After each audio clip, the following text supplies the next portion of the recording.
Hey guys, welcome back to the channel. This is part 1 of our story. If you like this What If story and want to see part 2, let me know in the comments below.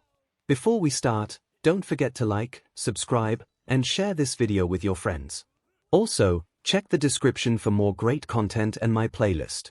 Now, let's start. Chapter 1.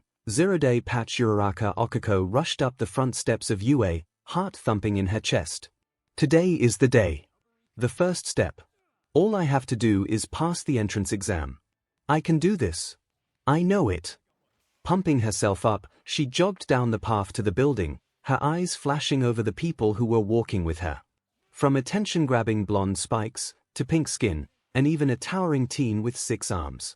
And then her eyes passed over him and something deep in her skull tingled, a warning. Instinct, flickering on and making her notice the teen walking ahead of her. He looked almost fragile. Short, thin, and most of his form hidden by a dark tan jacket with a fake fur collar that reached halfway up his cheeks, revealing only the barest smattering of freckles. He had earbuds in, his loosely spiked green hair falling to cover the rest of his face from the cheekbones up. Aside from the loose black slacks and tan jacket, the only thing visible about him was the long boxy case slung over his shoulder. Likely tools or gear for the physical exam. If she was right, they were allowed if built by the applicant. Beyond that was something about his stance. He moved with a weird silent grace, his steps sure-footed. There was a tension to his frame, though. As she jogged by, his eye darted her way, deep fathomless green and black focusing on her, before flicking back forwards. She wondered why she felt like she was being acknowledged, and then dismissed. Breaking free from her thoughts, she passed the teen, hearing the faint bass beat of his music as she passed within reaching distance. Why did he look familiar? Damn it, I can worry later. Exam now. No built-in cheat of a quirk, no hero here to save you, and a drive to be somebody. Oh, you will work wonderfully. What? Sir? Who are you? Hey, kid. Because the world isn't ready, and I'm tired of waiting. I want to see it. The end of all my work. What is it? What do you want from me? I want you to become a survivor. I want you to win. Tenya breathed deeply and slowly as he listens to Present MIC explain. However, he was interrupted from his thoughts by a very faint, almost imperceptible sound from the side of the room. A slow, repetitive sound. A rasp, metal on stone, he believed. It took a few seconds for him to identify it, but when he did, he frowned. A figure to the side, sitting on the very end of the very back row, a blade and sheath half drawn in his lap, though the shape was too far and too awkwardly angled to make out. At the very least he could say it wasn't a katana. A ring with a flat stone plane sliding over its edge. If not for his acute hearing, he may have even missed it under Present MIC's voice. And if he could hear it, he guaranteed that most of the other people near the teen would also hear it, possibly drowning out the instructions. What a diabolical plan to get a one-up over the competition. In fact, MIC's words offered another question. He stood up and offered his insight to the examiners. May I ask a question? There appear to be no fewer than 4 varieties of faux villains on this handout. Such a blatant error, if it is one, is highly unbecoming for you, Japan's top academy. We are here to be molded into model heroes after all. And then he turned his attention. And you, with the sword. Do you think this is a game? Your maintenance is distracting and should have been done earlier. Cool, sharp eyes looked up from under limp black and green hair, and the blade in his hand was closed with a smooth rasp of leather and wood on metal. Apologies. It's a nervous tick of mine. I'll refrain. The words were soft and calm, but clear and easy to hear. Accepting such a reason, Tenya focused back on the examiner, as the 0-pointer was revealed and explained. For some reason, he couldn't help but feel cool sweat along his spine, as if he had just had a close encounter with something dangerous. Later, as he readied for the exam, he couldn't help but seek out the green-haired teen. It took several moments, but there, in the shadow of the wall next to the gateway, stood the teen. His jacket was unzipped, revealing a tight black shirt, laced with what looked almost like rips made of metal. Hanging from it was black straps leading deeper into his jacket, where a myriad of shapes was hidden under the loose form.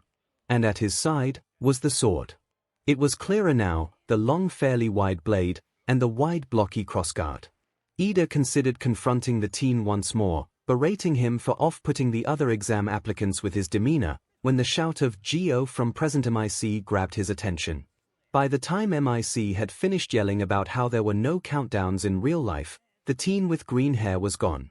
And a downed one-pointer rested in the street past the gates, far ahead of the rest of the examinees rushing that way. It's quite simple. There are 9 games I've loaded into the simulation, each one designed to teach you skills and force you to think creatively. Complete every game, and you get to leave. And the world will get to see exactly how effective my designs are. AMR grunted as he fired once more, another robot shattering under the force of his laser. It had to be the 10th or so, most of them the higher value 2 and 3 pointers, and he still had plenty of time. However, as he jogged forwards to search for a new target, he heard the whine of engines and turned a corner, to see a pair of 3-pointers charging the same green teen who had been singled out during the explanations. He stood, sword held in his right hand as the 2 robots closed in. Taking a deep breath, AMR began to ready his laser once more before the teen's left hand raised, and 2 shots rang out, the sound of gunfire startling the French teen. He barely had time to register the matte black gun in the teen's left hand, held back and away from the 3-pointers charging him, and instead at the bot that had been flanking him, which was now smoking from a cracked lens in its face and leaking oil from a hole punched through its chassis. As the other robot grew closer, the gun was swiftly holstered, vanishing. In the depths of the tan jacket, and the green-haired teen stepped forwards. A swinging robot fist, fast and strong enough to crush through cars and buildings, but missing green hair by over a foot. The teenager had stepped in closer than the fist was passing and brought his blade up and around, left hand supporting the right through its motions, moving faster than AMR could trace. As he did, the gears and wiring of one shoulder flashed with sparks, wiring severed before he lunged up and off the knee of the robot. The blade pierced through the neck of the beast, through cables and wires, and was torn to the side, leaving the robot to twitch before slumping, disabled. In all, both takeouts took less than 10 seconds from start to finish. AMR had barely had time to gather his nerves from the sound of the gunshots before it was over. Green eyes met blue, and the mysterious green-haired teenager pivoted and leapt down from the bot, before heading further away. Perhaps I should hunt down some less contested points. Yes, that will be for the best. AMR took a turn away from the young man with the sword, focusing back on his own task. Is that the kid? A tall man wearing loose dark clothes watched the screens, glancing down at the suited animal next to him. The simulation survivor. It is. His application was quite interesting, I must say. Particularly when you consider his absence from schooling for the last year. The fact he managed to pass the practice exams sent to him is remarkable. He's skilled. What about his mind? There lie the problems. Isolation, trauma, stress and anxiety are all through the roof. But he does seem to have a handle on it. Coping mechanisms and an understanding of his own triggers to a frankly wonderful degree. 𝐒𝐭𝐚𝐲 send in the 0-pointer. I want to see how he reacts. A button pressed, and the rumble of the robot moving echoed through the observation room. Aizawa kept his focus on the green-haired teen. Show me your potential, Izuku Midoriya. Uraraka gasped, dropping the robots around her, and breathing from exertion and fighting off a wave as nausea. TW 28. She began to advance, running deeper into the city, before the ground rumbled.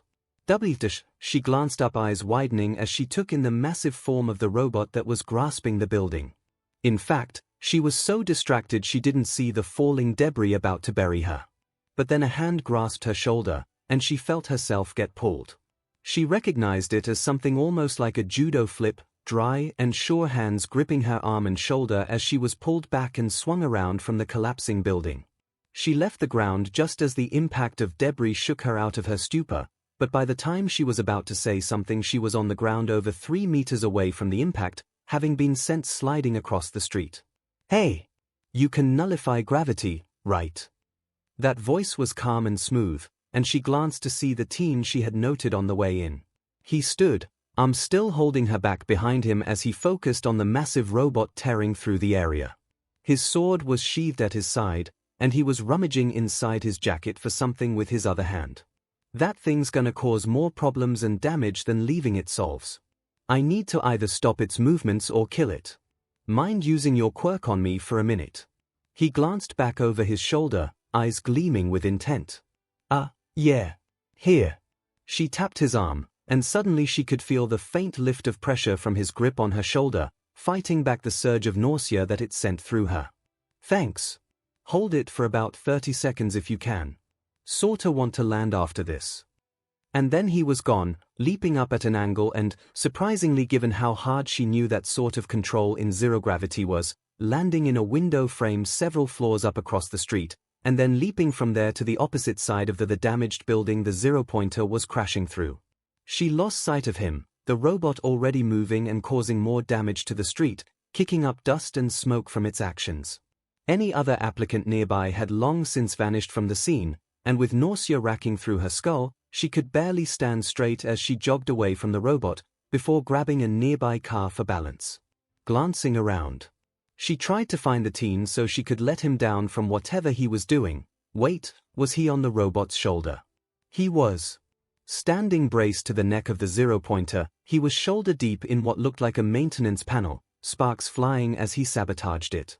Yanking back, he came away with a length of cable wrapped around his arm, and the robot began to shudder, sparks shooting from several joints as it seized up and shifted awkwardly, one arm suddenly falling limp and dragging the robot across the intersection away from her as it swung its head back and forth.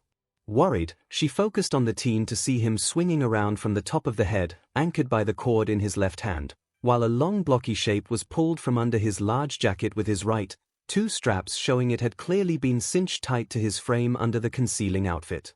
But the profile was unmistakable. Grabbing the frame of the zero-pointer's face, the green-haired teen swung around, and landed, feet braced and wide, as the double-barreled shotgun in his hand was leveled dead center with the largest of the lenses adorning the robot's head. In the sudden silence, the world quieting as things seemed to slow, the teen said one thing. Beach. And then the roar of the shotgun blast and shattering glass echoed through the intersection. And then the back of the robot began to spark, and smoke billowed out of it. What the actual F? 𝐒𝐭𝐚𝐲 whispered, watching the teen leap from the robot even as it collapsed, limbs losing energy as it slumped, the green-hair teen sliding the shotgun into his jacket with comfort even under the effects of zero gravity, spinning as he coasted away from the now seizure-ridden robot. Remembering that she was the one doing that, she clapped her hands, the teen dropping the last half foot and shaking out his left arm. He paced his way towards her and held out a hand. Face softened slightly, and an air of contentment around him. Thanks for the assist. Name's Midoriya Izuku. Suddenly it clicked. She knew exactly who this was. Uraraka Okiko. Are you the simulation guy? She breathed, trying to fight back rising nausea. Smirking, he slid his hands in his pockets, as behind him the zero-pointer tilted over, crashing to the ground. I might be. And then she puked on his boots. Simulation. Survival day hour 2 hours 12 minutes and 11 seconds. Izuku gasped as he shot up from the white sheets, hand coming up to his neck. Flashes of memory filled him. A needle, manic blue eyes, the underpass, the rough grip of LTX around his neck. Instead of the comforting room he was used to, with its colorful posters and hero worship clear, this room was brutal in its simplicity. The bed was larger than he was used to, with a dark gray comforter and white sheets and pillows. The walls of the room were sheer concrete and lit by bars of a recessed white light. A desk was to his left and, halfway across the floor, gray carpet from under the bed gave way to white, square tile. An open doorway to the far right led into an open space with a tiled wall, and across from the bed on the far wall was what looked like a closet, with curved metal panels acting as doors. Finally, was a metal door to his left. Speaking of, he glanced down to see that somehow he was dressed in black loose slacks and a white t-shirt with a green stripe from the collar down over the heart to the waist. Scrambling, he got out of bed and moved to glance in the tiled room, revealing a bathroom with a shower, before darting to the closed door and looking at it. To his side was a green button. Tentatively, he pressed it, only for the door to open. Before him, a large high-ceilinged area stretched out. Brutalist was his first thought. Large pale concrete expanses for walls and floors. With a glass floor over complex computer electronics in the center, around a raised podium with a reclined seat on it. The far walls were a massive bank of windows, with a pale white glare filtering through the glass that blocked out any view past it, leaving only the faintest shape of buildings and streets out beyond the room. However, in the center of that wall, the room extended out into what looked like an office area. Desk, laptop, and high-backed chair. Where am I? On the desk, a ringing began. Suddenly Izuku felt nervous. This was creepy. He glanced around and tried to find another way out, but besides an opening leading to a kitchen area, a glass conference table with a series of chairs around it, and several scattered white couches. What would All Might do? Taking a deep breath, he turned and tried to march for the desk, though the clash of his stern march with his short and thin stature was comical, to say the least. He looked for the phone, only to see the screen of the computer flashing with an incoming call logo. Tapping enter, the screen went black, before snapping on to show the caller. Long red hair was pulled back in a ponytail, and skin shallow and pale stretched around thick black-rimmed glasses. Hello, Mr. Midoriya.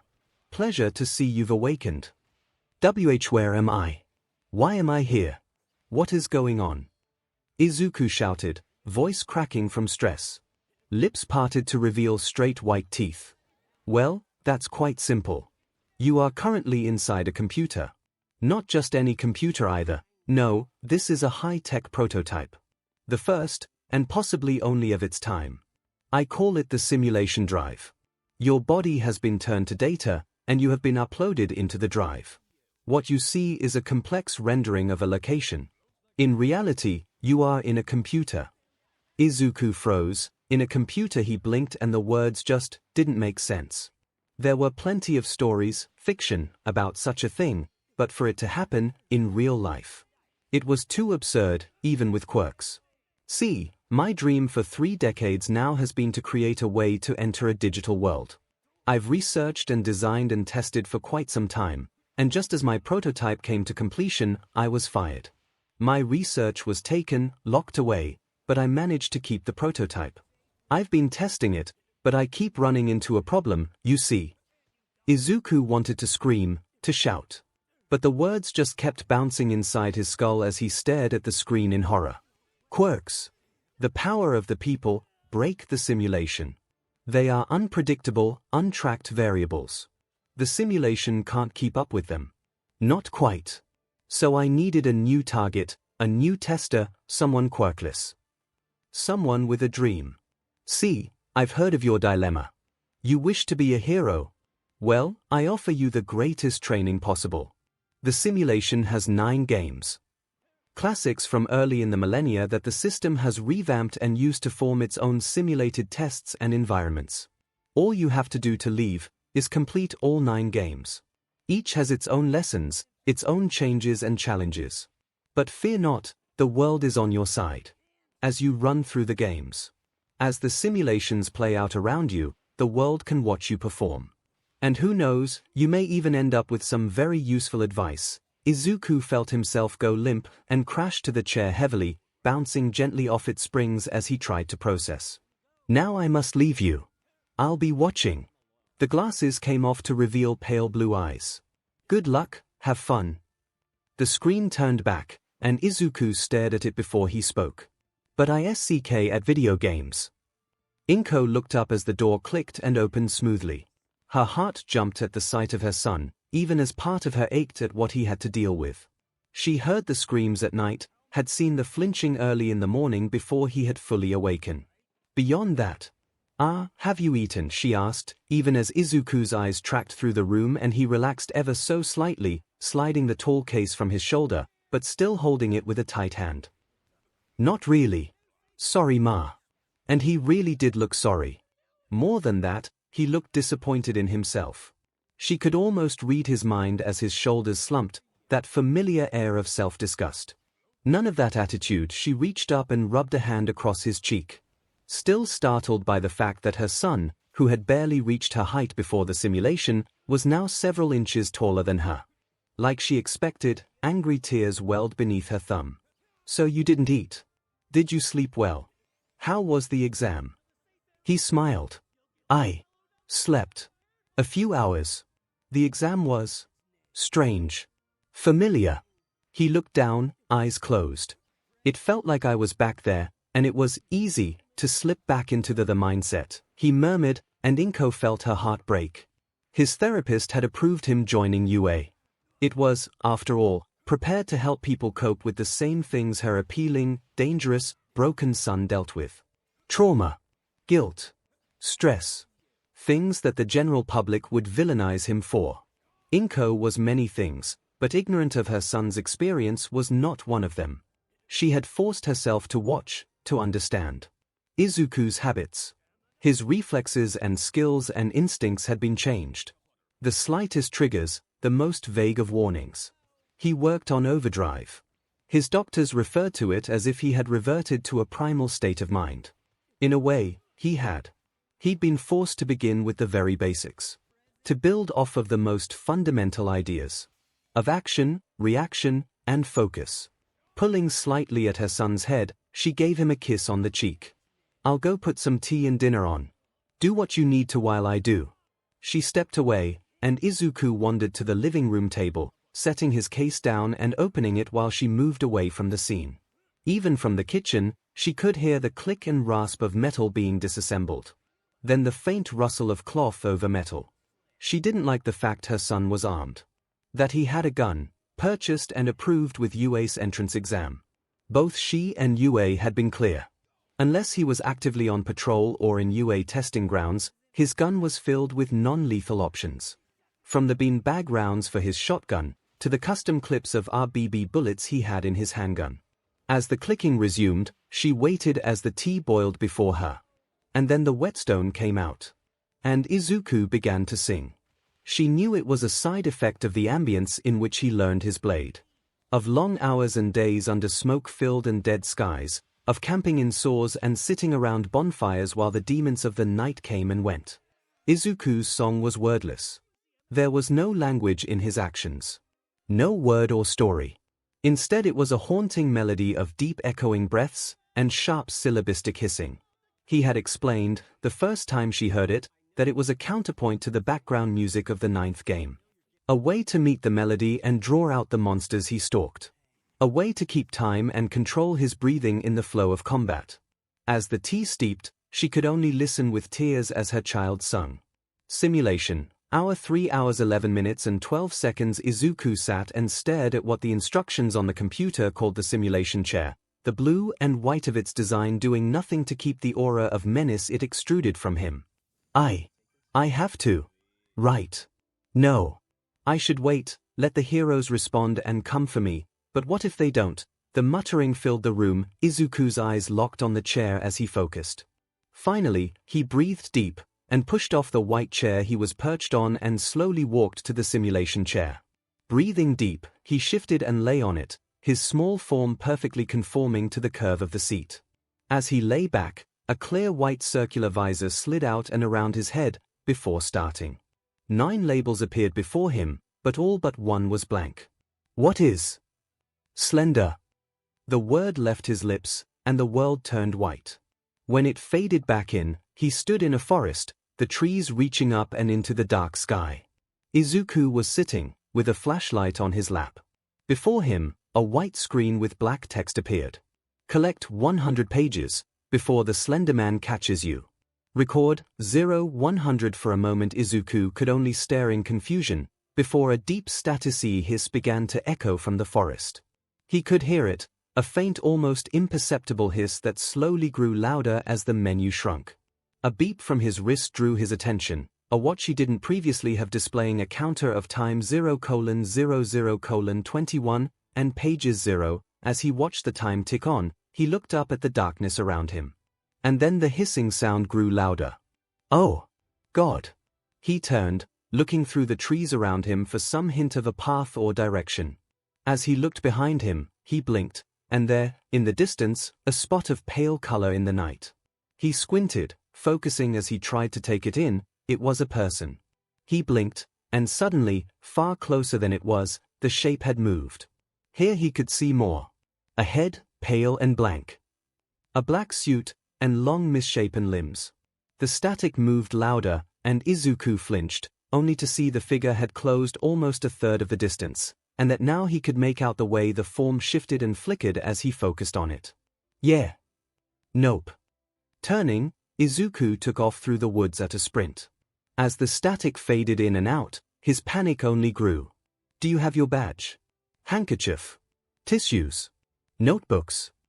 𝐒𝐭𝐚𝐲 worried her hands and glanced around even as Izuku looked up, a black single-strap courier bag on the table as he slid the last few bits of gear away. Ma, I got it, he called out, giving a soft, if strained, smile. He had been preparing for over a week, ever since his acceptance letter had arrived. Congratulations. You have passed the UA entrance exam with flying colors. PFT. Izuku lowered the gun, breathing deeply and lifting the gun up in an effort to calm himself as the holographic image of a small mammal in a suit paused, before continuing its speech. Your exceptional combat skills, as well as your initiative and awareness in saving a fellow student and taking out a massive local threat, means you pass with the second highest score of this year's examinees. A screen appeared. Names and numbers denoting scores scrolling down. He focused on the first two though. Katsuki Bakugo, 77 villain points, 0 rescue points. Midoriya Izuku, 54 villain points, 20 rescue points. Now, I know of your recent experiences and trials, particularly of this last year, and would like to assure you. We at UA are ready and willing to help you any way we must. But you must come to us if you have issues. We also remind you that part of your admittance is that you must speak to a registered and approved therapist. Please come in a day early for us to finalize details as we go. Izuku nodded absently, already pulling a pen and noting that down on the cluttered desk of notes and reminders. With that out of the way, I would like to welcome you to UA. This is your hero academia. Izuku blinked, dismissing the memory. Shrugging the bag up and over his back, it fit snugly against and around the white sword bag tied with a red and gold fusahimo. The emblem of a yellow sun with reaching red beams was painted painstakingly across the center of the bag. A recognition of the NPC who originally taught Izuku the basics of swordplay. At the thought, an image flashed to mind. White tunic and steel, flashing in the weak light of a dying sun. Pushing it away, he tightened his bag to keep it from moving and headed for the door. Izuku. He paused. I'm proud of you. You know. For coming back to me, after everything. Izuku felt his heart clench. I know. It's hard. That you aren't the same. But I am so proud of you. I know that you will be an amazing hero. Izuku, hand steady, opened the door. Thanks, Mom. Twin tear tracks traced down his cheeks, but he made not a sound as he left the apartment. He was at the base of the stairs soon enough, exiting onto the street and looking up at the bright and lively sun. His eyes were dry. He heaved a sigh and set his shoulders, hands pulling his earbuds from his pockets even as his eyes focused ahead of him. Looking up, his thoughts wandered back to the examiner from the entrance exam. Plus ultra. I can get behind that. In his eyes, an old spark flickered. Bakugo leaned against the wall on a cold street corner, one hand in his pocket and scarf around his neck. On his phone was a video. Just one part of a story among many. He had headed out from the house to get away from his nag of a mother for a few hours. He tapped play. Green eyes and hair filled the center of the screen, hands up with a handgun in one and a flashlight in the other. Sure and steady steps, a flash of light playing over ornate wallpaper and crown molding even in his gun slowly waved back and forth around the room. To the side of the image, the scroll of the chat, live at the time of the video recording, showed plenty of comments about being careful, or that the character needed to get a move on. A whistle, and a shambling step signaled a new figure. Black slacks and a once white shirt, now stained with BLD and pus, leaned around the corner, half dead eyes looking up past a white film as they tracked to the teen's light, the pupils not even twitching as the light met them. Two bangs rang out, an eye vanishing in an explosion of gore, even as the mouth did the same. Black and red flesh blew across the wall behind it, the corpse collapsing to the ground slowly. The green-haired figure moved closer and stomped down, smashing the neck into paste with repeated kicks and solid boots even as the beam light danced around the room, the teen on high alert. As the head separated from the body, he stopped and glanced around. Green eyes caught the light with a manic glint, visible even through the screen as they stared out from a face covered with flecks of BLD. I really hate this thing mansion. Breathing deep, Bakugo paused the video there and closed the full screen, a flash of the video's title coming up. The simulation, game recorded live, October 6. Katsuki breathed out as the phone was slid away. 9 months and change. What did you become, nerd? Simulation, hour 3 hours 43 minutes and 27 seconds slender. SHT, SHT, SHT, SHT. Izuku chanted as he booked it, the fourth page already fading away in flakes of white dust in his hand as static once more filled his ears, deafening him. He kept catching glances, bits and pieces from the corner of his vision, a pale face flickering in the moonlight of the trees. Suddenly, he tripped. A root was raised, just high enough to catch his ankle, and a flash of sharp hot pain shot through him as he crashed into the ground, the flashlight bouncing and skittering away. He gasped in pain, his ankle feeling wrong. He groaned and shifted, trying to stand, only to scream in pain and collapse, tears welling in his eyes as the fire in his nerves took his breath away, leaving him gasping and shuddering. Fighting to lift his torso up so he was leaning against a tree, he glanced at his ankle. In the pale moonlight, he could see pale, glistening BLD and white bone. He screamed. Now Izuku was not fond of cars. At all. Trains were better. The rhythm, the control. They were on a rail, the path clear by default, and usually had a simple, if unorthodox, exit. Cars were loud, chaotic, and driven by people who seemed perfectly ignorant of how bad they drove. And getting out was far more of a hassle, cause there were other cars to deal with. Hiking his jacket's lapels higher, he breathed through the faux fur of the collar and shook his head. A hand in his pocket traced the familiar shape of his phone, tapping the subtle buttons on the side, and the music in his ears loudened. He had been working his way through years of music, going backwards in genre and release dates during his time in the simulation, and taking deep joy in finding his preferred tunes. Deep guitar and drums. Things with passion, with rage, with defiance. Things he could relate to. From early millennium punk rock, through the neopop punk of the early 2100s to the revival of classic death and hair metal that ran through America and parts of Japan just a few decades ago. The music was also probably one of the only reasons he passed his English comprehension exam to get in UA, since he didn't get much help. With talking in the simulation, all the other NPC and mobs spoke Japanese, despite the locations of several of the games. Sighing softly, not that it was audible or visible behind the high collar of his cloak and the unmoving set of his shoulders as he leaned in the corner of the train car, he let the music flow through him. I'm gonna fight 'em all. A 7-nation army couldn't hold me back, he let his eyes flutter half-closed. Trying to block out just how painfully aware of the world he still was. They're gonna rip it off. Taking their time right behind my back. The 3 rows behind him, the girl with vines for hair was biting her lip, and he could hear the faint hiss of a muttered prayer as she scowled at her phone. She had a haptic feedback option on, the faint beep and hum of her button presses audible. It was harder to not instantly process what she was typing. That would be rude.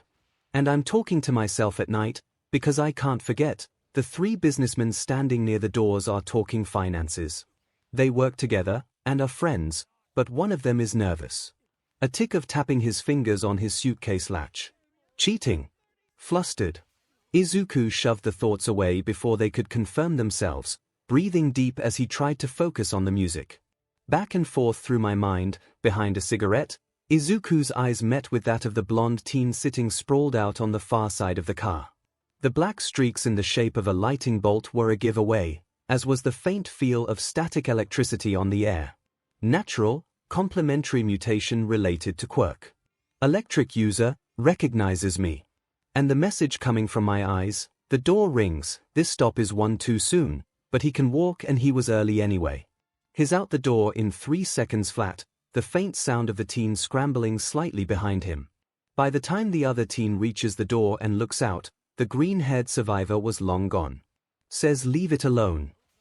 Simulation, hour 3 hours 50 minutes and 27 seconds slender. Run! Izuku screamed again as he tried to reach down and push his bone back into place, eyes flashing white and black from the pain surging through him. When he opened his eyes, he couldn't hear his screams. All he could hear was static, as the featureless pale face leaned over him, see the sharp black suit underneath, the unrealistically tall proportions. And then suddenly the face wasn't a smooth white plane. Its pale skin, once marble smooth, began to writhe and distend, long rigid shapes pushing and twisting before its white facade began to rip and tear, carving pitch black and bright bloody red lines. Long lines stretching like loose stitching, revealing teeth and eyes and teeth pain. So much pain ripping teeth in flesh, in the throat even as thick and ice-cold tendrils circles limbs and began to pull. Bone cracking with fireworks and explosions of pain that wiped away thought and action and left only the static fire of agony. And then the world faded away, and he knew nothing more, run terminated by user death, resetting avatar to safe room. Death count, 1. Izuku woke up screaming. Now the gates of UA stood open and, fingering the thin white and blue card in his pocket, Izuku crossed it, his senses slowly shifting and pinging off his surroundings. It's quieter than the street behind him, only a sparse half-dozen people in his range of awareness. Most of them are students, sitting and conversing in shade of the trees or lounging in the courtyard of the building. Walking up to the gleaming gateway of UA, he reaches down and lowers the volume of his earbuds once more, running fingers through his bangs as he slouches, minimizing his profile as he paces up the steps of the front door of UA. A glance at a nearby evacuation map as he passes the corner all but burns the layout of the building into his mind, and instead of talking to the secretary at the front desk, he turns and follows his deep-seated understanding, the faint draw to an objective he knew so well. Nedzu, the headmaster. Office should be near the teacher's lounge, upper floor. Best angle over the outer wall, it's a matter of minutes for him to follow the draw. A sign pointing to the teacher's lounge, an elevator with a card scanner and a teacher's only sign. The mental map of where the high ground is. He steps out on the top floor of the wing and walks towards the front of the building, eyes catching on the dark hair and red glasses of someone walking his way, her face mostly hidden behind a stack of papers but the costume distinctive all the same. Midnight.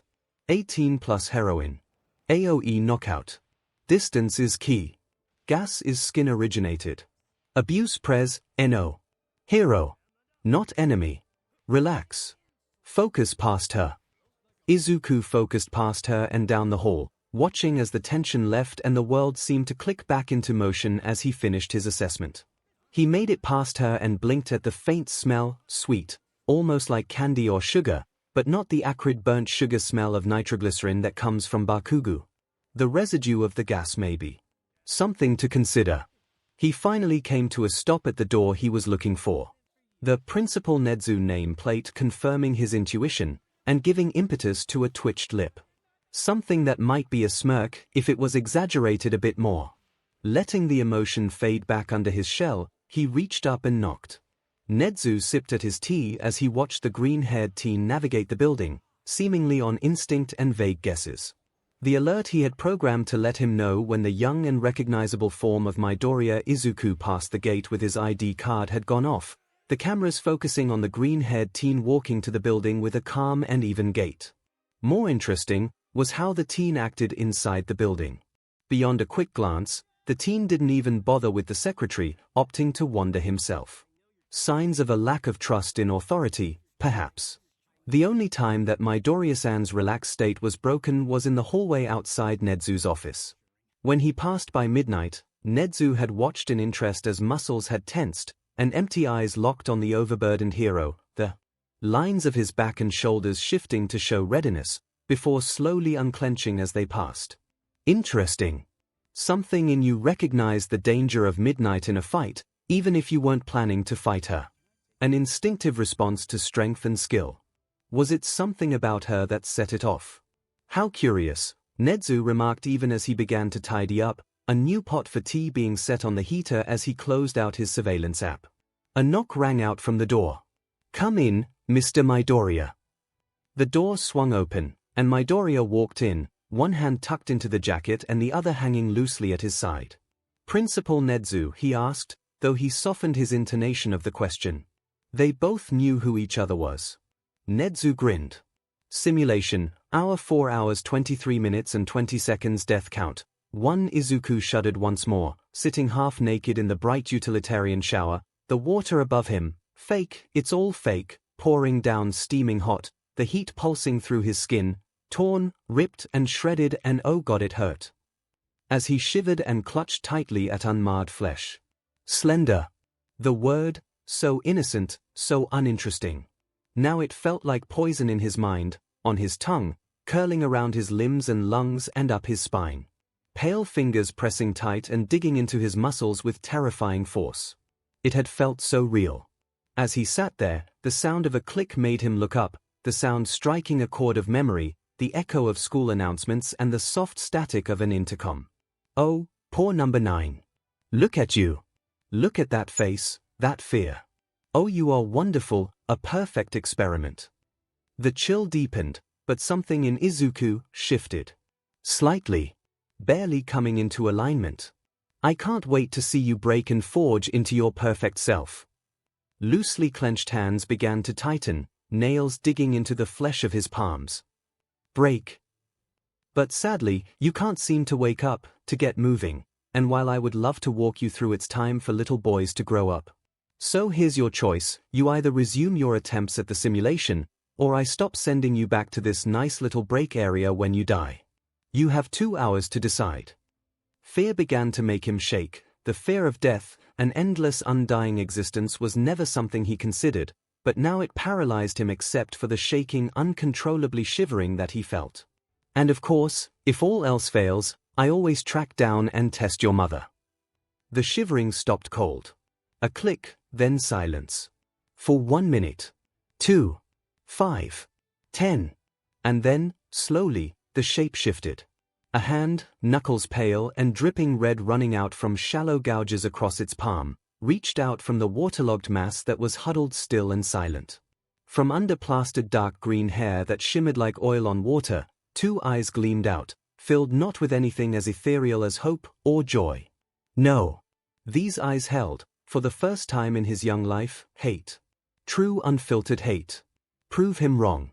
Silently, he rose from the shower, hands reaching up and peeling his soaked clothes off as he strode unsteadily towards the closet, grabbing a towel as he began to roughly scrub the water from his form. Take everything he has ever made. He had never realized how heavy hate could be. It wasn't that clenched-tight fear that wrapped his bones. It wasn't the deep chill of a death reversed that had clung to his lungs and pulse. Take his dream. No, this was a heavy, hot weight. Take his mind. It slid down his throat, taking his words with it. His soul. It settled in his gut, sinking into his stomach and heart with a deep heavy hum. And burn it to the ground.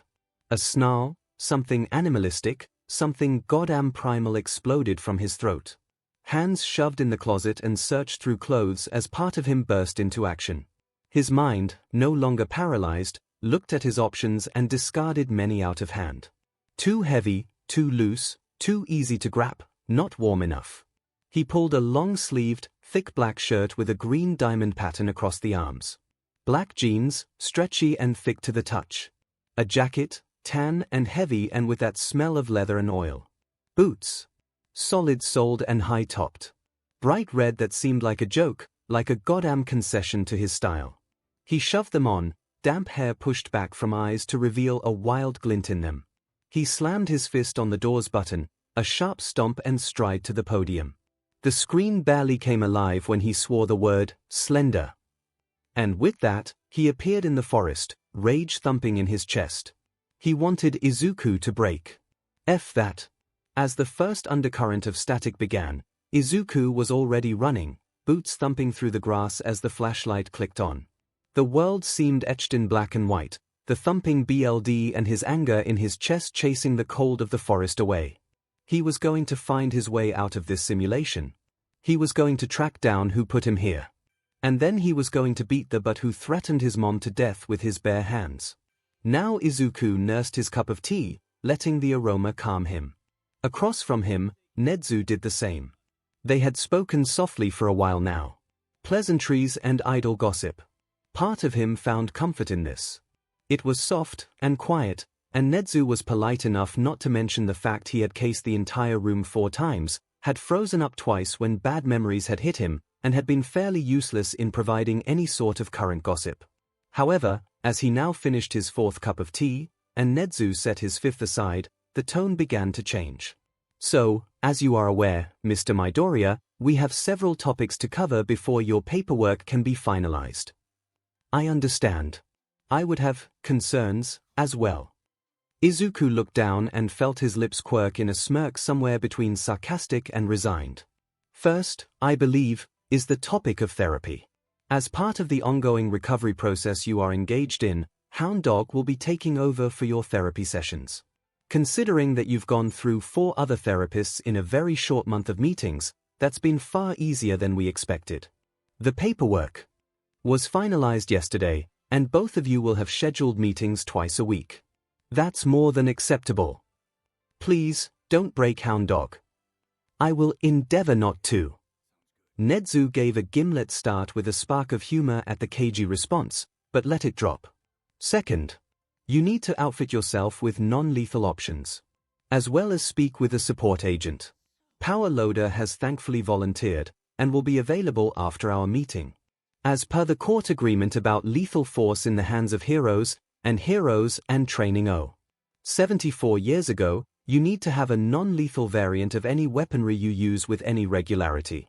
From guns to swords to explosives. We have a few designs prepped for your inspection, and if I remember, you had a request for something special. Yeah. A tool from the games.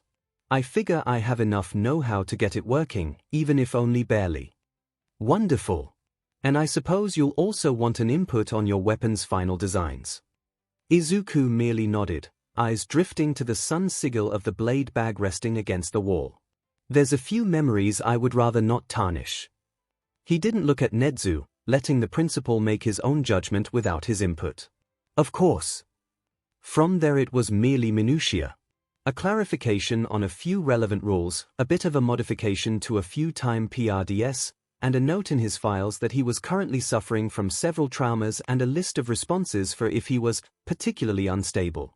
And with that I do believe our agreement is finalized. If you do have issues or requests, my door is often open. Though, I would prefer you check with the secretary next time. 𝐻𝐻𝐻 called out once more as Izuku stood and headed for the door, slinging his blade back across his shoulders. Your secretary needs better sightlines if you want that to happen, Izuku mused, a sardonic twitch of the shoulders all but shouting his amusement to the headmaster. As the door closed, the two parted. Simulation, Day 6 hour 7 hours 23 minutes and 20 seconds death count, 43 𝐒𝐿. Izuku flipped off the flickering form of Slender as he dove from the roof, the reaching white hands recoiling in what looked like anger and frustration as Izuku grunted and rolled off a window awning and slammed onto a car roof, hand triumphantly holding one of the more annoying pages, the white paper flaking away as his counter ticked up from 89 to a week. A week of running and exploring and grabbing those goddamn papers. His initial rage had long since cooled and banked under the sheer frustration and exhaustion he felt. Beyond that, he still felt cold and sore from his simulated deaths. Each one had been immensely painful, the feeling of torn flesh and burrowing tendrils echoing when he tried to relax. His kind demeanor and his smile had been ripped away due to the effort it took to maintain. Pain and anger, and his hate was now focused and loud, augmented by years of insults learned from bullies and his childhood friend, and expressed on the most immediate target. That pale WhatIf. The forest he had first appeared and died in, was only part of what had to be a 5 km to a side square, surrounded by a sheer 5-meter tall smooth wall. In this was a forest, a place that looked like a small rural town, and a series of complexes and industrial locations that appeared almost copy-pasted. But the papers were what really set him off. He had learned quickly that while there were set locations for the papers to spawn, there were far more locations than there were papers, and placement was randomized. Beyond that, some of the pages were placed in some annoying locations. Ledges outside windows, stuck on top of flagpoles, pinned inside cars, hanging from roof awnings. Izuku had to learn, quickly, how to take a fall and get the highest and farthest leaps he could, often ending runs with broken legs and shattered arms as 𝐤𝐿𝐷 closed in. His neck still ached some days from the memory of falling off a roof head first and not surviving. As he rolled off the car, biting back a groan as he felt his back begin to bruise from the impact, he took off running. 90 pages. Already cleared the south half of the forest, the farmstead, and the city. That leaves the industrial complex. 10 more pages. Just 10 more. Boots on concrete echoed as he ran down the center of the street, arms pumping as he kept low.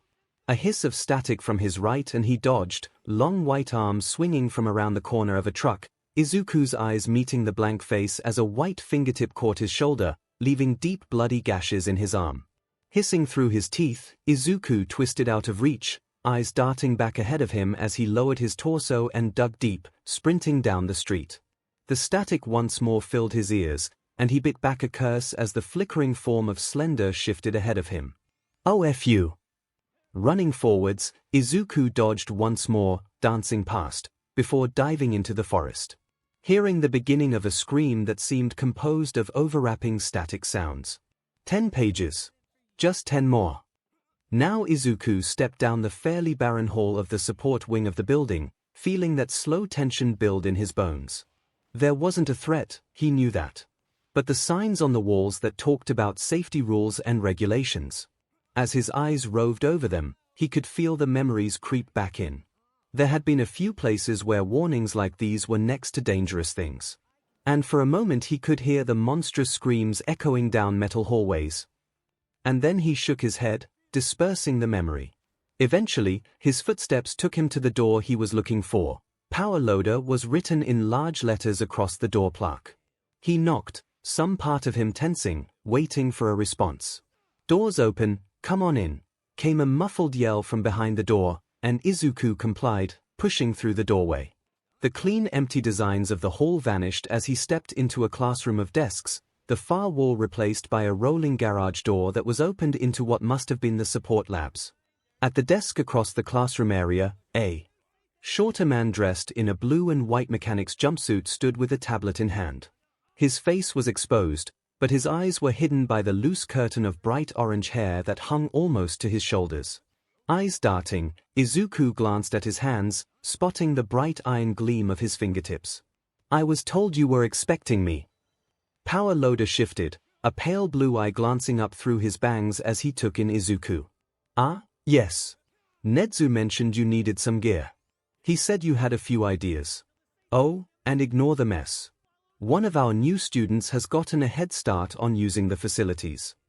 Power Loader led the way through the garage door into the crowded workshop, past piles of half-assembled pieces of gear and robot components. In the corner, a half-disassembled arm that looked awfully like that of the zero-pointer hung from the roof. "Looks busy," Izuku commented, eyes clocking corners and checking angles even as he wandered behind the teacher, hands tensing and flexing in his jacket pockets. "Ah, yeah. The start of year resupply and fix-up.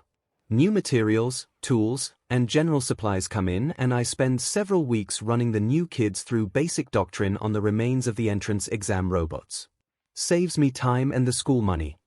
As they turned a corner around a 10-foot-tall stack of sheet metal, the still mostly clean back end of the shop came into view.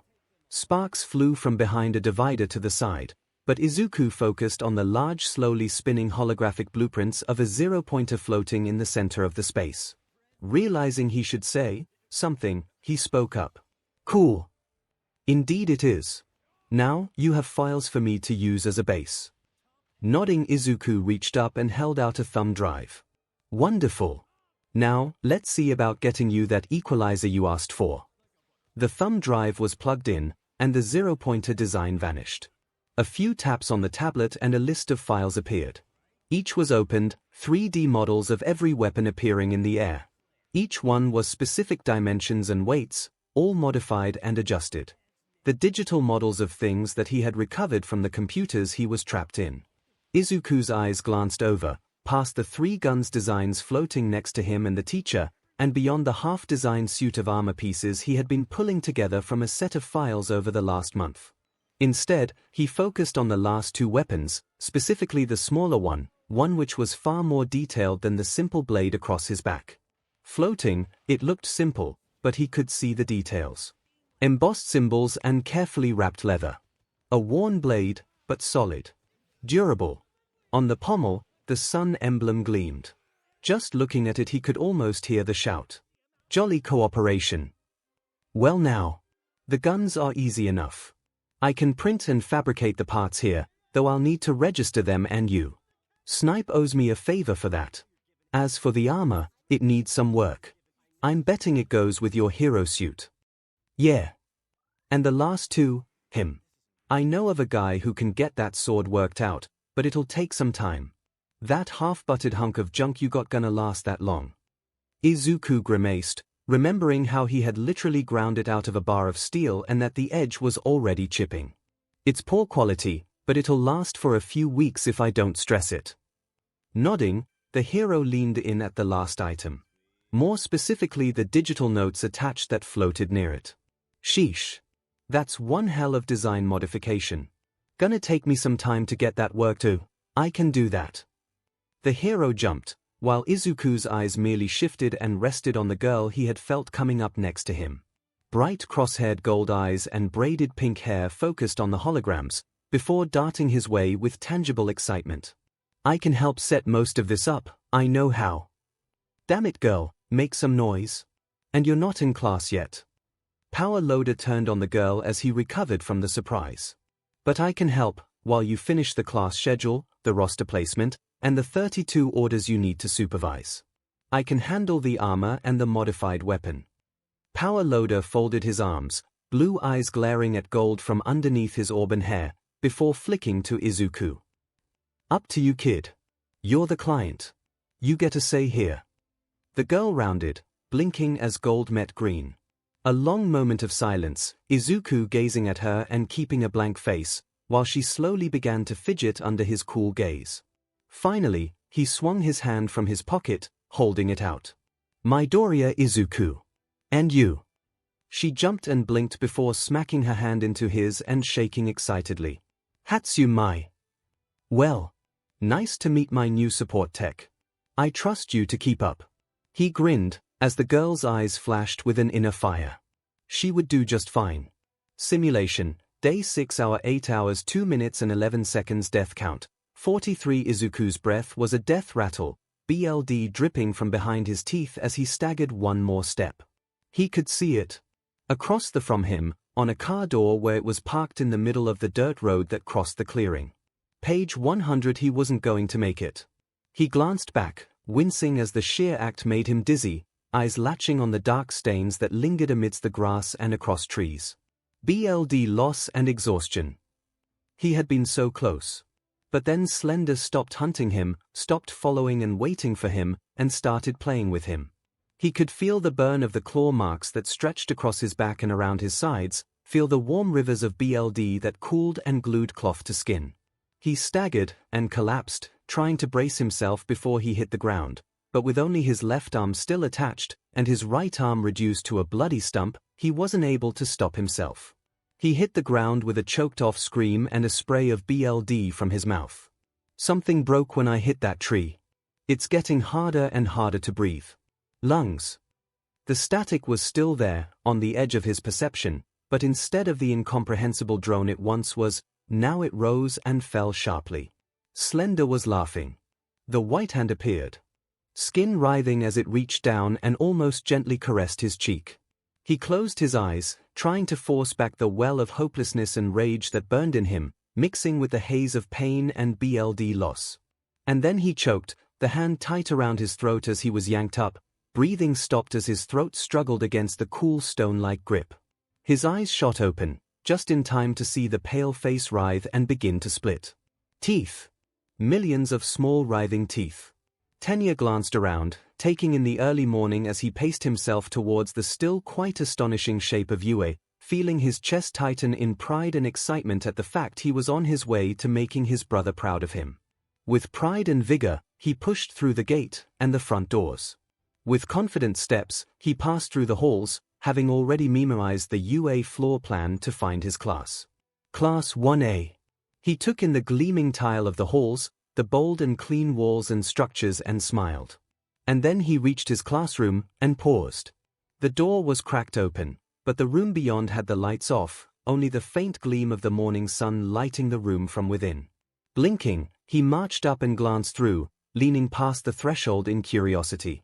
The light-on-dark contrast of the room cast details in shadow, but he could see that on the windowsill, the glass panels shoved open to let in the morning light and air, a young teen Saturday. For a moment, Tenya took in the familiar clean-cut shape of the UA male uniform, and a hair of loose lanky green curls that hung down past the teen's eyes, gleaming in the sunlight. His uniform was clean and well-pressed, though with a red bow tie instead of a necktie. Beyond that, what caught his eye was the blade at his side, clasped to a utility belt stretched over his costume. For a split second, his mind ran through the rules, and, even as he was recognizing the teen, he was moving arms up and gesturing as he eyed the teen in the window. His quirks speeding him up, he passed through the classroom in less than a second, shouting loudly as he approached. "You! Swords are not allowed in a classroom setting." He froze, breath caught and a cold sweat on his brow. The ground and sharpened point of the blade was resting just below his Adam's apple. Green eyes, suddenly dark and cold with the sunlight behind them to contrast, focused on Ida's red eyes. There was a glimmer of surprise, hidden among grim amusement and annoyance. "Don't shout. The sword is an exemption. Part of my condition to attend. Same with a variety of other gear." The blade, which Ida could now see had a thin metal attachment to blunt the edge, pulled away even as Ida swallowed, his throat suddenly very dry. He had seen the teen startle, but he barely caught the path of the blade as it was drawn back and then slammed forwards, up and under his guard, and around his half-raised arms. If it hadn't stopped, it would have killed him. "I apologize for my sudden assault and my volume." With the distance shortened, he could make out the teen's features, the pale skin and smattering of thick freckles across his cheeks clear as day. With the addition of that soft and ragged voice, Ida now recognized him as the boy from the entrance exam. "So he made it in here too. Don't charge me again and we'll be just fine." A flicker of motion, the faint sound of leather on steel, and the blade was sheathed once more. Crossing his arms loosely, the teen returned to staring out the window, and Ida could make out the front gate from where the teen Saturday. "Let's try this again. My name is Ida Tenya. Pleased to make your acquaintance." He held out his hand to shake, and the teen glanced back, face half-shadowed in the lack of sun. A quick grasp, wrist to wrist, and a muttered name was all his response, before the green-haired teen looked away once more. Ida paused, sighed, and turned back to find a seat. "Midoriya Izuku, what a strange guy." Bakugo growled as he marched through the door to 1A, gaze darting from person to person even as he beelined to a familiar place, the dead center of the classroom. Close enough to hear and be heard by anyone else. He had already clocked everyone in the class, judging them all to be worthless. Tossing his bag under the seat, he crashed into it, focusing on the board and the door for the teacher and putting any thought of his classmates out of his mind. Or that was the plan. "Relax, Kaken. We got 5 minutes until the teacher shows." The words were offhand, the speaker barely talking and clearly not focused as Bakugo's head tilted, catching sight of dark hair and a pen as a textbook was slowly defaced behind him. Glancing back, he tried to stop grinding his teeth at the sudden feeling of danger behind him. 5 minutes to the dot later, as the last of the class nervously filed in, the door opened to a tall, lean man with a black jumpsuit, with a yellow bundle of some sort in his hand which he tossed behind the teacher's desk as he glanced around, eyebrow raised. Got quiet in 5 seconds. That's logical. Saves me time. He pulled a box out of his desk. "Here. UA gym uniforms. Gym's on the first floor, follow me and change into them. We're testing you all before lunch." Sir," a boy with sharp teeth and red spiky hair raised his hand. "What about orientation and the opening ceremony?" "I don't care for them. Pro heroes don't have time for pageantry like that. And students who want to be pro have even less. Get a move on." The class paused, but even as Bakugo scrambled to his feet, Deku had already darted past, feet silent on the tile in red high tops and his sword tucked and held close to avoid contact. By the time Katsuki was up, had his gym clothes, and had taken off after the teacher, Izuku was shadowing the taller man with a silent grace. 10 minutes later, he was still trying to adjust to the loose jumpsuit, and glancing around the field he and the rest of the class was standing in. Welcome to your quirk assessment tests. Simulation, Day 12 hour 13 hours and 41 minutes death count, 59 Izuku crouched, landing as he began the simulation once more. He had barely touched down, when his boots dug into the soft topsoil, and he shoved off. His flashlight was turned off and tossed in his pocket, never even turned on, his eyes already adjusting to the dark of the forest as he took a split second to orient himself in the map. South, west. Not bad, could be better. Clear the forest first. His muttering was soft, barely perceptible in the dark forest. He caught the faintest echo of the sound of static, but he was already heading the way he needed to. In seconds, he saw the first page, pinned to a large tree in the middle of a clearing. He passed it and ripped it free without stopping, letting it float and dissolve in the clearing, even as he exited it on his way to his next stop. The static picked up, ever so slightly. Izuku ignored it. He had pages to find. Now. Uraraka glanced over at the teen who had helped her in the entrance exam. The softball in his hand. Bakugu's massive explosion, that girl, Yao something, had flat out fired it from a cannon, and Okako herself had floated it into space.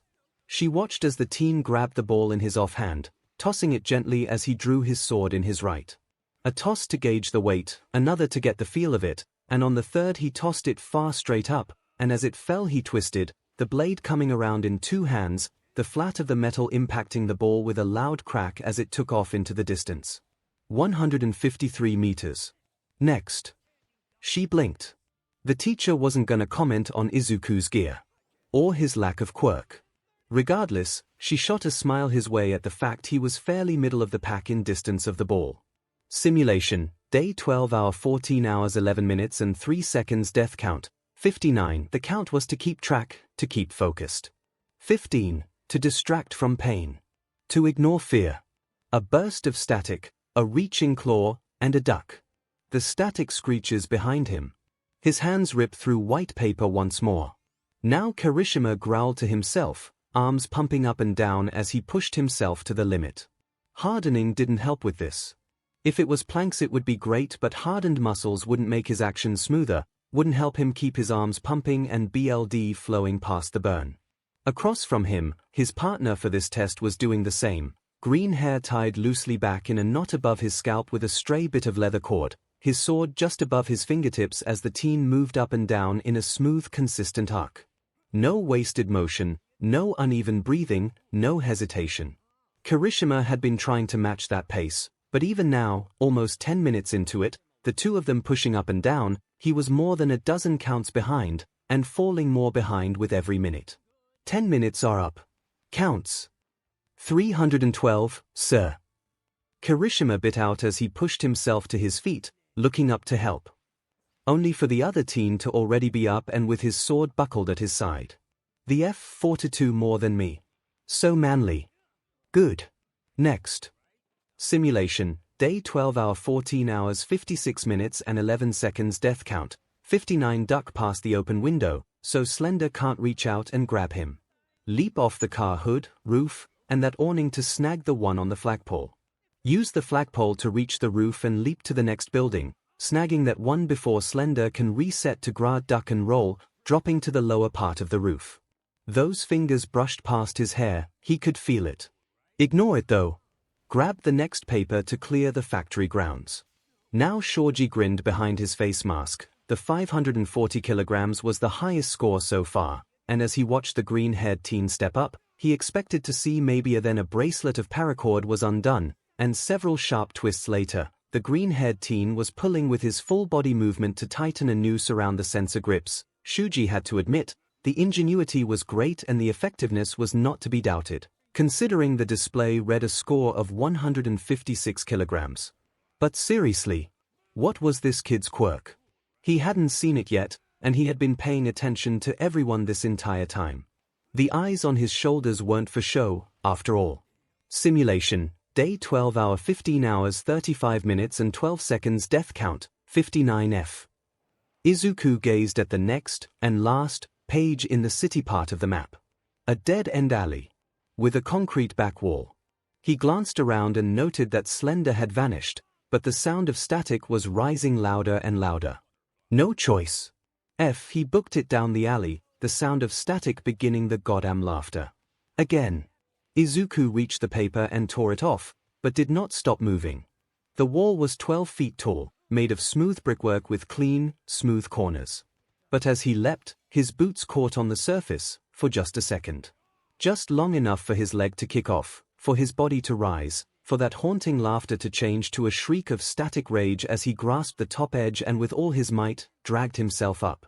The form of 𝐿 appeared at the end of the alley, where he had apparently decided to trap and torment Izuku. 90, you WhatIf. And I know where the last 10 are already. He leapt across the rooftops as the static screech began to deafen him, ringing in his ears. There's only one place left to go. He stared off into the forest, the faint lights of the train yard of shipping containers bright and clear in the distance. Now Aizawa glanced at his clipboard as the second-to-last exercise, the long jump, came to a close. 12 laps, 5 kilometers endurance run. Go! With various groans of discontent, the mass of students lined up, and on his whistle took off. Some took the lead immediately. Bakugo Katsuki with a blast of force, Ida Tenya with a whir of engines and exhaust, and Yorozu Momo on a solar bike. She formed quickly, with Todoroki Shoto keeping pace on a path of ice as he skated along. But between the rest of them and the fastest, one could be seen pulling ahead of the pack of the slowest. Keeping pace and pulling ahead of the large leaps of Asui Tsuyu and the sliding acid trail of Mina Ashido. Green hair, sword strapped to his back for ease of motion, and footsteps at an easy and consistent pace. If he focused on the teen's emotionless expression and reserved body language, it almost looked like he was going for a morning jog, if not for the sheer speed and power used in each step. Despite the slender stature of its taker, he covered ground with sharp movements, kicking off and sending himself forwards with an aggressive and almost unbelievable pace. By the time the first of the teens passed the 5 kilometers mark, Ida having lapped the slowest of the teens almost twice, and as the rest of them lagged behind with exhaustion, Izuku had caught up and passed Bakugo and was passing Todoroki, much to the dismay of both. Marking down the time, Aizawa began to calculate the places and averages for everyone, and blinked as the fourth name belonged to Midoriya Izuku. Not bad, kid. Simulation, day 12 hour 16 hours and 1 second death count. 59 BLD splattered the ground, the pain pushed aside and ignored as Izuku rolled to his feet, eyeing the last of the pages. The 99th page, splattered with BLD from a gash across Izuku's shoulder, faded away.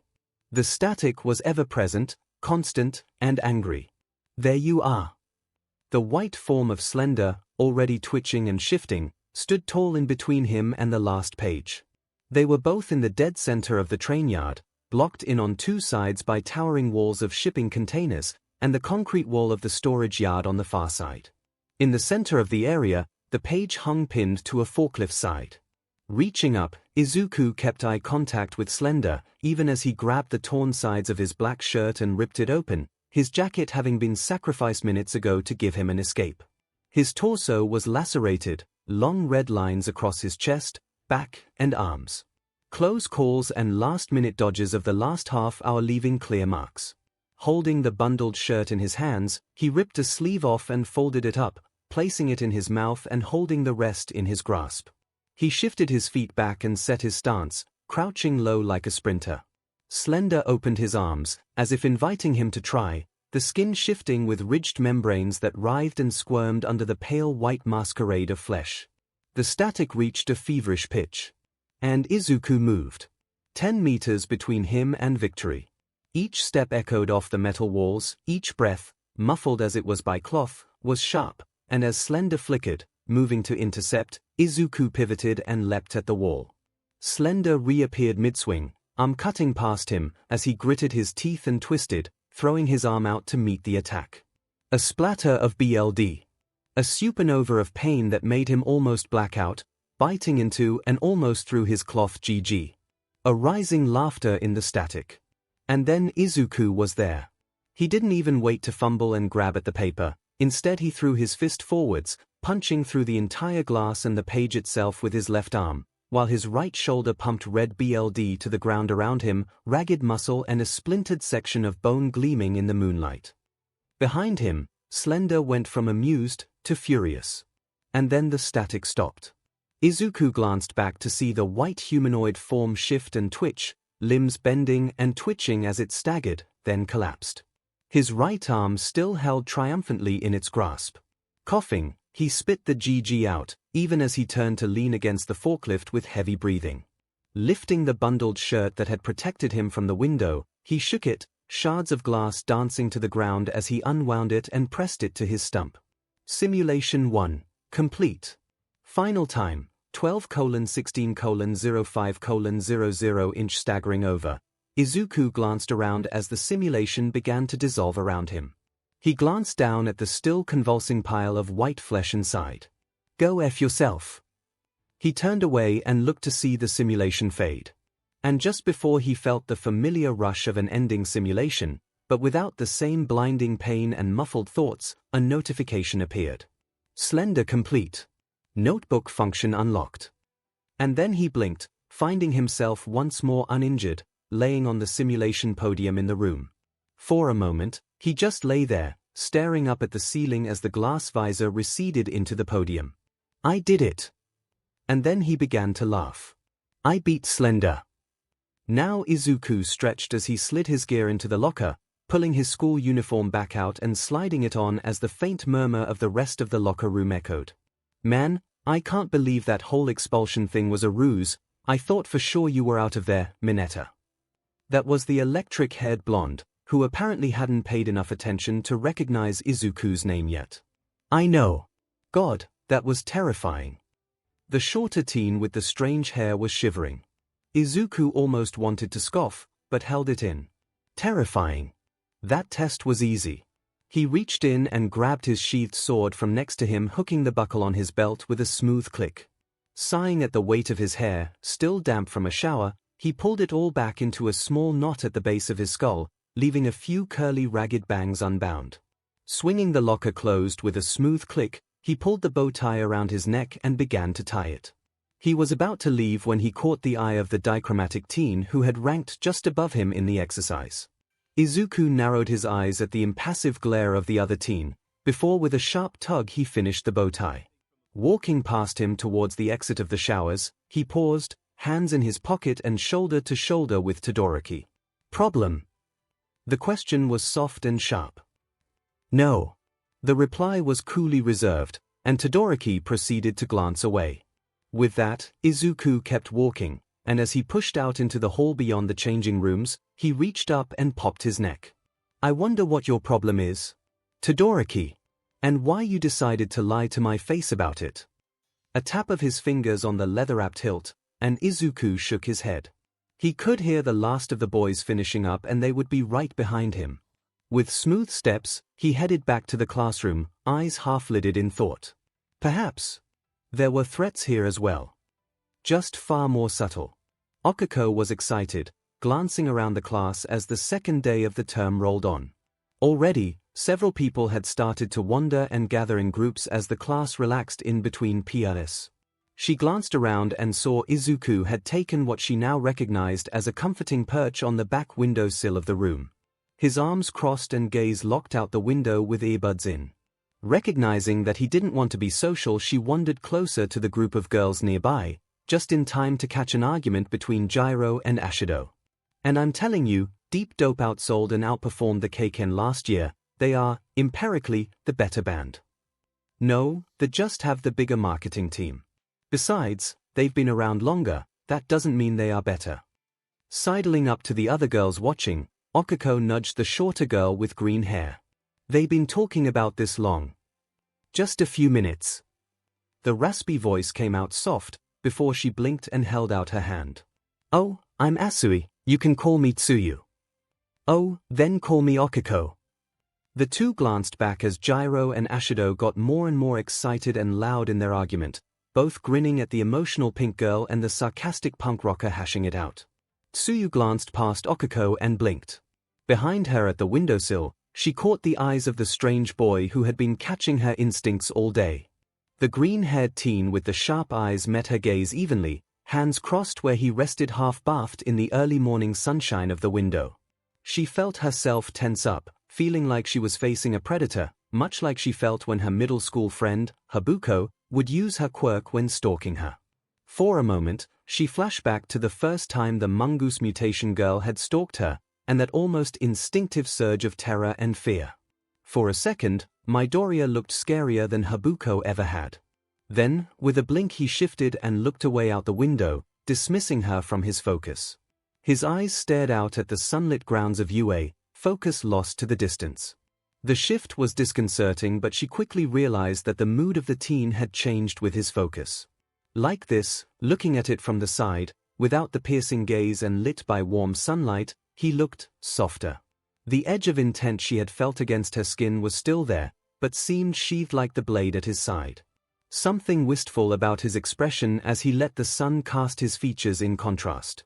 She was broken from her quiet inspection as the door opened, bright blonde hair and leather outfit making its way through as present MIC came in to start their English class. Then 𝐒𝐭𝐻 sat in the office of the local police department, hands tensed in her sweater hem as she fought back the tears that kept leaking from her eyes. 10 days. The detective and a hero, she didn't recognize him, but the suit was accented with a somewhat digital design, walked in. The detective, a plain-looking man in a tan suit and deep bags under his eyes, she thought his name was Naosara. Naomita. Something like that, she hadn't quite caught it. Miss Midoriya, this is my associate, the Digital Hero Codex. We think we found your son. 𝐒𝐿 froze, eyes welling up with tears as she focused intently on the hero. Please. Where is my son? Where is my baby boy? Now I am coming through the door like a normal person. Izuku's eyes tracked the motion of All Might, tracing his path and stature as he came to a halt in front of the whiteboard, dozens of subtle observations surfacing and glimmering in Izuku's thoughts as he took in the man's posture, speed, stance, and focus. He idly noted the more retro Silver Age outfit, just as a blonde teen, Kaminari, electric quirk, knows my story shouted about it. Pushing the thoughts away for now, Izuku shifted so he was slightly more ready to move. After Aizawa's surprises and mind games the day before, he was currently considering any class as a possible reaction test until further notice. Welcome to the most important class at UA High. All Might stowed across the floor, arms wide in obviously well-practiced showmanship. This is, at its core, heroing. Students nodded and tensed in excitement as he spoke. Here you will learn the basics of being a pro, and what it means to fight in the name of good.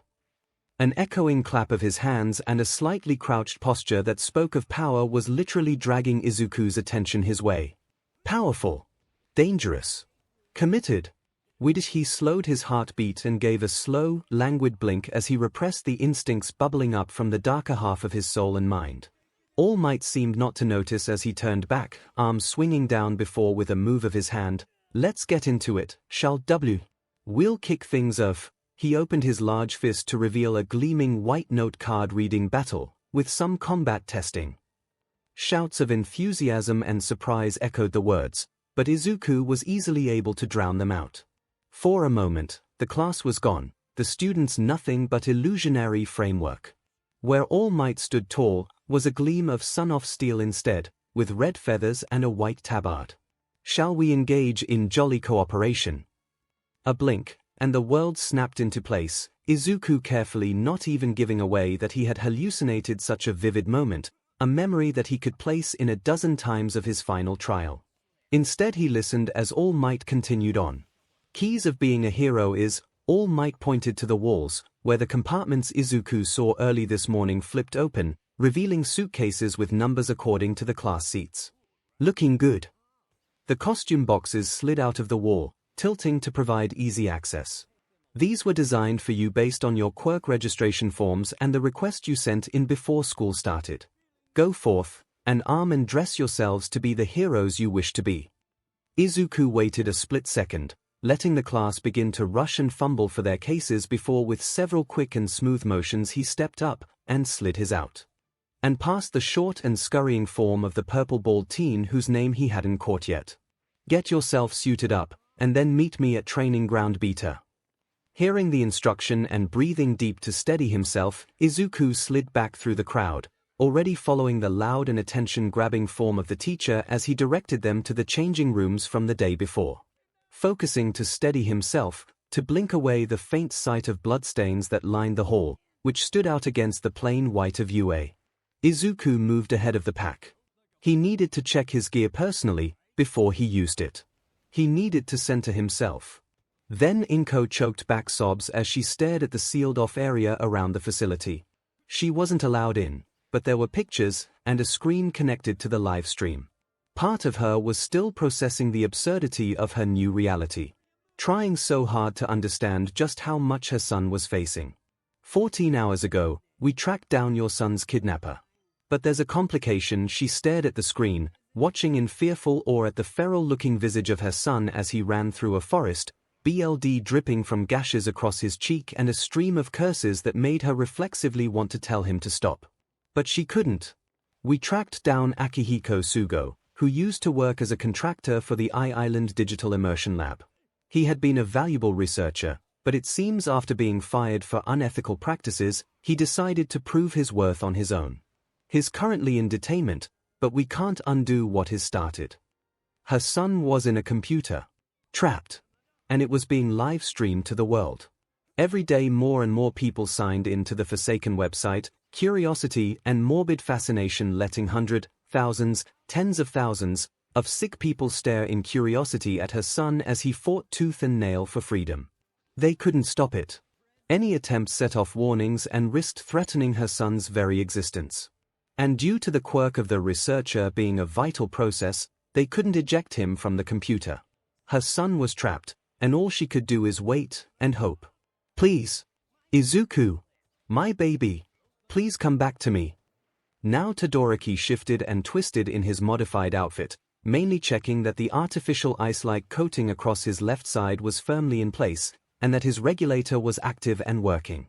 While it would take longer than using his quirk, it would be far more palatable than his SPM donor's powers. Shoving the thought away, he checked to make sure the durable white and tan materials of his outfit fit and moved easily. As he glanced back, however, he saw it. One of the last members of the class to exit the tunnel, despite being one of the first into the changing room. Dark greens and steel grays and blacks blended against the tunnel's faint lightings, only coming into details once he crossed the threshold.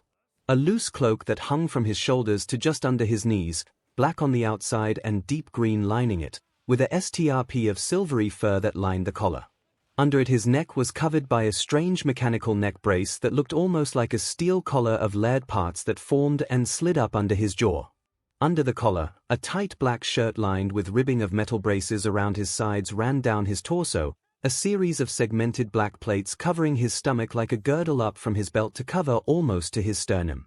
A half-skirt of long silken material that gleamed metallic in the sunlight hung from under the ever-present sword belt to cover his left leg, falling over a simple pair of black combat breaths and tucked into vibrant blood red boots that rose halfway to his knees. Across his left arm, a thick curved bracer extended from his wrist to elbow, and rounded discs covered the rest of his arm to the shoulder from its aegis. The right arm was left loose and free, the sleeve cut short around his bicep. That was likely for offensive mobility, and the teen was currently adjusting the fit of the black fingerless gloves he wore to finish out the outfit. An asymmetrical design with defense and mobility in mind. I bet if something hit him from his left, it would be deflected or caught with ease. Does he use a defense posture with his weapon arm behind him? Todoroki took a second to clock the sword hilt barely visible under the left arm's shadow, and then blinked at the sight of a gunstock for some sort of rifle over his back, the rest of the weapon hidden under the loose collar of his cloak as it hung behind him. Quirk improves efficacy of weapons perhaps. Reflex and coordination, maybe. Todoroki glanced away as the teen strode into the crowd. You remind me of someone, but why? Then 𝐒𝐭 sat across from Mitsuki, her friend's comments and assistance, sounding like so much noise as she sat and stared at the lukewarm coffee in her hands, the third day since she had found her son's fate. Her phone ringed. Blinking, she swallowed her dry throat and dragged her phone up from the table, Mitsuki cutting herself off in a mid-story rant even as 𝐒𝐭 answered. Hello. Miss Midoriya. We have a new development. Izuku cleared the first game. Inko froze, and her phone slipped as a convoluted rush of emotion tore through her. Her son did it. His advancing, fighting. He was coming home as fast as he could. And she felt a rush of shame. Of fury and self-centered anger and focus. Her son, her precious hero-focused son, was crawling his way out of hell for her. And here she was. She had frozen, panicked, lost herself in nightmares and worry. And her son was coming. Her son was fighting monsters. Like that slender beast. She had watched, seen the injuries that had barely slowed her son's motions, that had sent him cursing and pushing every harder. Shame gave way to steely determination. Like rusty steel rising from the water, bracing against the flooding emotions. Blinking, she picked her phone up. Tell me everything. Now Koda Kuji was a nervous young man. Conflict was not his goal, rescue and support of the people was. He had limited fighting experience despite his stature and secondary mutations increasing his strength and hardening his skin to a thick, leather-like appearance. His quirk was also far more suited to recon and rescue operations. Heck, his entrance to this school was only possibly because his nature led him to help assist and distract robots for other students in the vague hope it would count somehow.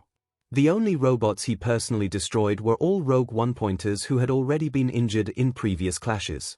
And now he was going into a far more direct and brutal fight.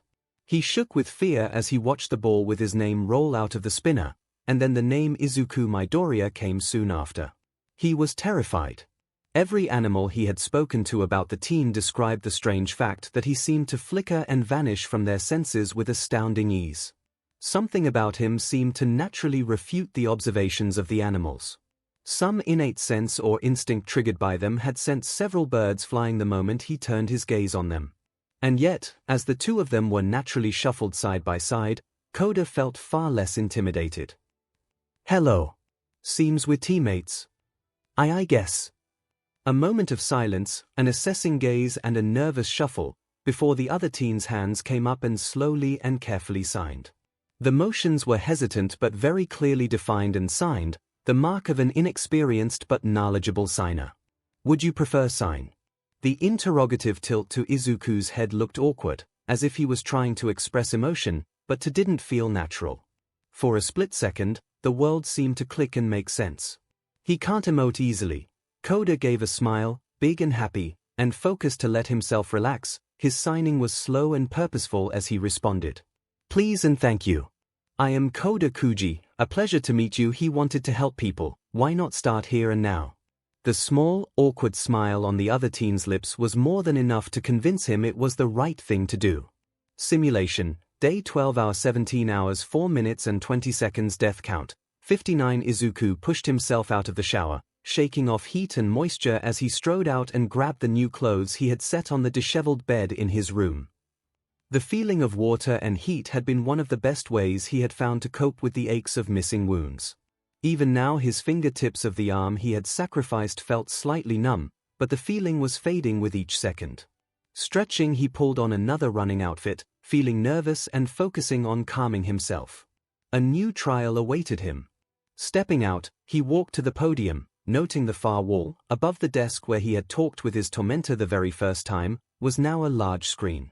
Most of it was taken up by a large timer, slowly clicking up second by second, but at the very top of the screen, in a simple box, read Simulation 1 cleared, 12:16:05:00 in bright green text. For a moment, he stared at it, and breathed deep. A sense of fire, of emotion and satisfaction and drive, bloomed in his chest. Breaking his focus, he shifted and pulled himself up on the podium, laying down in a single far too practiced motion. As the visor slid up and over his head once more, he stared up. A flicker, almost like old film reel, and the next title appeared, a stylized carnival or party-looking font surrounding a pizza box. On the box was the name Freddy's. Breathing deep, he triggered the simulation, preparing for anything. The rush of falling, the flicker of reality. And he was sitting up in an office chair. He was so surprised by this he almost knocked his chair over, but as he focused he took in the brick-and-mortar room he was sitting in, a desk sitting before him. The only light besides the computer monitor came from a recessed light that flickered faintly above him. He took in happy-looking, yet decrepit, posters and art hanging from the walls, all promoting a pizza place known as Freddy Fazbear's. He would have kept checking out the room, but his thoughts were quickly interrupted by the ringing of a phone. Glancing around the desk, he was confused at the lack of a phone, before turning to see one hanging on the wall, facing away from the security desk. A blinking red light flashed as it rung again, and slowly 𝐒𝐿 stood and stepped towards it. 𝐒𝐿 breathed deep and focused.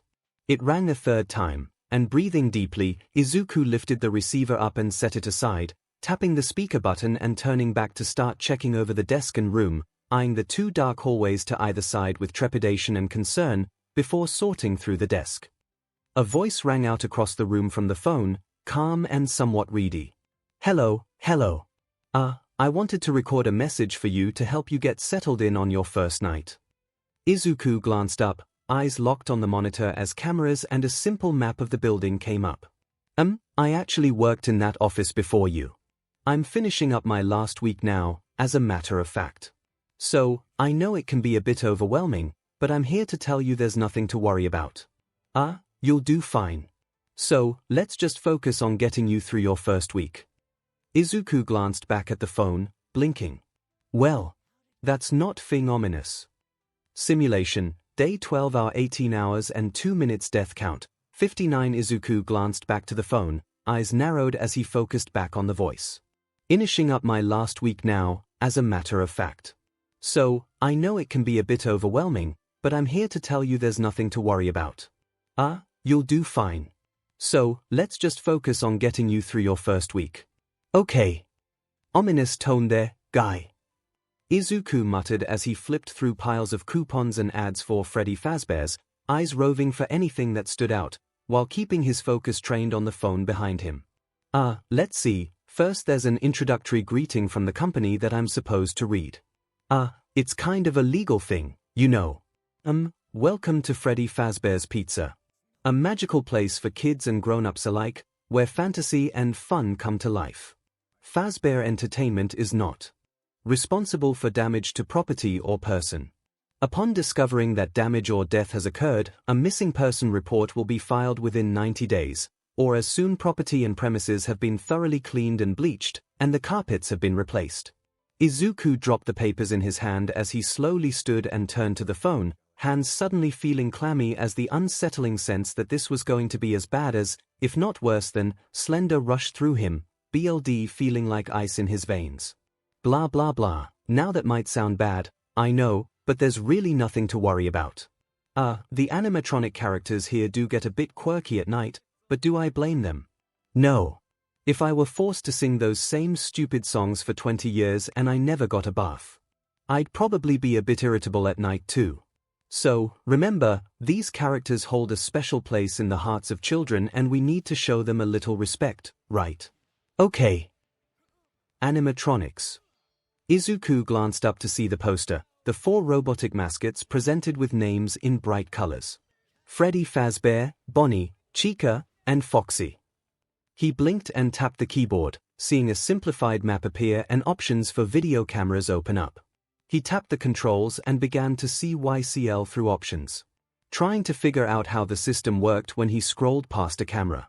A second of testing and he changed back to the view. A stage, viewed from the side, with 3 of the 4 animatronics, staring out at a bunch of tables and booths. The characters do tend to wander a bit.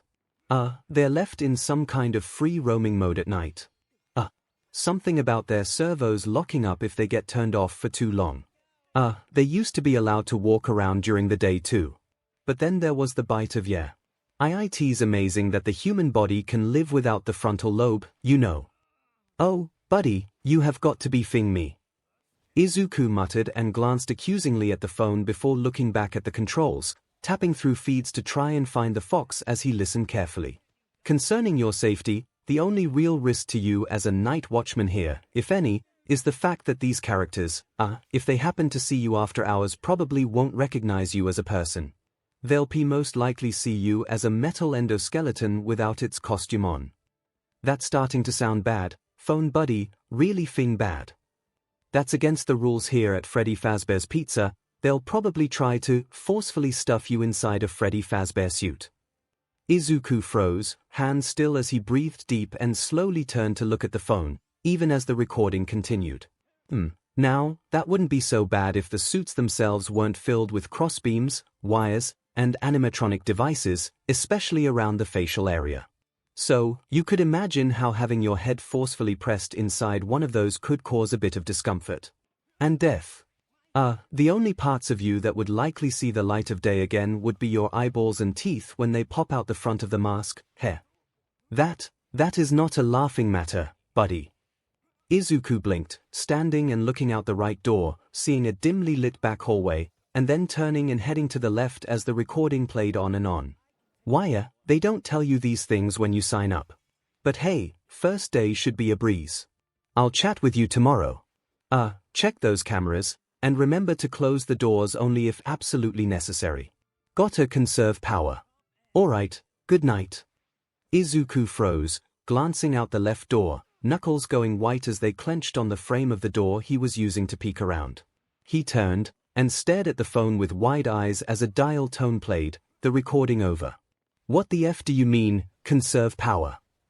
Izuku lunged for the computer, tapping a key to wake up the screen as he looked and then saw it, at the bottom corner of the screen. 12:07 a.m. Power at 96%.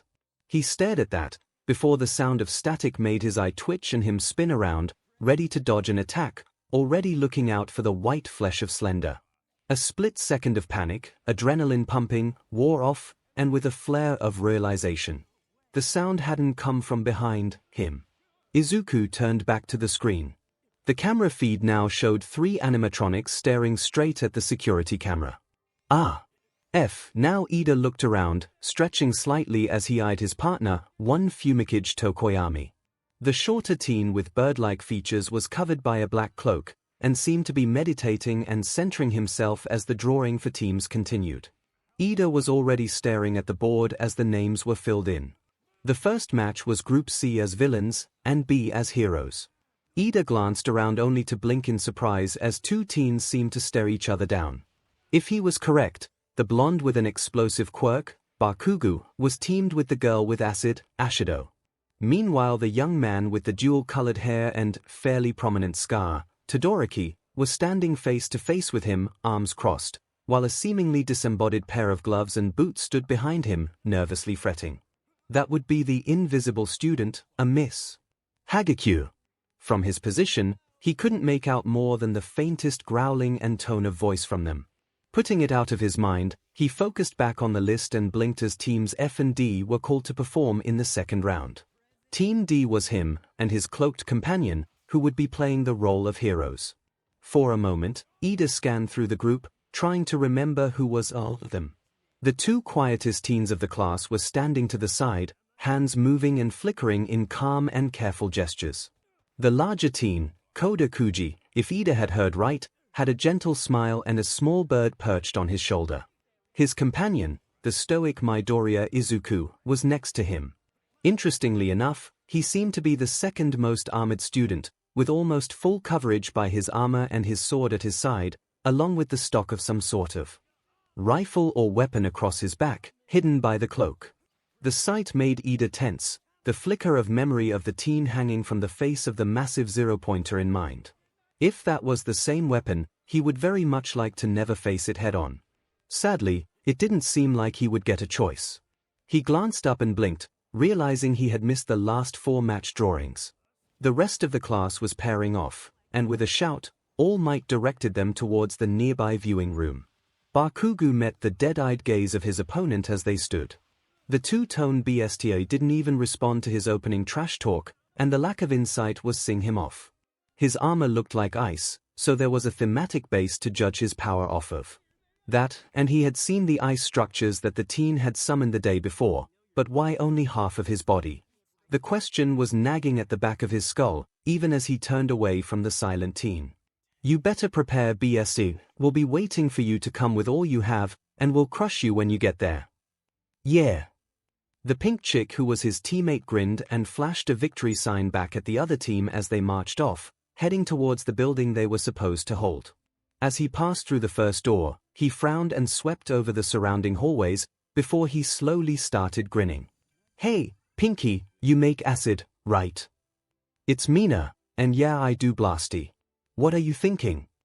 I think we start with some renovations to our base." He grinned, teeth bared in ferocious intent. "Here's what we're gonna do." The other 16 students had gathered in the observation booth, a wall of monitors lighting up as the cameras came online and began to flicker and search through the building and its surrounding sides. Izuku blinked and bit back the urge to rush and get up close. This wasn't the same room he was killed in so many times, despite the spectral bloodstains and that faint, just beyond earshot, sound of gears and clanking. He blinked and breathed deep, and let it out slowly. His eyes opened to clean walls and bright corners. A bump on his shoulder and the soft and caring gaze of his teammate locked onto his eyes. "You okay?" Izuku brought his hands up, a reflex to brush off Koda's hand on his fingertips, but instead will be. "Bad memory." Koda nodded slowly, hand clapping Izuku on the shoulder in comfort for a moment. He let it drop just before the sound of All Might over the speakers echoed out. "The villain's prep time is over. Heroes, you may begin." Izuku idly bit the inside of his lip, even as he got bumped, Koda wincing as he signed out a single word that made Izuku's lips twitch up. "Loud." Turning back, he looked over the monitor, eyes roving across them with the ingrained memory of dozens of nights of long hours planning and countering. As he took in the villain's actions, he blinked slowly, before the smirk grew more pronounced. "That's a smart play, Kaken. Can you back it up? So, what's our plan, Mr. Quiet Guy?"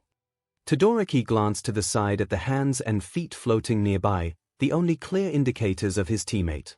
"You step back, and I finish this in the first blow."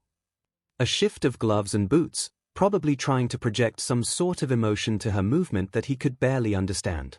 Something about impatience.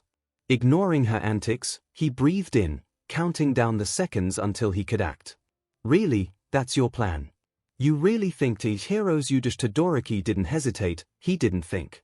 He took only a few seconds to center himself, before gathering his quirk's icy power in his hand, pulling it in and condensing into as strong and as potent of an attack as he dared.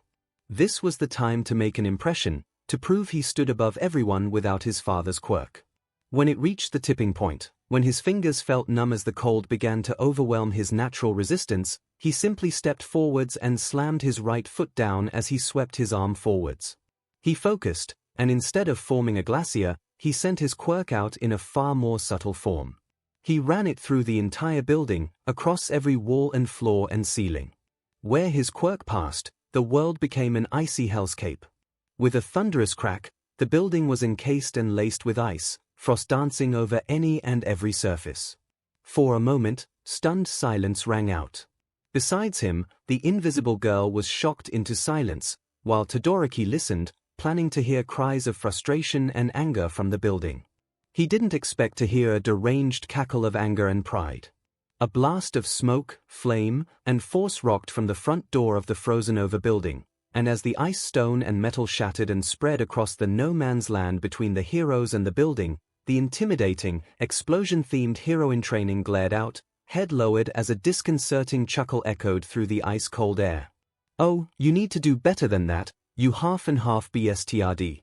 If you think that your little winter wonderland bullshit is gonna stop us, then you're more conceited than I thought." He cackled, and with a blast from his hand, smoke filled the doorway, concealing his retreat back into the depths of the wintry building. Todoroki was dumbfounded. How the hell did he avoid that blast, the one that opened the door? He was waiting.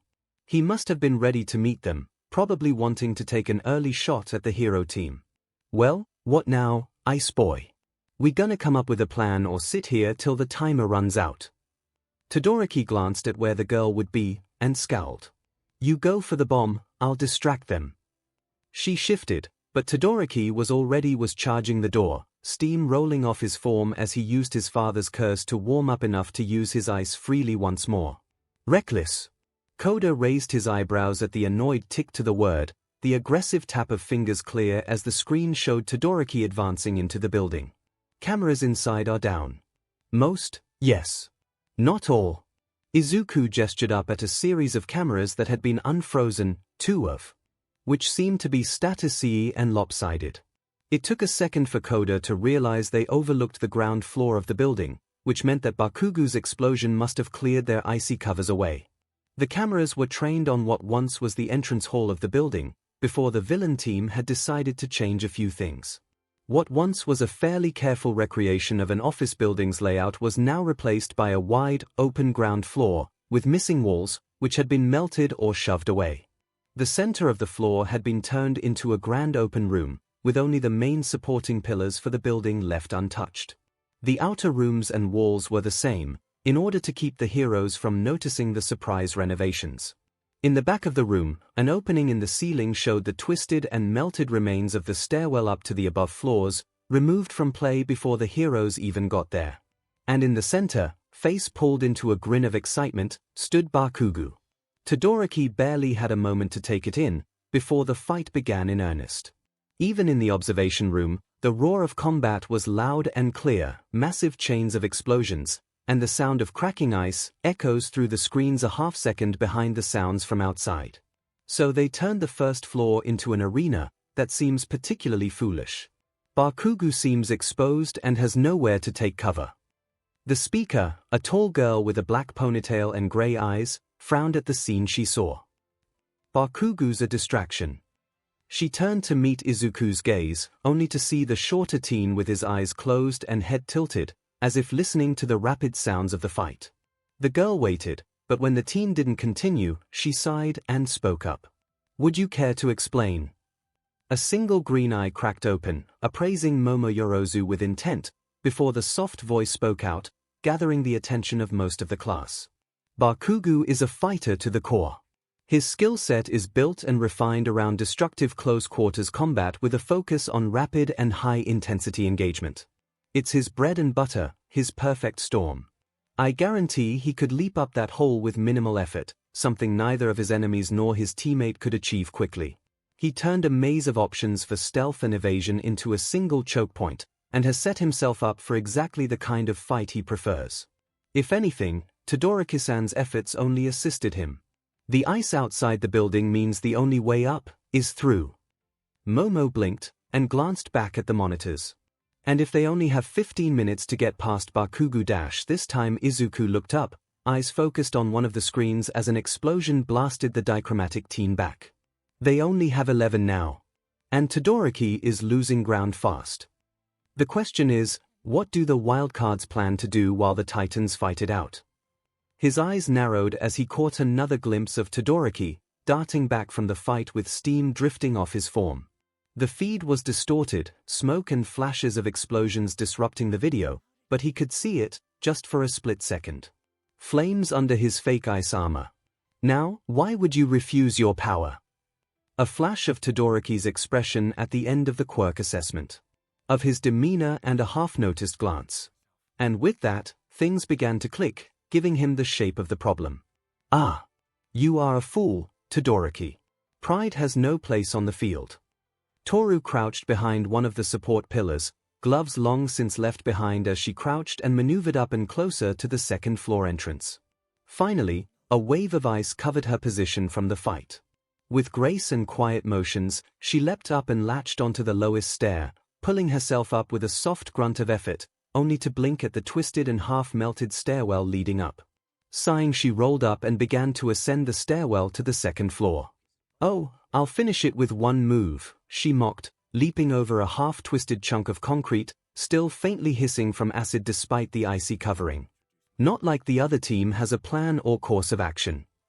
She slipped and bit back a curse as she felt her hand grow warm with liquid. The translucent BLD was one of the biggest issues with her power set. She could rarely judge just how much damage she's taken. And even her awareness of her body had its limits. And the goddamn numbing cold wasn't helping, but... Finally reaching the second floor, she glanced in, only to blink as an explosion tore a section of the floor apart down the hall from her. Well, that's the wrong floor. Closing the door of the stairwell, she turned and continued parkering up. Todoroki was panicking, he admits. His body was already starting to ache and seize up, muscles spasming from repeated applications of extreme cold then rapid warming.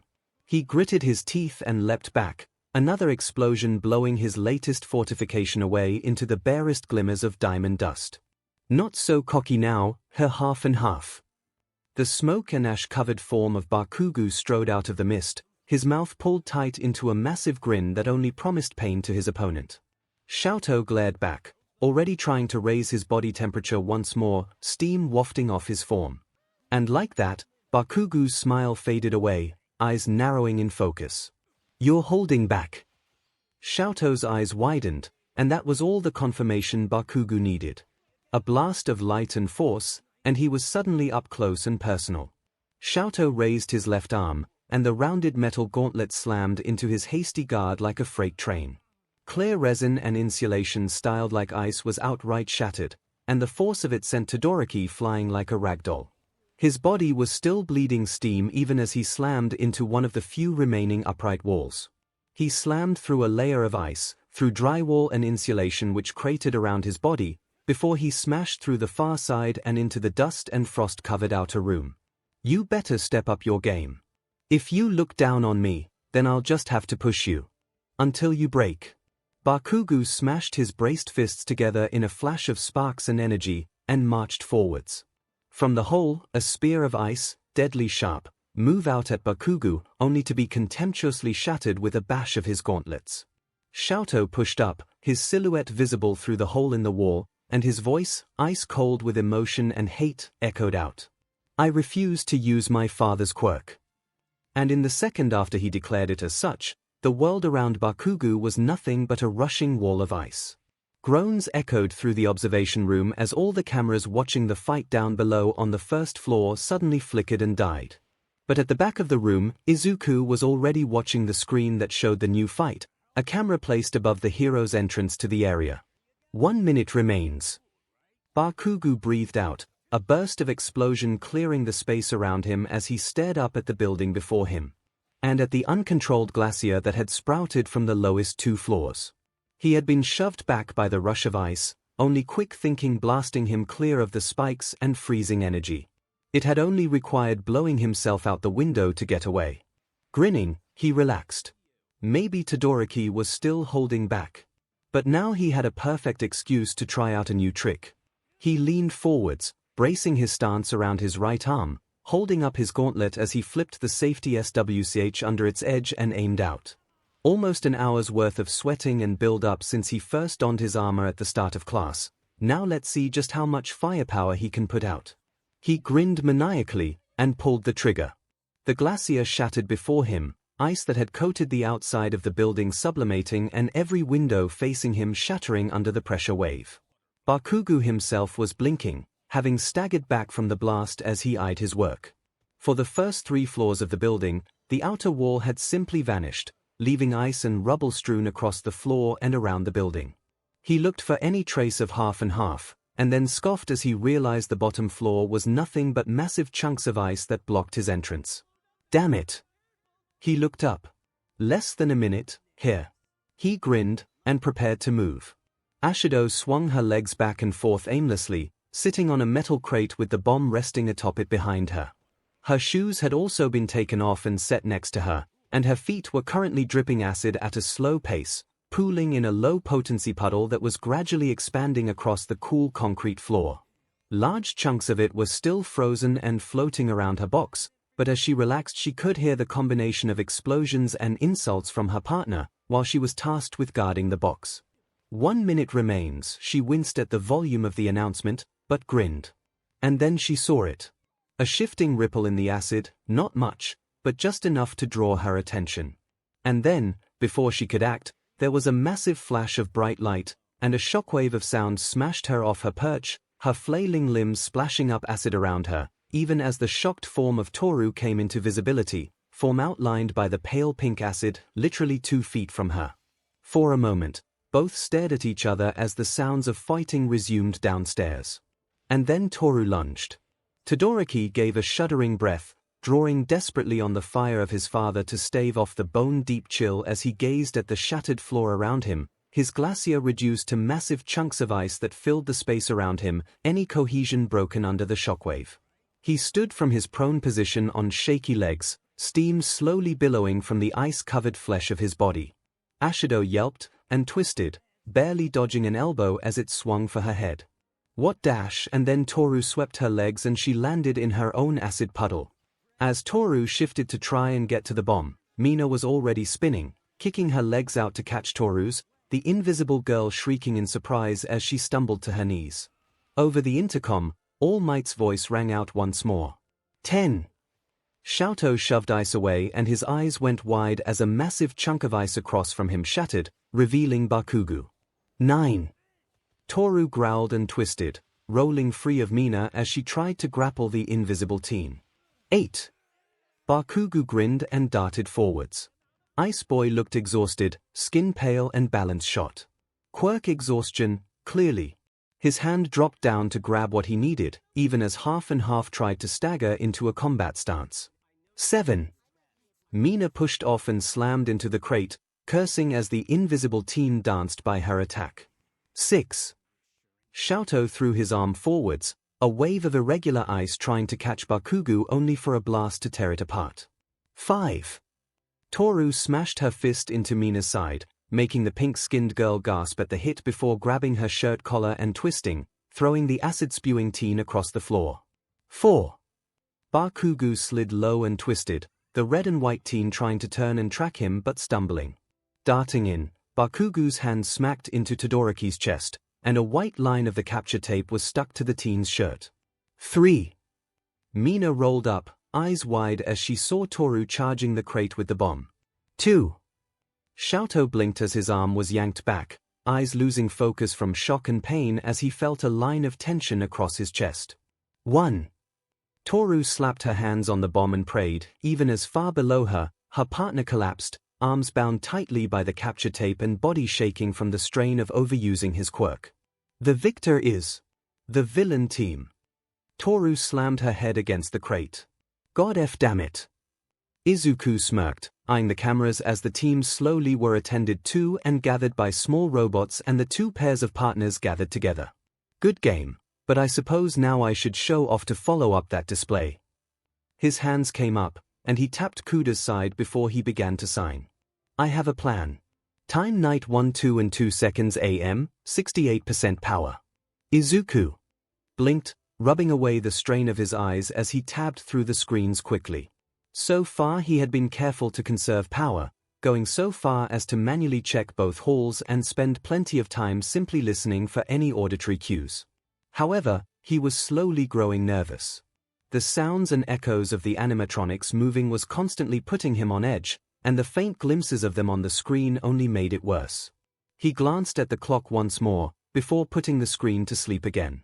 Time, 2:05 AM power, 67% now. Ida and Tokoyami glanced down the street. The still smoking and ice-covered remains of the original test building were clearly visible, while before them was another basic building. As the two heroes in training stretched and readied, they began to talk. I possess engine-augmented legs, allowing me to accelerate quite fast. Yourself. I carry my darker half, his ethereal form quite dangerous. Darkness increases the depth of my power. From under the hem of Tokoyami's cloak, a shadowy black bird peeked out, its shining yellow eyes peering up at Ida. The taller teen took a second to process before nodding awkwardly. Well, shall we plan on how to engage our enemies? If you possess speed, then perhaps you should lead, while I provide rear cover as we clear. I suppose that is the best way to proceed. The two fell back into an awkward silence as they waited for the 5 minutes to end. Izuku glanced around the room, the bomb having been moved by the efforts of the two teens. Turning, he signed to his comrade. You okay guarding? Yes. Be safe. Of course. Izuku looked back once as he left the room, Koda already leaning out of the window as a small flock of birds began to gather on the far side of the building from the hero team's entrance. Stepping through the door, he thought back to the note that he had received from Hatsune. I got the guns and the main armor finished up, but the new sword, your special weapon and your cutter are giving me trouble. Mask is done though, left hand pocket under the armor cloth. Good luck, test them well. Mouth twitching slightly in amusement at the memory, he slid his hand under the half-skirt at his side, pulling forth a thick, curved mouthguard-looking hunk of metal. He brought it up, and with a small whirring click, it attached to the metal gorget that covered his neck. As it covered his jaw, he breathed deep, and pressed 2 buttons to activate it. Whirs and clicks echoed as plates shifted and realigned, coming out to wrap around his jaw and face, thin flexible plates reaching up, till they aligned over his cheekbones and nose, forming a smooth, curved grill with a design almost like bared teeth, his breath coming out as a faint hiss when he exhaled. As the guard finished, he closed his eyes, feeling 2 squared pieces shifting to cover his sockets as a third, wider plate wrapped from temple to temple over it. A second, and then a faint beep, and the darkness that covered his eyes was replaced by a faint blue light. He opened his eyes to see the world around him washed in a blue hue, the darkest corners of the building now lit clearly to his eyes. Tapping the side of the visor, the blue faded away as he turned off the UV of the helmet, leaving him with the world looking slightly washed out instead. He tapped the earpiece he wore, and checked it, hearing the channel open in his ears. "Hunter. check." His voice, normally fairly one, sounded mechanical and threatening to his own ears, the muffling of his face mask more than enough to remove the last traces of intonation. That could be annoying in the field. He'd have to check with 𝐻𝐻𝐿 about it later. "Watcher, check." Coda's fairly high-pitched voice echoed across the communicators clearly. "Good. Let me know when you're ready." "Yes." Izuku nodded, and shifted his shotgun from his back to his hands, reflexively checking the chamber to see the vibrant purple case of the paint shells he was handed out. Checking with 𝐻𝐻𝐿 via text, she had confirmed they were solid shells that would splatter on impact, and not when leaving the barrel. So he had quite a bit of range for a shotgun. Clicking the slide back, the chamber closed and Izuku slung it back across his shoulders. If he was correct, he had just under 2 minutes left until the conflict truly began. Reaching in his pocket, he unhooked and pulled out a braided paracord bundle, black thin cord strong enough to support his weight if necessary. Nodding, he also reached in and pulled a small box of loop-headed pitons from another pocket. 200 feet of paracord and 5 floors to cover. Better get going. Stepping forward, he got to work. Time, 4:42 a.m. Power, 19%. Izuku growled as he heard the repeated clanging of metal on metal from behind the drop door. "Go away, you stupid F-bird." He looked back out the other door, fingers rapping on the door frame as he glanced around, tensed and ready for another assault. With a final echoing clank of metal on metal, the hammering stopped.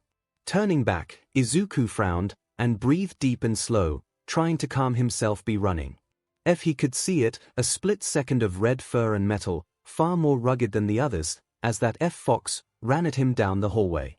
Ducking back inside the room, Izuku slapped the button to drop the door, grimacing as he considered the cost of the power he was about to use, just in time for the slam of metal on metal as the fox shoulder checked the door. He darted to the other door, and slammed the light for just a second, the form of Chico, the goddamn chicken robot, outlined in the light before he turned it off. F. He rested his head against the metal of the door, trying to let the cool steel help with the burning that he could feel in his eyes. Almost 5 hours down. One more. Just one more. Now Bakugo glared at the camera screens showing the feed from the building, feeling the strange itch and flex of his muscles as he clenched and unclenched his fists. Deku was more than smart, he was dangerous. Bakugo knew it. And it was on display here.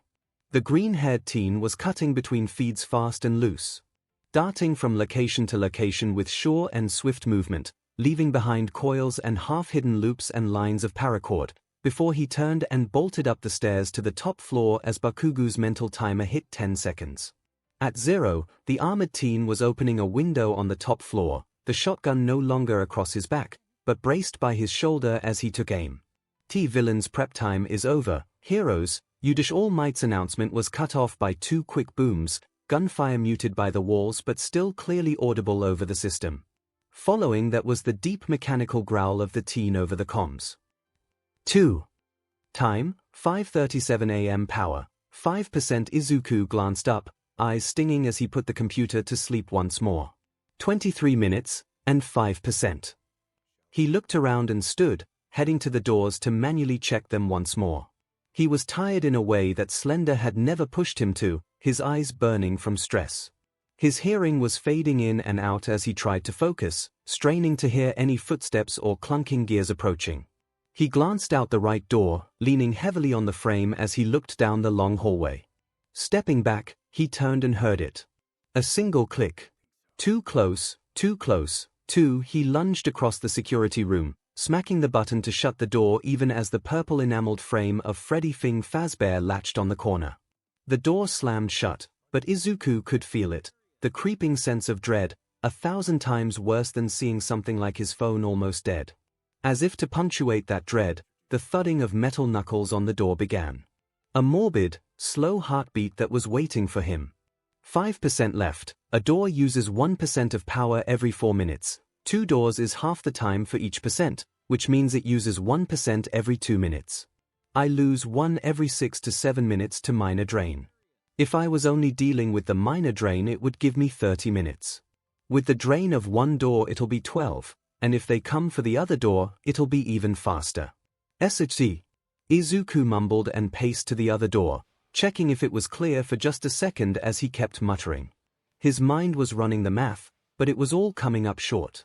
It didn't matter what he did or how much he compared the numbers, it wasn't enough. I need 10 minutes that I don't have. It was only emphasized as Freddy slammed the door again. Now Ida flinched as the wall next to his head seemed to burst, bright purple goo splattering at his side, even as another slammed into the wall just next to Tokoyami, purple paint splattering across the dark feathers and the shoulder of his cloak. Down!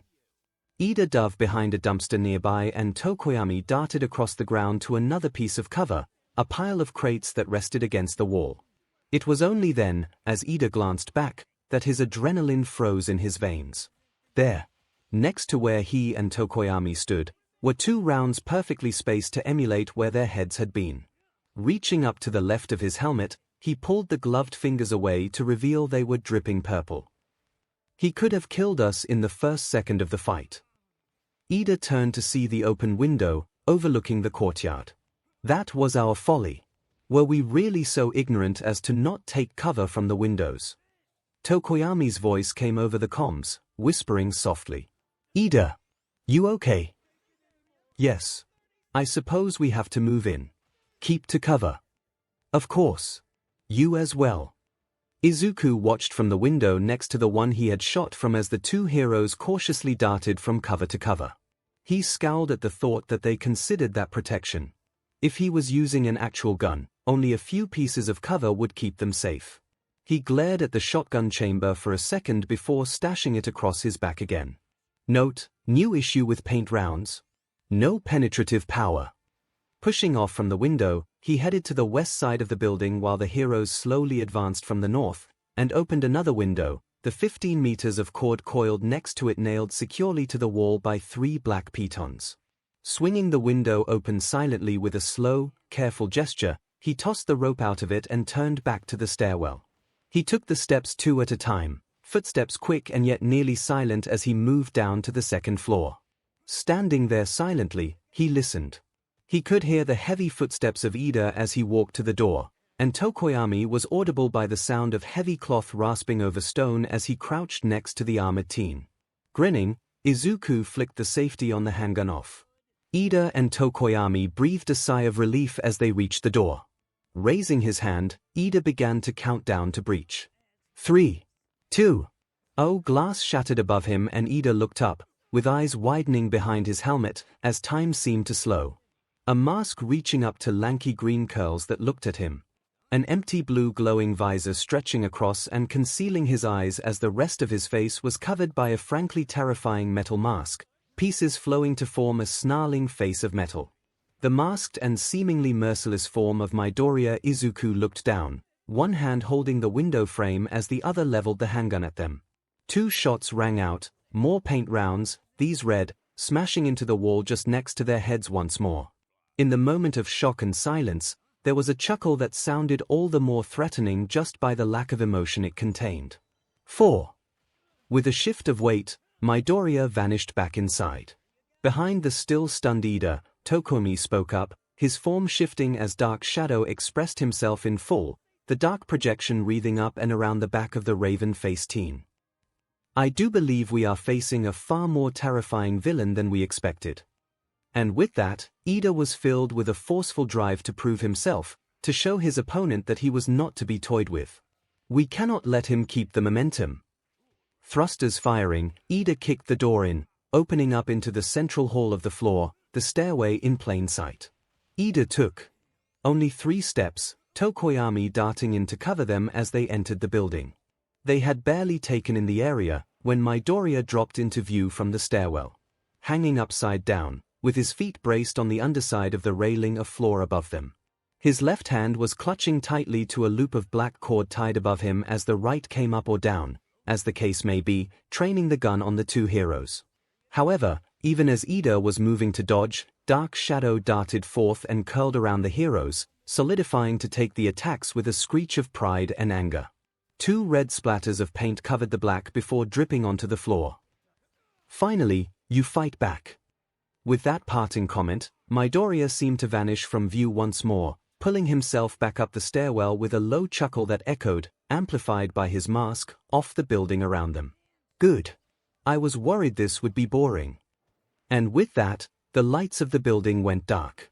Koda glanced up and took a deep breath before looking at the window and the various crates surrounding the room. Almost 100 birds sat perched on edges and window sills. Sparrows, pigeons, swallows, crows, and even 2 kite hawks. With another deep breath, he called out, "Get going, please." With a flurry of wings, they leapt and took flight, swirling around Koda in a myriad of feathers, before funneling out the window, and then beginning to flutter and circle the building itself. Reaching up, he took a steadying breath, and tapped his comms. "Midoriya, you've got your distraction." He glanced up as the lights cut out, and nodded. It seems the rats had found the power box. Tokoyami backed up, his mental grip on dark shadow tight as he focused.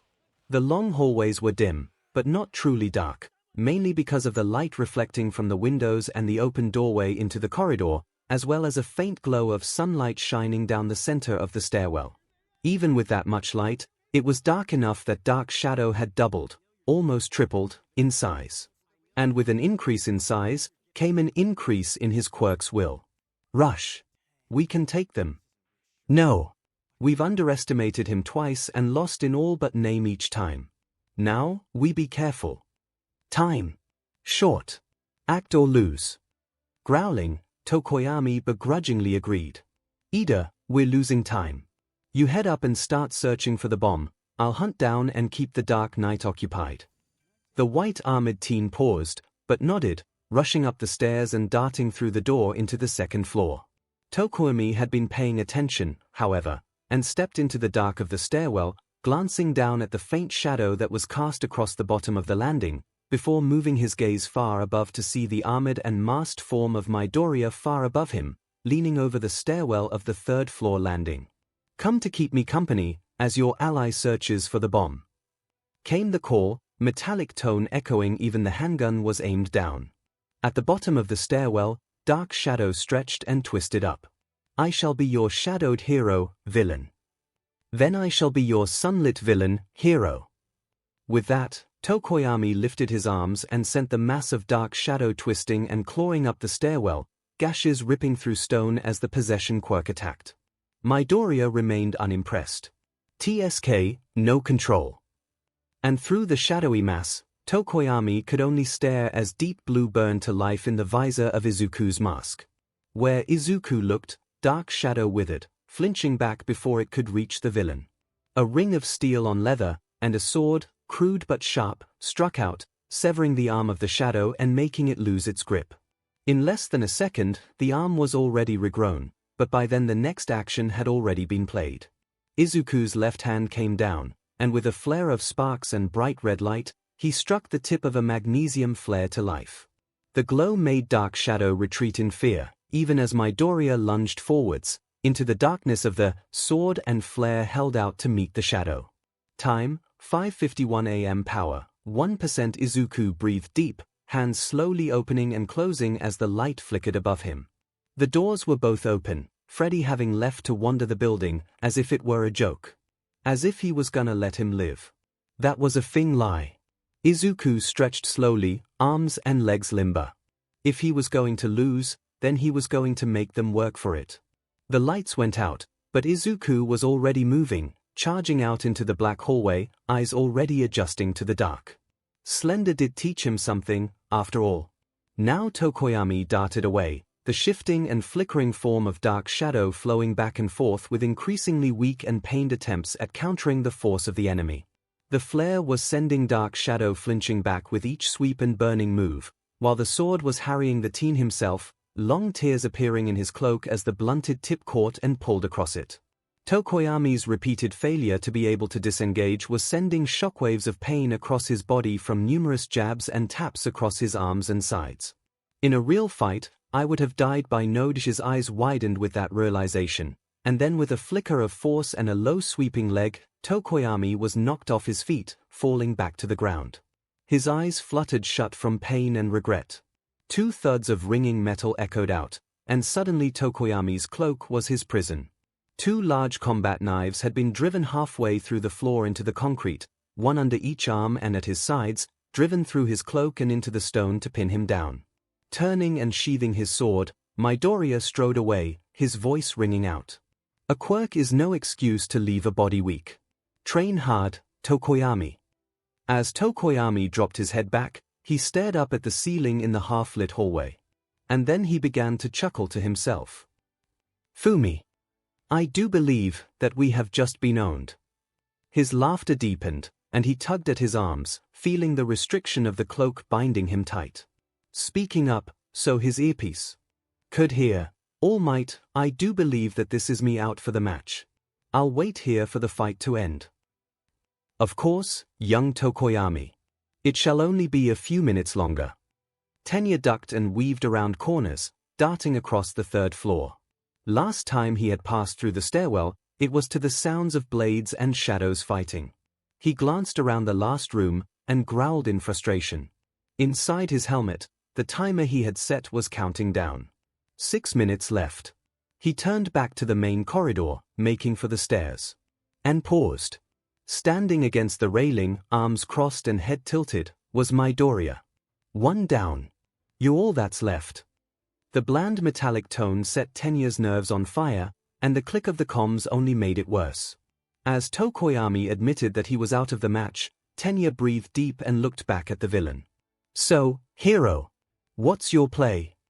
The flare of exhaust, the growl of the engine, and the humming power surging up his legs. Tenya lunged. And beneath his mask, 𝐒𝐿's lips curled into a slight smile. Time, 5:54 a.m. Power, 0%. 𝐒𝐿 rolled over a table, even as Freddy's fist came crashing down over the wooden surface. As he lunged up and away, Bonnie came around the next table, servos and springs clicking as it tried to box him in. He kicked the chair next to him up and at the animatronic even as he jumped atop the next table. Foxy was wandering the edge of the dining room, waiting in the wings for an escape attempt. Freddy, Chico, and Bonnie were all trying to box 𝐒𝐿 in, spitting up to circle and close in on him. He leapt from one table to the next, avoiding Chico's reach as he moved closer and closer to the stage, the animatronics moving in after him. That's right, come and get me, you tin-hearted morons. He was forced back once more, and seeing no recourse, he jumped up onto the stage, turning in the dark to see the advancing animatronics. Just a little longer, come on, come on. Now as Ida darted forwards, he didn't see a rope that had been uncoiled and stretched across the hallway, didn't see that in the darkness, 𝐒𝐿 had prepared a rope, that his hand held capture tape in his grasp. But he felt it. His ankle caught the rope, tripping him up as he crossed the last threshold. He stumbled forwards, and 𝐒𝐿 stepped to the side, almost gently patting the teen on the back, before shoving him over the railing of the stairs. With a crash, Ida cleared the gap in the center of the stairwell. He landed on the far side of the railing, armor cracking as he slammed at high speeds into the wall under the window, glass shattering from the impact. Blinking in dazed confusion, Ida began to clumsily stagger up, hand on the wall for support.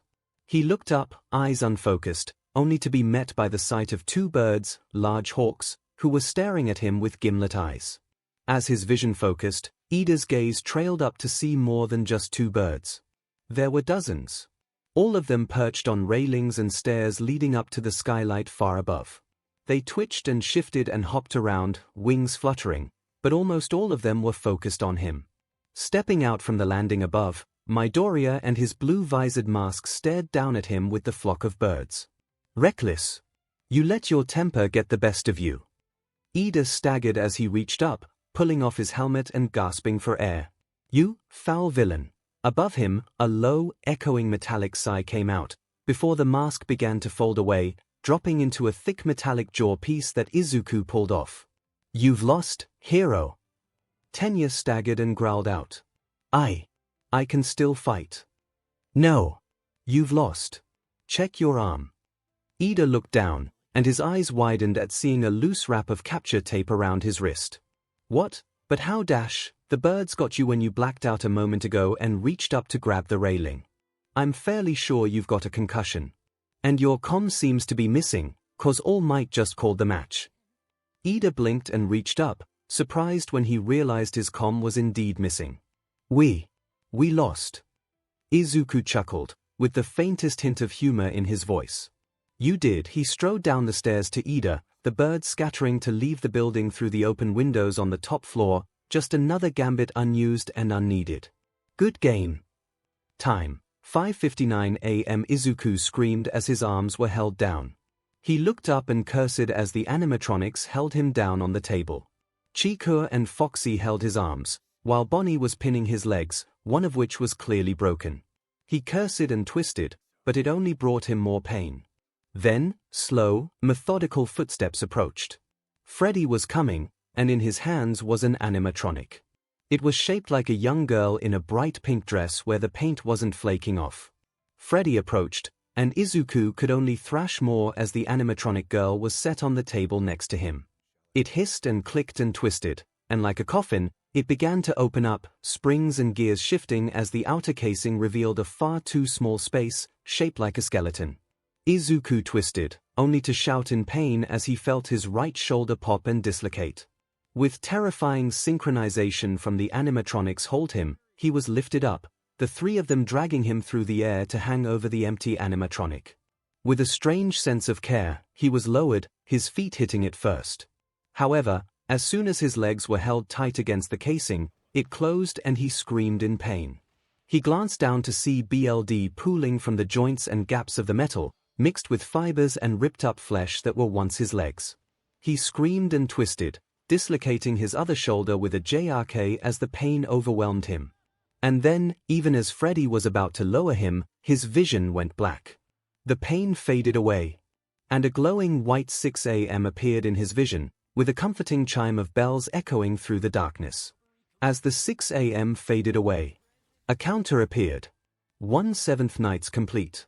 Now as All Might stared at the screen, tapping the commands to have the recovery bots come to collect Ida, he reviewed what he had just watched, as the students behind him whispered and gossiped about the same. Young Midoriya was an enigma, and his actions were inconsistent with what All Might had been warned of. His actions and techniques were refined, yes, but he had shown no real drive or intention to end the fight at the start. The counting of how many times he could have eliminated his opponents at the start was terrifying. Just at the start, the match could have been ended instantly, but instead the teen had playfully unnerved his opponents. All Might's trained eyes and combat experience also showed through at the realization that many of Midoriya's tricks, traps and surprises went largely unused. The coils of rope, the open windows, even the birds, a distraction, had been fairly useless in the long run. Young Midoriya, please escort Ida to the front of the building. A transport to the infirmary and recovery girl's attention should see him back to class soon enough. Understood, the curt and mourn reply made All Might's skin crawl. Where was the joy, the expression of interest that was evident in the teen's actions but not his voice? It was simply unnatural.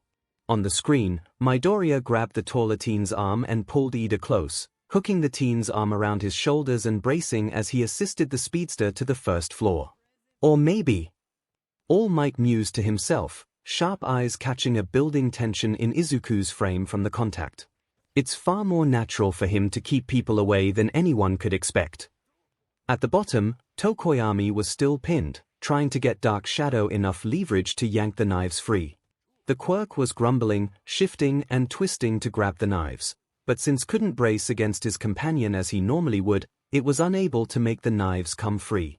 As footsteps approached, the raven-headed teen looked to see Midoriya supporting his comrade, whose armor looked cracked and head-lolled somewhat, as opposed to his once perfect posture. "What happened to him?" Tokoyami asked, as he passed by. "Tripwire, and the stairwell." Realizing that was likely the crashing sound the raven-haired teen had heard earlier, he nodded and laid back down. "When he's taken care of, would you be so kind?" The sentence was cut off as out of the stairwell, Koda glanced down the hall, stony head scratched at sheepishly and a large rat on his shoulder. I can help." Midoriya glanced back from where he neared the doorway out and nodded. "Pull towards his feet and up." With that, the two armored teens left the building. A few minutes of getting his grip and figuring out how to crouch to get the right leverage, and the knives slowly came loose, jerking up and being set down nearby. "Thank you for your assistance, animal speaker." Tokoyami nodded, Dark Shadow shaking its head in thanks as well. The rocky teen grinned and rubbed his neck, before looking up as Midoriya strode through the front entrance and back down the hallway by himself, the tall red boots silent and black cloth hanging down from around his shoulders swaying. As he approached, his hands came up as if to sign, before he glanced at Tokoyami and spoke instead. "Koda, I'm gonna gather my remaining supplies back up. Say thanks to the birds for me, and sorry they didn't get to perform their act." The monotone voice was soft and careful, even as the teen crouched and picked up his knives, a smooth motion sliding them behind his back under the loose cloak he still wore tucked into hidden sheaths in the small of his back. As he strode past, Tokoyami spoke up, picking up the discarded red plastic flare that had burned out only a minute before the match. "Thank you for the match. It was quite illuminating." As Izuku glanced back, lips twitching, a hint of humor in his eyes. "Anytime." With that, the wraith-like figure wandered up the stairs. Koda blinked and tilted his head. "Was that a pun?" Tokoyami merely gave a slow blink before he walked away, as Dark Shadow giggled inside his cloak. Izuku breathed deep as he collected the looped ropes from around the top floor, and pulled a small crowbar from his pouch to recover the pitons that held them ready. Back window escape route, main stairwell rapid descent, the 5th to 3rd floor rappel rope, tripwires 1 to 5, snare hoops, anchor cord for 2nd floor landing. Checking off the rope lengths and locations in his mind, he slid the last piton back in his pocket, before pulling one of the 2 knives he used to pin Tokoyami. The tip was deformed from impact and the top third of the blade had been warped and dulled by slamming it into concrete. Sadly, he had expected this. Just like his blade was rough and poor quality, these had been cheap acquisitions, more from random junk shops and novelty stores than an actual bladesmith. He was more surprised they hadn't snapped under the force he subjected them to. He would have to requisition more blades from Hatsume. God, he missed that parrying dagger he had picked up in New Londo.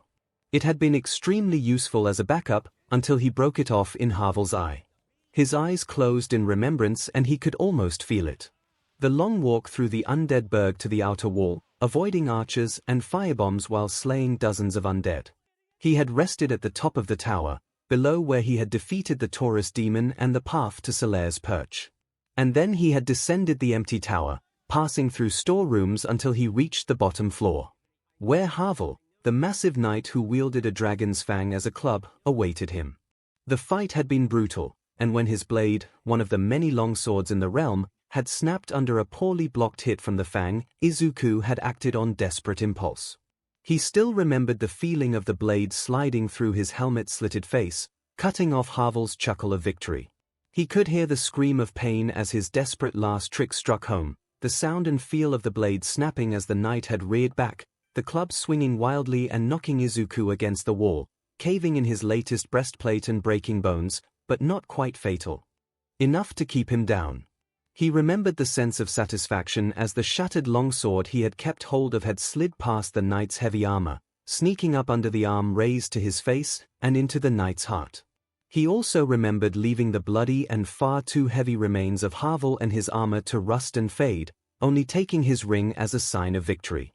Breathing out in a sharp exhale, Izuku stood, tossing the knife in his hand up and catching it absently as he turned. He had wasted enough time here. There were more fights to watch, and he expected the fighters from the last match would return soon, all but 𝐻𝐭 having been sent to the infirmary to get patched up before his match had begun. However, as he strode out the front door of the building, knives and gear all stowed, he was met with a surprise. Freddy Knight 3:12:06 a.m. Freddy Death Count 44. Hello. Hey, you're doing great. Most people don't last this long. I mean, you know, they usually move on to other things by now. I'm not implying that they died. Tig, that's not what I meant. Anyway, I better not take up too much of your time. Things start getting real tonight.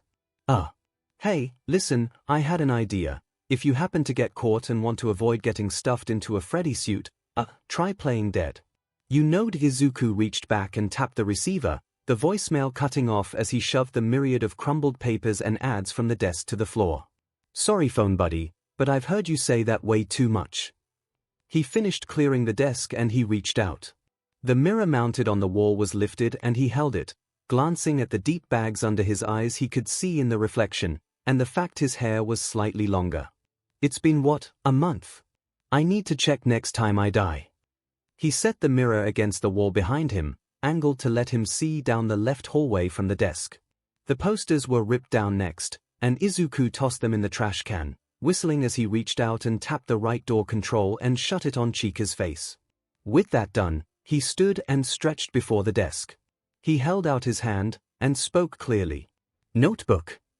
A flicker of light and a leather-bound notebook landed in his hand, and he slammed it to the table with gusto, flipping it open to a pair of pages covered in math, a sketch of the rooms, and a list of times and events.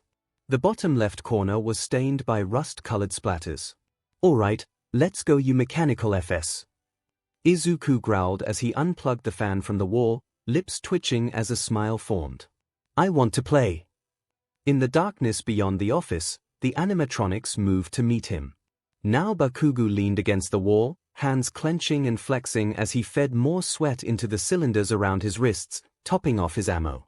Some of that sweat was from the anxious churning in his gut as he watched his childhood friend tear his opponents apart. Grace, skill, weapons, tactics. Everything Katsuki once considered to be things he was unmatched at. And for years, he was right. But he had watched the streams, found highlights of the various games and more well-known bits of Izuku's imprisonment. From the compilations of him outrunning Slender in the early days, to the far more well-known Outlast final run. Katsuki knew that the Watchers, as they called themselves, was a fairly small community in the grand scheme of things, but once they realized that Izuku felt and lived through every game, they had dedicated forums and videos to breaking down tactics and skills, to hunting up dog-eared 200-year-old game maps and playthroughs. Hoping and waiting until they could help the runner in the games. After Game 4, they got their chance. Bakugo remembers dozens of hours where he was sitting staring at a screen, much like today. And when that gate opened, when the video stream of Izuku, face pale and exhausted, eyes manic and with bags so deep and dark they looked black, stared out from the screen. He also remembers the messages he typed, but never sent. What could he say, in the end? Even he didn't know. Regardless, Bakugo watched as two of the hero students made their way into the control room to murmurs. All Might turned to the two students, and an eyebrow arched in confusion. Young Koda, where is your partner? Koda opened his mouth to answer before Tokoyami cut in. Midoriya-san is currently recovering the gear he used to trap and prepare the room. He stated he would only take a minute or two. The teacher nodded and glanced at the cameras, while Katsuki mimicked him, seeing only a glimpse as Deku walked off of one screen onto another, passing outside. Hey, Tokomi, right? The voice was excited and brash, and Bakugo glanced over to see spiky red hair as another teen walked up to the cloaked crow guy. Indeed. And you are Kirishima, correct? Heh, yeah. Anyway, I was wondering how the hell you lost that fight, man. I mean, your quirk is really flashy and cool, and he ripped right through it. Did he use his quirk to counter yours or something? As the crow seemed to shuffle awkwardly, Katsuki let out a snort of derision. The nerd doesn't have a quirk. That was sheer skill and experience. The rest of the class turned towards him in confusion, before the door opened once more and the dangerous nerd in question walked through, eyebrow quirked in an expression of amusement. Mainly at the small hawk perched on his armored shoulder, glancing around. Honestly, Izuku didn't know it really care why most of them were looking at him like that. Was it the hawk on his arm? You'd think that would be pretty low on the list of weird occurrences. Or maybe his internal scale was just fed up more than he thought. Bringing his arms up, careful to not disrupt the hawk, he signed to Koda. It seems I've picked up Hitchhiker. Would you ask why he stuck around? Koda blinked and walked to Izuku's side, voice dropping as he started talking with the hawk, the larger teen's natural height putting him just a few inches taller than the bird. While that happened, the rest of the class seemed to be frozen in a state of confusion and hesitation. Katsuki was the one who seemed to really be willing to talk, but seemed too preoccupied with smirking and watching the rest of the class. Great. Now he was gonna have to solve the mystery by himself. Are you really quirkless? Izuku gave a slow, languid blink as he turned his head. He ignored the sudden bloodstains on the walls and the sound of a corpse hitting the floor as he focused. The voice came from the tall, sophisticated-looking girl across the room, black hair spiked out behind her head as gray eyes assessed the teen. Is that a problem for you? He was calm, you could even describe him as monotone. The BLD that rushed down his fingertips was fake, nothing but an afterthought. I'm more curious as to where a quirkless teenager managed to pick up more refined skills than most heroes I've met. Izuku let his heart rate pulse faster, let his reins slip looser, just for a second, just to give him the clarity and freedom to really transmit his thoughts. He slowly stretched his mouth into a bright and cheerful smile, his eyes closing as he let it stretch just a bit too wide, a bit too sharp. Even through his lashes he could see the faces pale, the eyes blink in confusion and bodies shift in unease. Why? I learned from experience. His voice was sharper and higher pitched, snarkier, a bit of bite, of venom, of sarcastic glee. He let his emotions leak for just a second, before his smile faded like mist in the morning sun, his green eyes gleaming dark as his heart rate slowed once more. That enough of an explanation? He watched with careful eyes as Yorozu Momo slowly and deliberately swallowed, before she nodded once. He had to give it to her, she hid her fear well. Yes. I apologize for overstepping my grounds. The rest of the class seemed to be ready to fall into a half-terrified silence, before All Might cleared his throat, clearly not having expected being ignored. Well then. Since most of our teams are here this round, let's review. Tuning out All Might as he began to speak to the rest of the class about the fight, but keeping enough awareness to follow along. Izuku's eyes glanced to Koda, whose hands signed a few short sentences that explained the situation. Young bird, curious of you. Calls you the human. Raptor, I guess. Wants to learn from you by watching. Offers to provide a pair of eyes. Will assist me as well. Izuku gave another slow blink, one that conveyed curiosity and consideration, before shifting his eyes to meet the sharp gaze of the raptor still on his shoulder, before his hands signed back. Tell him sure, but he'll need to practice with us later. Koda seemed taken aback somewhat, but nodded before leaning in to whisper to the bird. Izuku made a mental note to ask what type of bird, and what types of food and needs it would want from them. MVP of the match. The class shifted and murmured, before a girl with deep purple hair and earphone-looking lines off her ears raised her hand. Yes, Gyro-san. I would assume it's Midoriya. He was on top and focused on the enemy team the entire match. The only reason why he wouldn't be the MVP is that he didn't go for those kill shots early on.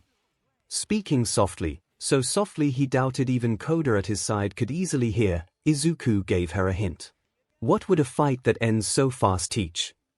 His eyes caught Gyro's tense shoulders, and the flinch from a taller masked teen with 6 shifting arms across the room. Curious. 2 with hearing that caught that. Regardless, All Might was already breathing in to speak. Well said, young Gyro. Midoriya was indeed directly in control of almost the entire match, and Koda performed his support role quite well. You could not hear it, sadly, but young Koda took out the lights, and was providing information and scouting via his animal companions. As the class muttered and spoke in understanding, Koda shifted under the occasional glances while Izuku shifted his arm up, the hawk leaping to his gauntleted arm and then up to Koda's shoulder. The presence of an animal companion almost instantly seemed to calm Izuku's teammate from agitated to simply uneasy. As the class moved on, Izuku watched as the paired teams began to leave. He slid a small pocketbook from his pocket, flipping it open and glancing at the matchups he had marked down earlier.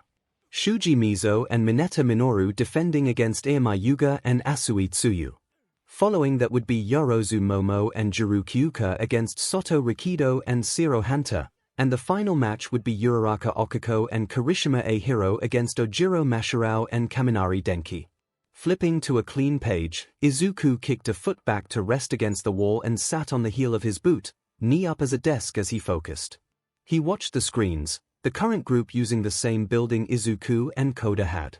With a slow breath, he let himself diffuse his attention, eyes only flickering to focus when something was important on the monitors. He ignored the sound of children's music that began to softly play, haunting his thoughts. Freddy Night 3:36 a.m. Freddy Death Count 44 still. Relaxed but still. Don't move, don't blink, don't shift. Izuku's eyes watched while he kept his heartbeat slow. 3, 2, 1. Izuku rolled out from under the dining room booth table and leaped behind the marching Bonnie, darting forwards to grab the last instrument off the stage before the animatronic could turn to him, and vaulting from the stage to another table before skidding around the corner and darting back down the hall into the office, grinning as he eyed his collection resting under the phone. He had stolen all their instruments, and he had plenty of time left. He checked the camera, quickly. All right. 23% and an hour left. Yeah, that'll work. He sat on the desk chair and breathed deeply. He knew he was insane. That he was being stupid setting these goals for himself. But the rush, the emotion, was wonderful. The adrenaline of facing them, the rush of accomplishing something after so long. Even as he reached out and his hand hit the button to close the door, only the faintest form of Bonnie's angry, mechanical expression visible as the barrier slammed shut, Izuku giggled. He was running on euphoria. But he could tell things would get worse soon. Phone guy was nervous in the day 3 message. And Izuku was getting bad vibes about tomorrow. And that was not even considering how strained, how weird Izuku's mind felt anymore. The long up to 6-hour sessions, the stress, the constant state of alertness. He was changing. And he wasn't sure how it would end. Night 4:01 a.m. Freddy Death Count 51. Izuku knelt down and tied his shoes on, checking they were tight, the tall red and black boots gleaming in the half-light of the office. Behind him, the phone rang, before clicking on. Hello, hello. Hey. Hey, wow, day I knew you could do it. Izuku breathed deep, blinking away a tear from his eye as he stood up glancing at his pitch-black jeans and long-sleeve shirt. In the dark, he looked almost invisible, and from a pocket he pulled his beanie and a black mask that would wrap around his face. Hey, listen, I may not be around to send you a message tomorrow. The echo of banging began to play behind the guy's voice as Izuku pulled the mask on. Banging, it's been a bad night here for me. I'm kinda glad that I recorded my messages for you, when I did. Izuku breathed deep, and tucked his hair under the black of his beanie before stretching. His eyes roamed across both closed doors. Hey, do me a favor. Maybe sometime, you could check inside those suits in the back room. I'm gonna to try to hold out until someone checks. Maybe it won't be so bad. The sound of banging grew louder, more aggressive. I always wondered what was in all those empty heads back there. Izuku stood tall and let out a slow hissed exhale past his mask. 2 chimes echoed out, each one out of sync. One from the phone behind him.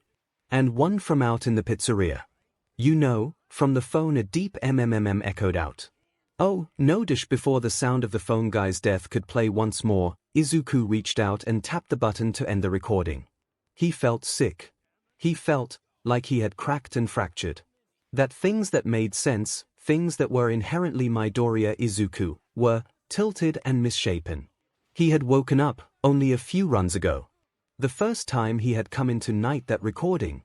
It had snapped him out of it, had dragged him back from the edge of his madness. What happened to being a hero? What happened to sacrifice, to joy and smiling as he saved people? Izuku tried to smile, but the face behind his mask wasn't one of joy. It was a snarl of hate. "Alright UFers." Izuku cracked his knuckles and braced, waiting as the screen on across the room showed his power drop drastically, as loud thuds began to echo out from the doors. Time to change the rules. 20 minutes later, the doors failed, the power out, and the animatronics strode into the room. And Izuku was nowhere to be seen. Now Izuku's note was simple, but he was satisfied he had watched each match, breaking down the heroes and villains as they fought, but refraining from the after-action commentary. Shuji was a tank of a hero, with a surprisingly versatile mindset. Enhanced senses to negate stealth, unorthodox fighting style to pin and grapple, and plenty of drive, despite the far more cowardly companion he found himself with. A point to Mineta Minoru, however, was the sheer utility of his quirk. From sealing doors to lining windows and trapping hallways, the purple orbs he created had their use. As for the opponents of the two, Mayuga was flashy and direct, Izuku remembering his quick encounter with the French descent teen earlier on, in the entrance exam. The teen's quirk was powerful, but much like Mineta, Mayuga's mindset was a distraction, not a boon. His partner, however, was almost as well-rounded as Shuji seemed to be.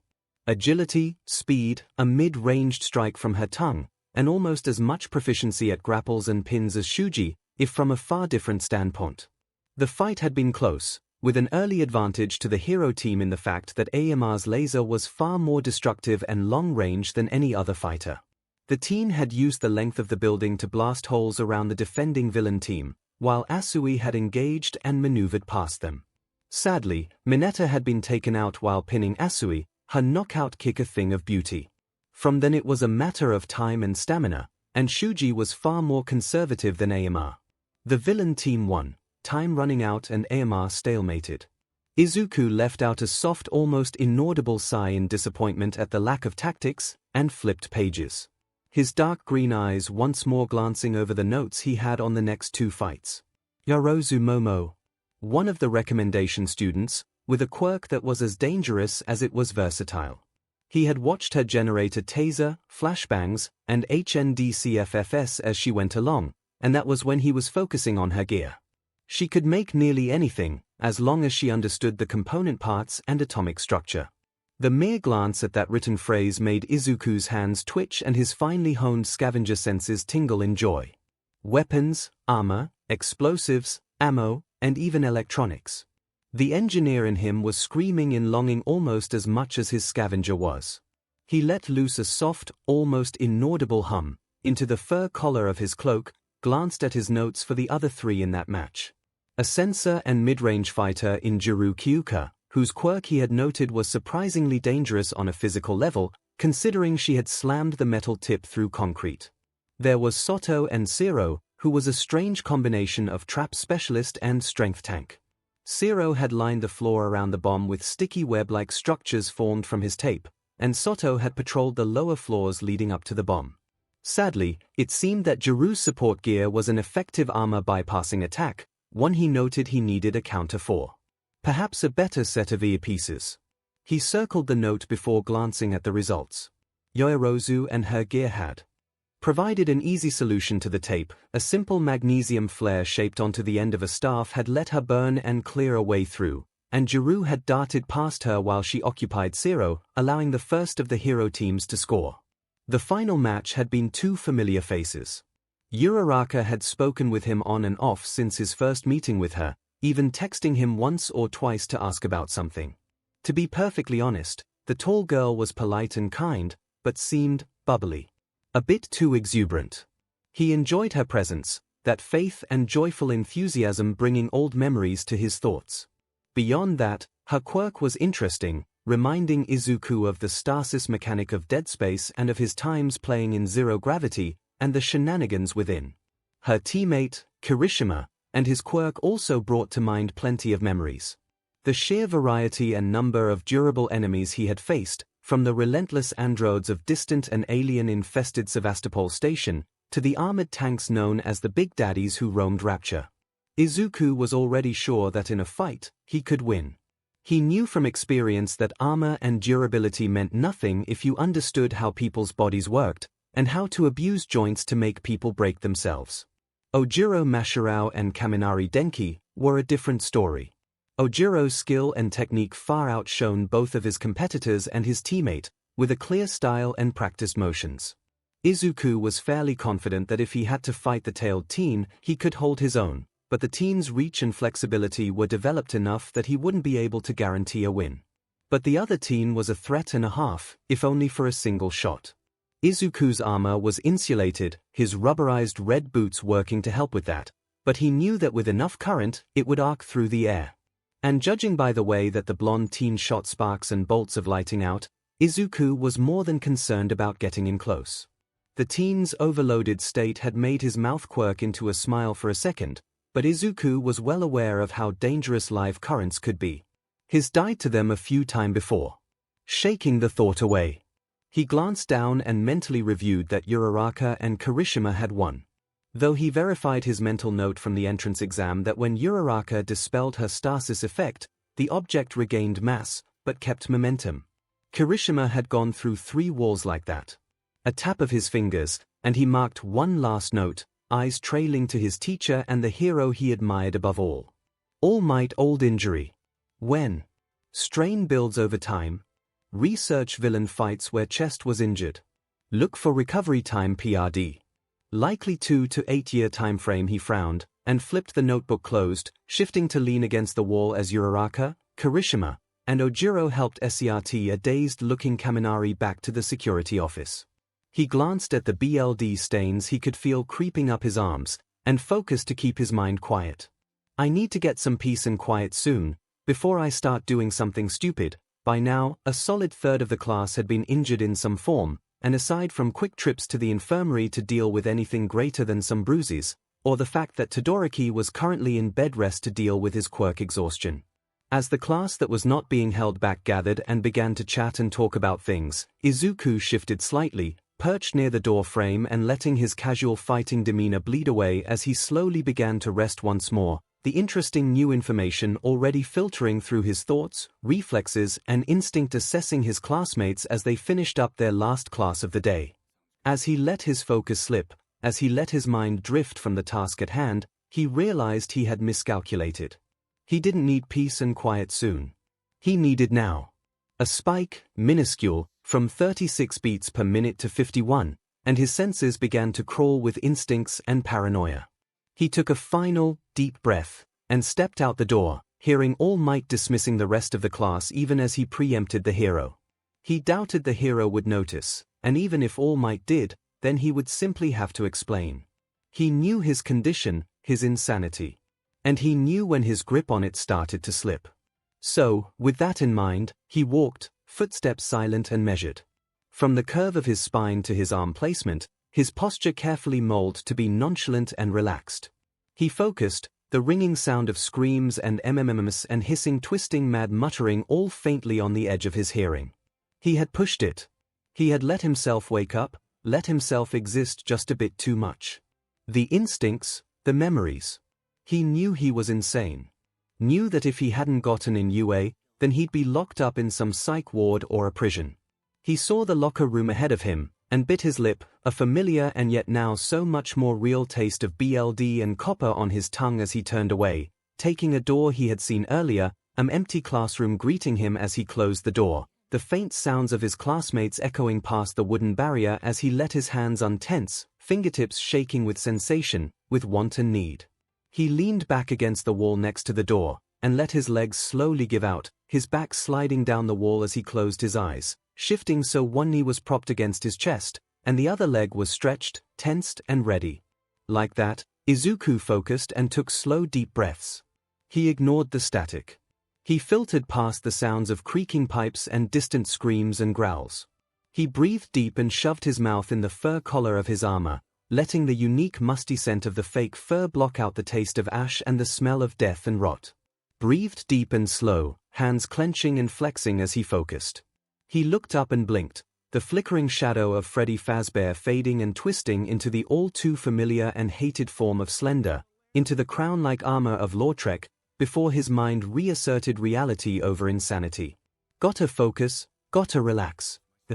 Words slipped through blooded lips in a nearly inaudible whisper as he closed his eyes once more, turning his focus inwards, on his body.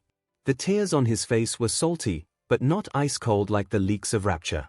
His blooded mouth tasted of copper but not arterial sprays from Raccoon City. His skin felt clammy, the heat of his BLD fighting against the sudden chill of the empty room, but it wasn't the ice-cold touch of Slender. After a bit, he felt the surge of sensory hallucinations begin to fade.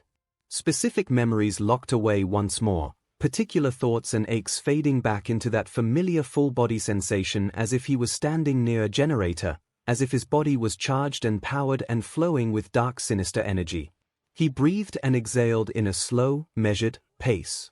He reached into his pocket and pulled his phone, tapping the stopwatch up even as he placed his fingers on his neck. He could feel it. The heartbeat hovering just over 40, but the process would help. Would ground him. He counted each pulse, feeling as they slowly, oh so slowly, dropped from what a normal person would consider resting, to his slow and sleeping pace. 33 beats per minute. 32. 31. He waited. Another 30, and then another, and another. He breathed slowly, and closed his eyes, and when he opened them, the bloodstains had faded away. He waited, patiently, and when they didn't return, he slowly stood. He glanced at the clock and scowled, letting the expression bloom across his face in self-deprecation.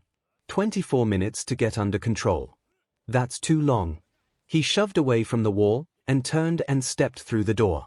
Thankfully, heroics was the last class of the day, which meant he had plenty of time to go and change back into his uniform, or, since it was the end of the day, he could change into something more casual. Nodding, he paced towards the locker rooms. Night 4 and 6 seconds AM Freddy death count, 51-4. 3. 2. On 1, Izuku slid the panel free, looking from the ceiling crawl space down into the maintenance room. All the animatronics were still looking for him, steady clunking and clicking metal echoing through the building. He doubted this would work again, considering how the animatronics seemed to learn and adapt to Izuku's actions, but now he had finally gotten a chance to check out this room. The other 4 or 5 times he had tried, he had ended up getting grabbed nearly instantly. Something about this room set off the robots like nothing else if they saw him get near. Reaching out, he slowly lowered himself from the rafters into the room, glancing around the room and trying not to flinch when empty mechanical spaces stood open and waiting. He had died to them far too often. Glancing around, he froze. There, in the corner, a tall cowboy-styled raccoon animatronic sat limp. Seeping from its joints, from its cracks and panels, was a dark red crust. Even out and around it, a dark-stained pool of dried BLD stretched, along with a clear line where it had been dragged and discarded in the corner. In its hand, a black and blue cap, the white letters and 𝐼𝐸 clear past the blood-stained grip.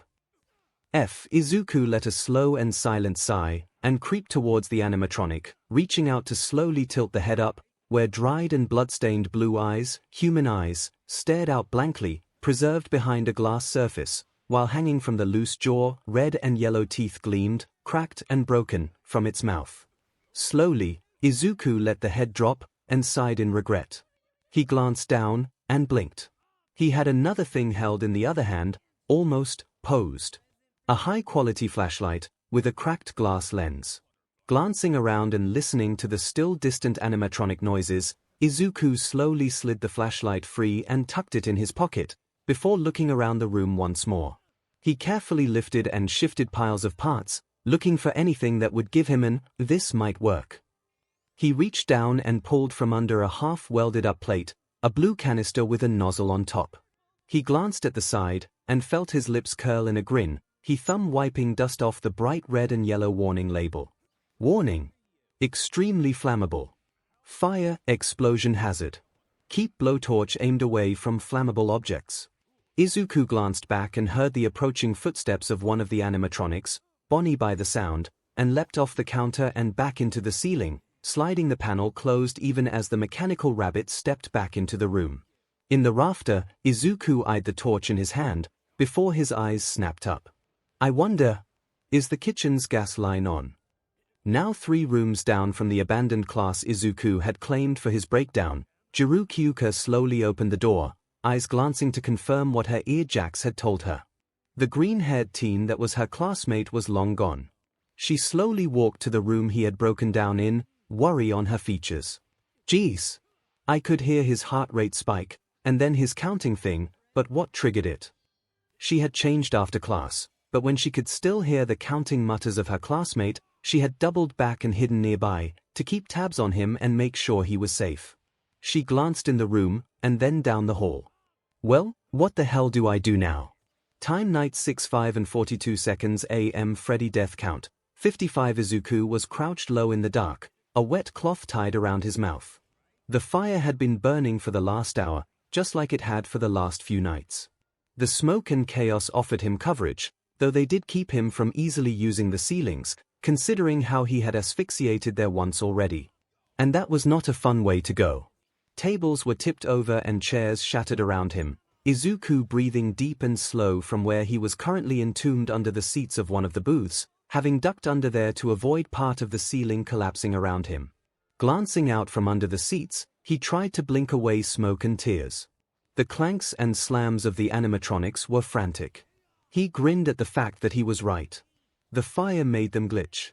The first time he had blown up the kitchen, the robots had frozen for 20 minutes, only watching in confusion as the smoke and flames billowed through the building, the fire suppression system barely working with the amount of fuel and spare materials Izuku had gathered to help the process. And afterwards, there was definitely a panic to their motions, keeping them distracted for Night 4. Night 5 had worked almost as well, but he had died to the fire several times, trying to figure out the best way to start and spread the flames. He listened for the thud and creaks of the animatronics even as he glanced down and smirked. 2 minutes left. All he had to do was hold tight and the seat he was under shattered, torn away as a gleaming gold and black Freddy stood there, flames lighting up its form and melting fur into a gleaming black tar that dripped and burned across its form. A black top hat was half turned to ash, and gleaming human-like eyes bore down on Izuku. And then for the first time in almost a month, Izuku heard something speak. "You shall die." The gleaming gold fist slammed down, crushing Izuku's stomach with a sickening squelch. BLD splattered up and across him as he coughed, unable to breathe as fluid bubbled up his throat. The gold Freddy reached out and grabbed him, hand wrapping around his skull so only a single eye could still see the half-molten animatronic's face. He wanted to scream, the feeling of heat searing through his skull. He was dragged, hanging limp from the animatronic as he felt more BLD rushing from one of the greatest wounds he had taken yet. "You will die, player. I and mine shall kill you over and over again. You have broken our rules, decided that they no longer matter. As such, I shall do the same." Izuku was lifted up and thrown, bones breaking and wood slamming through his side as he crashed through the wooden tables nearby, landing back down. He opened the one eye he could still feel to see the room, while the rest of his skull felt seemingly burned beyond recognition. Among the flames and smoke, he saw a scene that would haunt him for the rest of his time in the games. The burning, melting, golden Freddy, one hand splattered with BLD, and the other dripping burned skin and flesh like wax. At his feet were Izuku's lower legs and part of his stomach, which he only now realized had been torn away. He tried to gasp, to breathe, to speak. Only BLD dribbled from his mouth. He could feel that spreading cold of blood loss, feel his lungs burn with pain and lack of air. And then, he could hear it. The faint sound ringing. A chime. 6 a.m. Night 6 complete. As the world faded away, he could only meet the Freddy's blue, bloodshot eyes. Now Mai glanced up looking for her next tool in the still unfamiliar shop. Welder, printer, vices, Midoriya, engine lift, plasma torch, hydraulic weight. She stopped her frantic turning, and twisted back to blink at the green-haired teen leaning against the side of the engine lift, a file and a pair of damaged knives in his hand. As she looked at him, he paused and tilted to look out from under his hair at her. She blinked and spoke. "You know where the CNC mill is?" Midoriya raised the knife and tossed it across the workshop, Mai's eyes tracking and zooming on the metal blade to see the damage mid-air, before following it to where it embedded into the cork divider around a large table with CNC.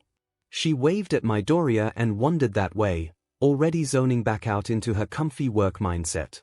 Watching the pink-haired girl wander off, 𝐒𝐿 let out a single, breathless chuckle, before looking at the remaining damaged blade in his hand.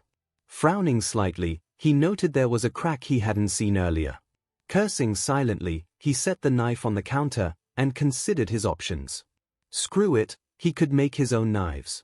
He wandered back into the raw materials section of the lab, mouth still quirked in a frown as he glanced over the carefully sorted stock materials, before finding a long bar of tool-grade steel.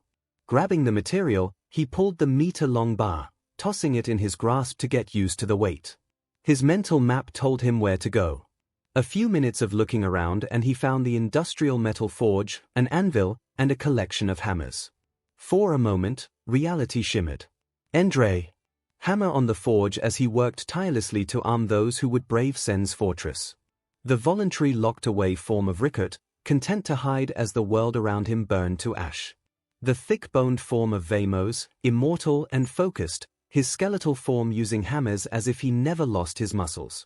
Even the massive form of the giant blacksmith, simple in words but focused and skilled with his massive hammer and anvil. Blinking, the ghosts of his memories faded, but he still remembered.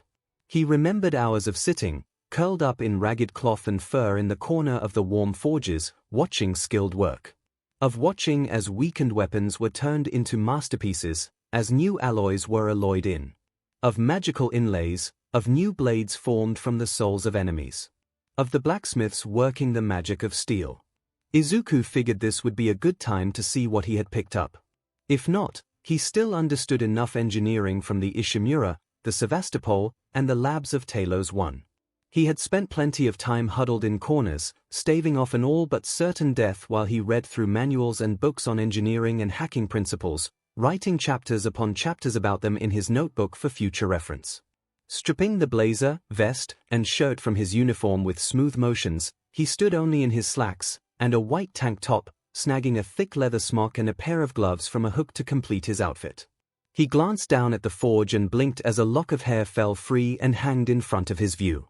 Rolling his eyes, he pulled it back, deft hands unwrapping the cord holding his hair up and readying it to hold the hair back in a small bun. Done, he turned back to the forge, and with a minute of checking how it worked, lit it. The smell of gas flared before igniting, making him flinch for the slightest of seconds as a memory flashed of a burning restaurant. Shaking the thought away, 𝐒𝐿 lifted the tool steel and slid it into the flaming heart of the forge. Turning, he took in the smithing area, eyes already plotting out where to stand and what he was going to use. All right, let's get smithing. Time night 7:42 a.m. Freddy death count, 59 𝐒𝐿 gasped in pain, reaching down and grabbing at the shattered steel that was embedded through his gut. He screamed as it shifted, his grasp and attempt to slowly remove the MIC stand shoved through his stomach only making him gush blood from an ever-widening wound. Above him, the golden bear loomed, hands still holding tight to the bar pinning him to the stage. 𝐒𝐿 cursed and snarled. He was dead this run anyway, but if he was gonna give the bear the satisfaction. He bared his teeth, spitting blood from where a broken incisor was, before his hands snapped up. One on his jaw. One on his skull. And twist. The world went black, before he woke back up in bed. Death count, 60 he snarled, and walked out of the bedroom, still wearing the black shirt and jeans he had just died in. Marching to the computer desk, he summoned his notebook. Flipping pages, he came to his entries on the golden bear, and began to add and refine details. The bear was his last enemy before he could move on. He glanced at his reflection in the computer monitor, and reached up. His fingers traced the deep, black bags under his eyes. He could feel it, the tightness that seemed to cloud his thoughts, that same incessant energy and mania that had led to him wasting dozens of lives fing around. He needed sleep. He needed some sort of rest and stability, but until he finished Freddy's, it would haunt him. He knew. But he could feel the cracks in his sanity. He needed to finish the last day soon. Opening his notebook to the copied pages of an animatronic repair manual, 𝐒𝐿 got to work. Now power load aside as he heard the sounds of work happening in the first-year lab. He grumbled, shoving the door open. He was expecting Hatsune to be at her babies again. And it wasn't until he had started walking into the workshop that he realized there were two sources of noise. From the metalworking and welding station, flickering lights and the sizzling sound of an arc welder flashed. But, several stalls down, the deep orange glow of the forge and the ringing of hammer strikes boomed across the room. Taking a deep breath, he wandered towards the forge first. When he rounded the corner, however, Higari paused and took in the sight. Midoriya, the kid who Nezu warned the staff to be gentle around. From what Power Loader was watching right now though, they didn't need to be gentle. The hammer rang smooth and consistent, the motions even and regular as the glowing bar held against the anvil was shaped into a rough blade. Next to him, 3 more rough knife-like shapes had been separated from the bar and sat, piled up for later attention. The teen glanced up, Power Loader tilting his head and nodding to the forge. Glancing down, the teen gave a nod, sliding the metal that had become too cool to easily hammer back into the forge with a pair of tongs. Midoriya, you know how to smith. Higari rubbed at his chin and glanced at the blades. They were rough. If he was right about which one had been made first, there was a very clear leap in skill between each one. I picked up a bit. Is there a problem, sir? You and Hatsune got to leave. It's almost 6. You can finish this last blade and then stash them in my office. Come back and finish them up when you got a chance. Midoriya glanced at the knives and nodded, before pulling the bar back out. Power Loader left him to it, and wandered to where the sparks and mad laughter was. Time night 7:03 and 23 seconds AM Freddy death count, 64. Izuku glanced back and around the room. The door to the workshop had been barricaded and nailed shut using the workbench, but judging from the repeated hammering and the way it was deforming, he didn't have a lot of time left. And that's not counting the variety of cracks appearing on the other walls from the rest of the animatronics trying to bust in. He turned back and focused. He had the tools, there had to be a solution. The last 4 nights of deaths had started this way, and now he knew what he needed to do. Turn the tension lever here. Slam, pull these 2 lines there dash. Thud, that needs to connect to this. Works, great. Now Izuku glanced to see the top of the door was now disconnected, the golden fur of that thing animatronic visible as its fist slammed into it. You know what, F it. This should work. Izuku stood up, hands and arms covered in BLD as he leapt and grabbed the bench, pulling up onto it and then up into the rafters. He knew they wouldn't let him out of the room, but this way he could at least see the result. And see if he had just killed himself. Okay. He took a deep breath before speaking clearly. Wake up, Rocky Raccoon. Below him, a blooded animatronic twitched and shuddered. SHT. Wake up. Another shudder, and the door caved further in. Damn it. Hey phone guy, I could use some help. He glanced back just as the door crashed open, the bench torn away and shifting to show the evil thing Gold Freddy. And then, before the evil BSTRD could make another threat on his life, the sound of scraping echoed. Purple fur, stained with deep brown splotches and bright red lines, shifted, legs gathering below it. It was a raccoon, purple fur and black masked face. On his head was a black cowboy hat, and a leather jacket design was built around its chest.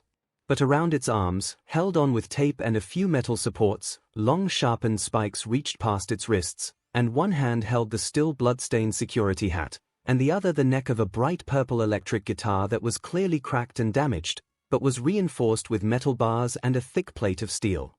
It seemed to stagger, tilting forward and crouching before it slowly rose, new gushing streams of BLD dripping from its seams as it focused on Freddy. What have you done? Izuku, hanging limp in the rafters, could only let out a dry chuckle. I called in backup, now to see if it works.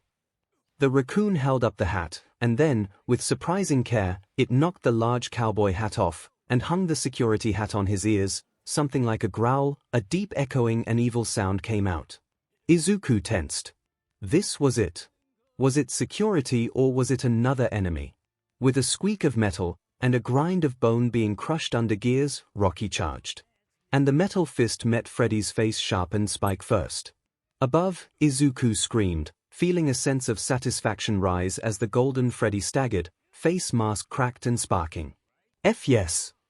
Now Izuku woke with his pulse beating fast in his ears, one hand jerking up like an aborted punch. It took a moment to register that the fight wasn't actually happening. To let his eyes blink and flicker around, focusing as he glanced at the dark and faded colors of his room. Hero posters adorned the walls, most of them of All Might, his idol. Beyond that, the details that were once so familiar already sharpening even as his eyes found the numbers of his alarm clock. 1:41 a.m. He blinked slowly, and, pitched so soft that it didn't even echo, a chuckle rang out. The sound was bitter, catching in his throat and jaws as he made it. He pulled his covers off him, the thick comforters and blankets pooling behind him as he stood, wearing only pajama bottoms. He stepped across the room, feet making no sound to give him away, even as he reached into his dresser for a thick sweater and jeans. He was not getting any more sleep tonight. Not after waking like that. Pulling his clothes on, he slipped on a pair of house slippers, flimsy but soft, and his furry collared leather jacket. He breathed deep. He had realized, once he was out, that scent was the hardest thing for the simulation to copy. It could do it, somewhat. But it was more taste. He rarely actually smelled decay, unless he stood among rotten corpses. Nor did he remember many other smells, unless he was, for instance, buried in a pile of sewage smelling SHT and PSS.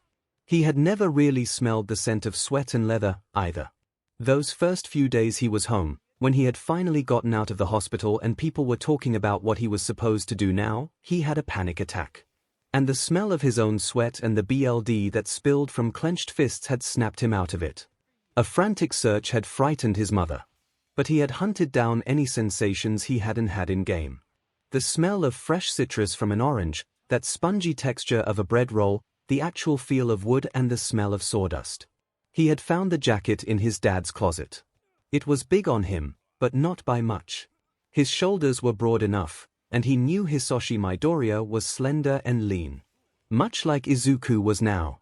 The hems half covered his hands and reached almost to his knees, but it was a godsend. A thick, fluffy collar that smelled of sweat and leather and cigar smoke. The rest of it smelling of old booze and his father's deep and smoky scent, layered over a scent of old, cracked leather. He had bundled up and fallen asleep in it, and had woken up refreshed and calm for the first time since the simulation. With it to help ground him, he quickly worked out how to drop to the same meditative state he had cultivated to handle resting when he couldn't quite risk sleep. Breathing deep of the jacket scent, he closed his eyes, and a blurry image of his father, of when his father was still alive and well, flared. Bright sapphire-hued eyes and scratchy black fuzz for a beard, always burned away just around his mouth and nose. Thick-rimmed black glasses, and curly black hair that hung to his ears in a mop of messy locks. He remembered that his father always laughed with sparks and flames in his throat, cried and grumbled spewing wisps of smoke. He was light, and joy, and smart cunning eyes, and then he died. A villain attack, and he was caught in a bank when it went down. Izuku tore from the memories, and uncurled from the depths of the jacket, adjusting it to fit, the collar high and concealing as Izuku sneaked through the house, his hand reaching out to grab a simple balisong knife from the dresser as he left his room. He passed through the kitchen, grabbing a bottle of water from the fridge and a succulent-looking apple from a basket before hitting the door, exiting the apartment with silence. He glanced up, the sky dark and unassuming as his hand danced the blade and handles around fingers. He turned, not out of the apartments, but up, taking the stairs towards the roof. Might as well get through some of his issues now. He reached the top floor, and the balisong tripped the door latch and let Izuku through the maintenance door to the roof access. Climbing up and onto the gravel roof, he stood and just stared. A city at night sprawled out before him, half lit with neon lights and street lamps, and the glow of late-night offices and moving cars. The wind howled as it swirled between buildings and around him. It was so alive. Every game was so dead and deserted. People missing or panicked. Monsters roaming with no heroes to fight them. But this city, Musutafu and the rest of Tokyo, and its various neighborhoods. He could almost feel it, the faint beat and pulse and flow of life. He stared out, and let his heart rate rise. Let the flickering phantoms and memories engulf him. But he was focused. And the feeling of the city, the scent of his father, the howl of the wind. He let it ground him.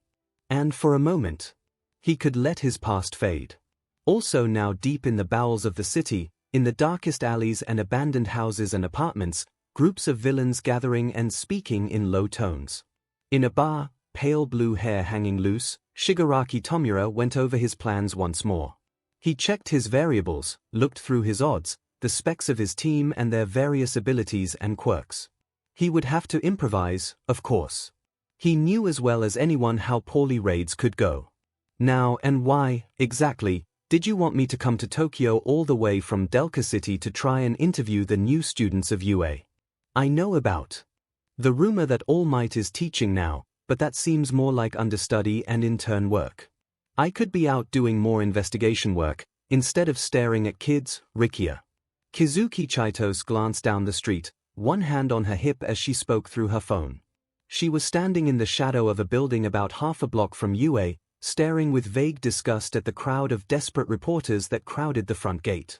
She had dressed somewhat work casual, a gray and black pleated skirt, a matching red dress shirt, and gray suit jacket. Ah, but curious. I thought that you may want to know where one of your interesting subjects had gone. She paused and tilted her head, lips quirked up as she started to make the connections. Really? And who exactly is gonna show up? Her black sclera and red eyes narrowed, and she turned from the gate, her eyes taking in the features of the street she was on, and the crowds of passing pedestrians going by. Your favorite streaming kid. Her eyes widened, hearing Redestro hang up even as she saw him. Black leather jacket hanging loose and heavy over his school uniform, sword bag hung on his shoulder. Loose, dark green hair that covered his features from passing attention, and that pale white skin color that made him look vaguely ill. But she could see past that. Her mind filled in details, isolated emotions and instincts from what she could see. She could almost see the sheer aura that wreathed him. Skeletal figures that flickered and faded as she read the bloodlust and killing intent that seemed to boil and shift under his skin.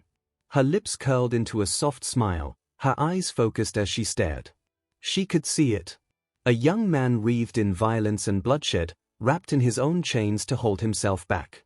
I want to interview you, to know what you truly are. My readers would love you, or love to hate and pity you.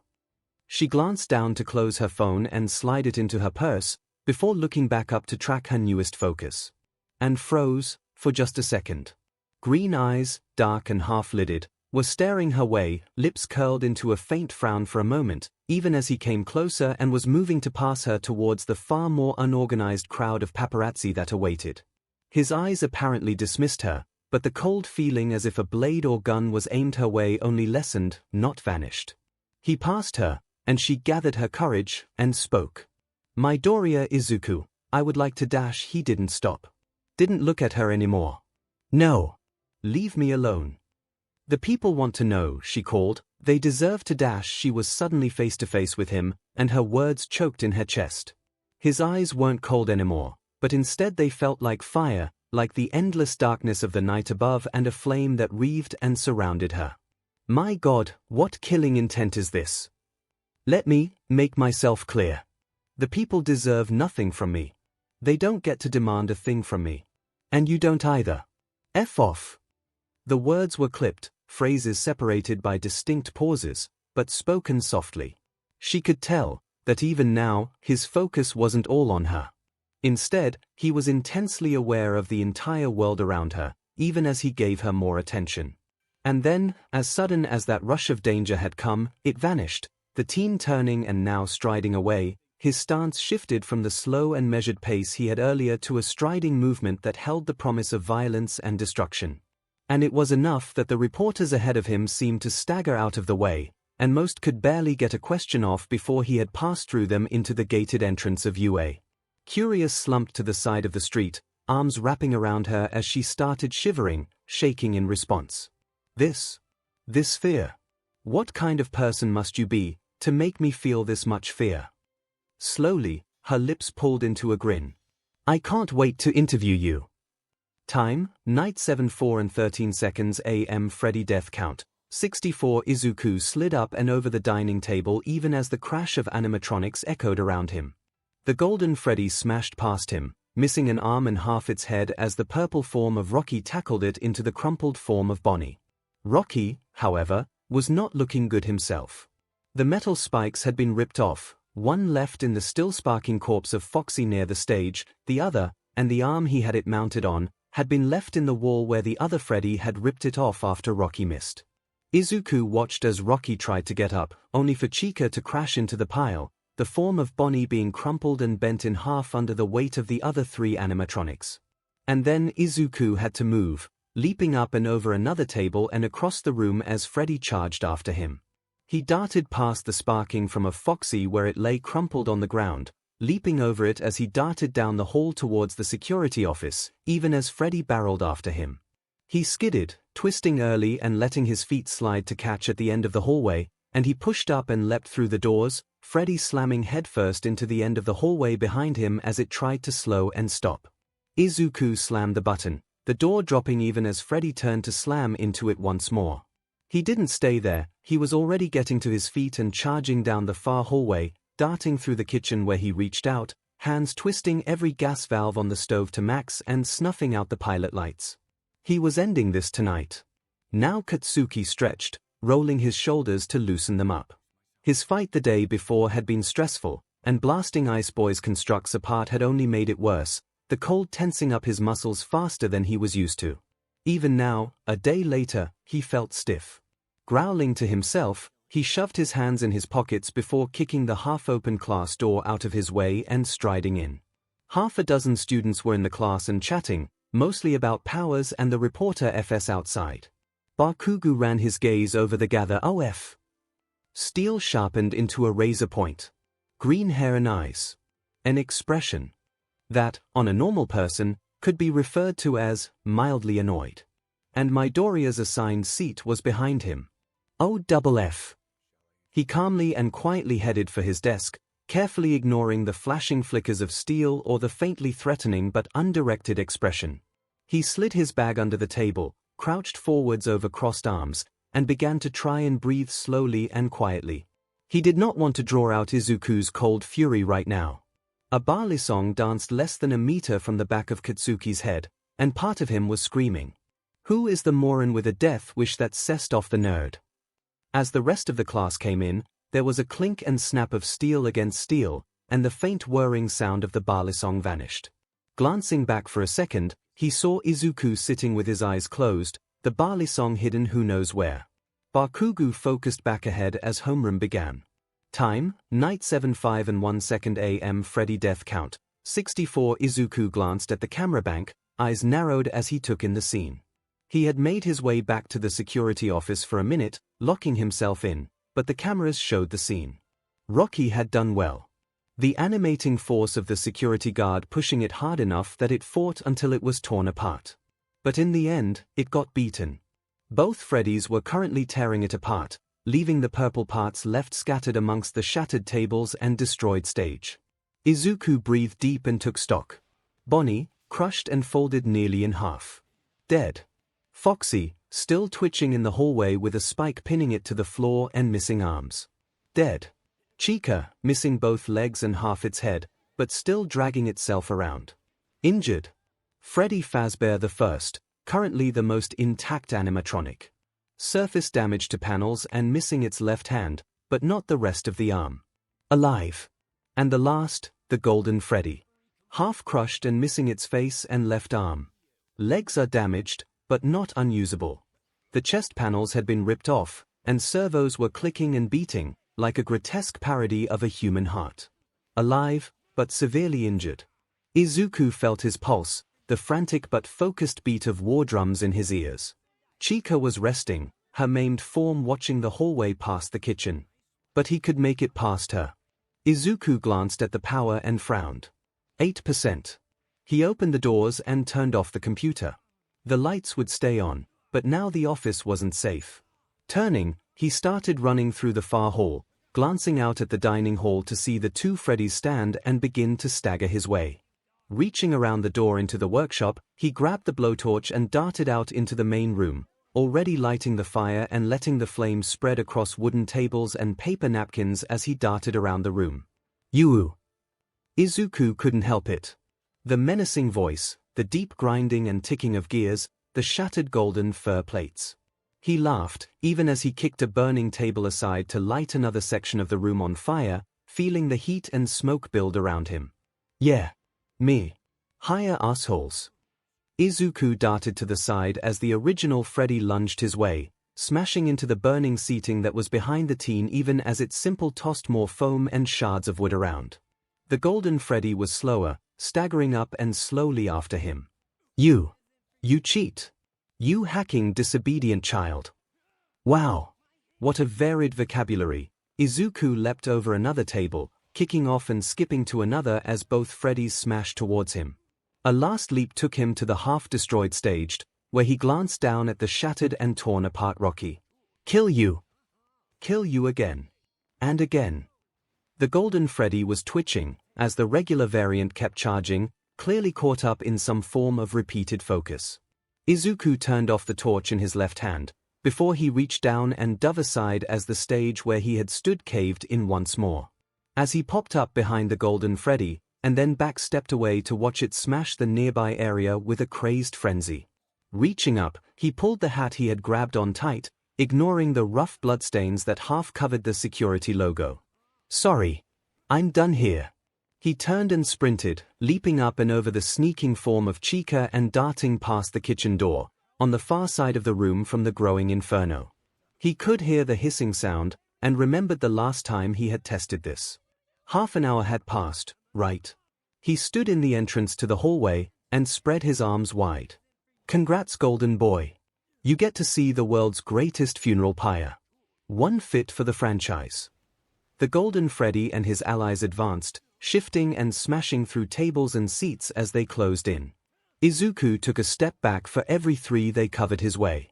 Both Freddys were pacing together, threw spread apart to catch him if he tried to get past, while Chica was moving to the far side. But he was fine with that. You shall die, just like the security guard. 𝐒𝐿 breathed deep, and glanced back. He was almost at the security office. It was down, if his math was right, to a mere 5 or 6%. Good thing he only needed that door for a few seconds. He coughed, tasting smoke, as he crouched, one hand holding the propane canister behind him as the other drew his last trick from his pocket. He waited, and when both Freddys filled the doorway, marching his way, he saw it. The timing lined up. From behind his back, a zip tie holding the trigger down, the lit and on full blast blowtorch ignited. A toss, aimed not at the animatronic bears, but at the carefully left ajar gap of the kitchen. 𝐒𝐿 darted into the security room and slammed the button for the door. He was too slow. The roar of flame and pressure knocked him off his feet even as the door began to slide shut. The plexiglass of the small window next to the door outright shattered, leaving only the thin wire weaving that had reinforced it. 𝐒𝐿 was dazed, blinking as he stood up. The door opened, the lights going out as the power cut out, but he could see just fine, thanks to the flickering firelight. That danced around the hallway. He glanced around and chuckled, seeing the half-torn apart form of something down the hall. F you. He laughed, and laughed, before stopping, face paling. The animatronic pile, under the flames sparked and shifted, and an arm slammed down. SHT no. No no no no no no. F this. F this goddamn bullshit.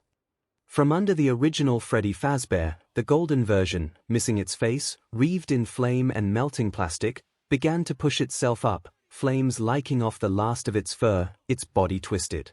Hey, time. He glanced for the clock, finding it cracked on the ground. But the number was visible. 5:44 a.m. Minus 16 minutes, that's fine. I can do 16. Another sound, another crackle and click, and the other Freddy started slowly rising, smoke and flames billowing around a completely shattered frame as it staggered up. Oh, that is some bullshit. No more words, no more taunts or promises, came his way. Instead, the animatronics began to advance. 𝐒𝐿 darted out the other side, leaping over the advancing Chica before it could respond and back into the holocaust that was now the dining room. From here he could see it, the entire wall leading to the kitchen was gone, blown away. Only the remaining walls of concrete and brick around the outside were intact. 𝐒𝐿 pulled up his bandana, the black cloth around his nose, as he leapt into the flames. He had to survive. And while the heat would be torment, The dining room had the most room to move. He could feel the ache in his legs, the sharp pain of ash and smoke in his chest. His skin reddened and ached from the heat. 15 minutes, come on. 15 minutes of hell. He could do it. He had to. Now I don't care how, but you need a class representative decide amongst yourselves. Even as 𝐼𝐻𝐲 rolled over in his sleeping bag, the class erupted into shouting. Well, most of the class. Within the first 30 seconds. Several things happened. Bakugo, faced with the potential leadership opportunity, flared up, any reservations about being quiet discarded as his pride took the floor. Behind him, an vaguely calm Izuku was rapidly replaced by a far more terrifying version, his pulse spiking even as he had to focus, ignoring the responses his body wanted to preform. Several other students also flinched down and away from the sounds. Koda, shy as he was, hunched down deeper into the desk, the shiny hawk from the day before, a black kite who had taken the nickname Kuro, fluttering up to his shoulder and looking ruffled. Gyro, but a few seats from the explosives using blonde, and the horde of eager applicants flinched and slammed her hands to her ears to try and cut off some of the noise pollution. Todoroki, stole sullen in the back corner, also flinched, glancing away with an unreadable expression. For those 30 seconds, chaos reigned. Shouts of promises and desires, reasons why they, in particular, were the best choice. Before, with an aggravated sigh, someone cut it off at the throat. A wave of intent, cold and deadly and fatal. The voice was barely louder than a normal conversational tone, but the intent made it cut through the rest of the noise. Everyone needs to shut the F up now. Most people had heard the voice only in passing. It didn't often gossip, it had few friends. And usually it was softer and more hesitant. Right now, it was none of those things. For the first time, most of 1A got to see Izuku with emotion. It was terrifying. The cool and calm demeanor was cracked, a seething rage lurking underneath a layer of ice and blood. Even as people froze and flinched back, he was already standing. A split second of his gaze sweeping the room followed, before, with a twist of his shoulders and a shifting of expression, Izuku was once more unreadable. His expression was now closed off and set in a bored and apathetic mask. Instead of saying anything else to his classmates, Izuku simply walked out of the room, only taking the time to call out to his teacher. "I'm heading to the restroom, sensei." 𝐼𝐻𝐲 was watching carefully. His black eyes seeming to flicker and catch red glints as he watched the teen stride out of the room, hands sliding in pockets and shoulders shifting to show a lack of energy. But 𝐼𝐻𝐲 could see it, the building tension along the spine and into his neck, the energy and shift of his feet for a fighting stance. He didn't approve of that flare of killing intent, but he did approve of the teen recognizing when he had to back off and get some air. Speaking of, you all need to figure out the class representative still. Get to it. Time, night 7:05 and 58 seconds AM. Freddy death count, 64. Izuku ducked under a burning support beam from the ceiling, wincing as the heat seared across his side before he popped up at the far side, glancing around for another way out. His shirt was already reduced to nothing but ash in a few places, the skin beneath cracked and weeping from blisters where ash and fire had shifted and caught him. As he darted back to the shadow of the wall around the security office, the bricks blackened but not destroyed, he heard it. The chime. 6 AM. Like a light SWSH, the flames vanished, the world cast into dark as the flames receded to show only a deep orange glow from the veins of embers that remained. In the center of the dining area, the charred remains of the golden Freddy staggered and began to dissolve. Rust spread across its skin, as its far too human eyes glared at Izuku. "You should have died here."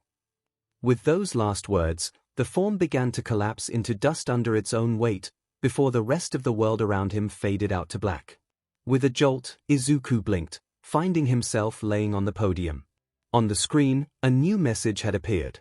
Simulation, day 44 hours 16 hours 34 minutes and 10 seconds death count, 124 music player unlocked.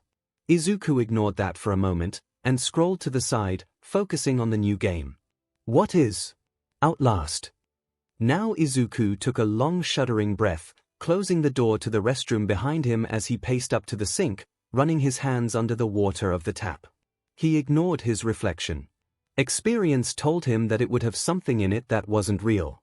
The cool shock helped snap the edges of his insanity loose, drawing it out, giving him something to grip and tear the hallucinations and memories loose away with.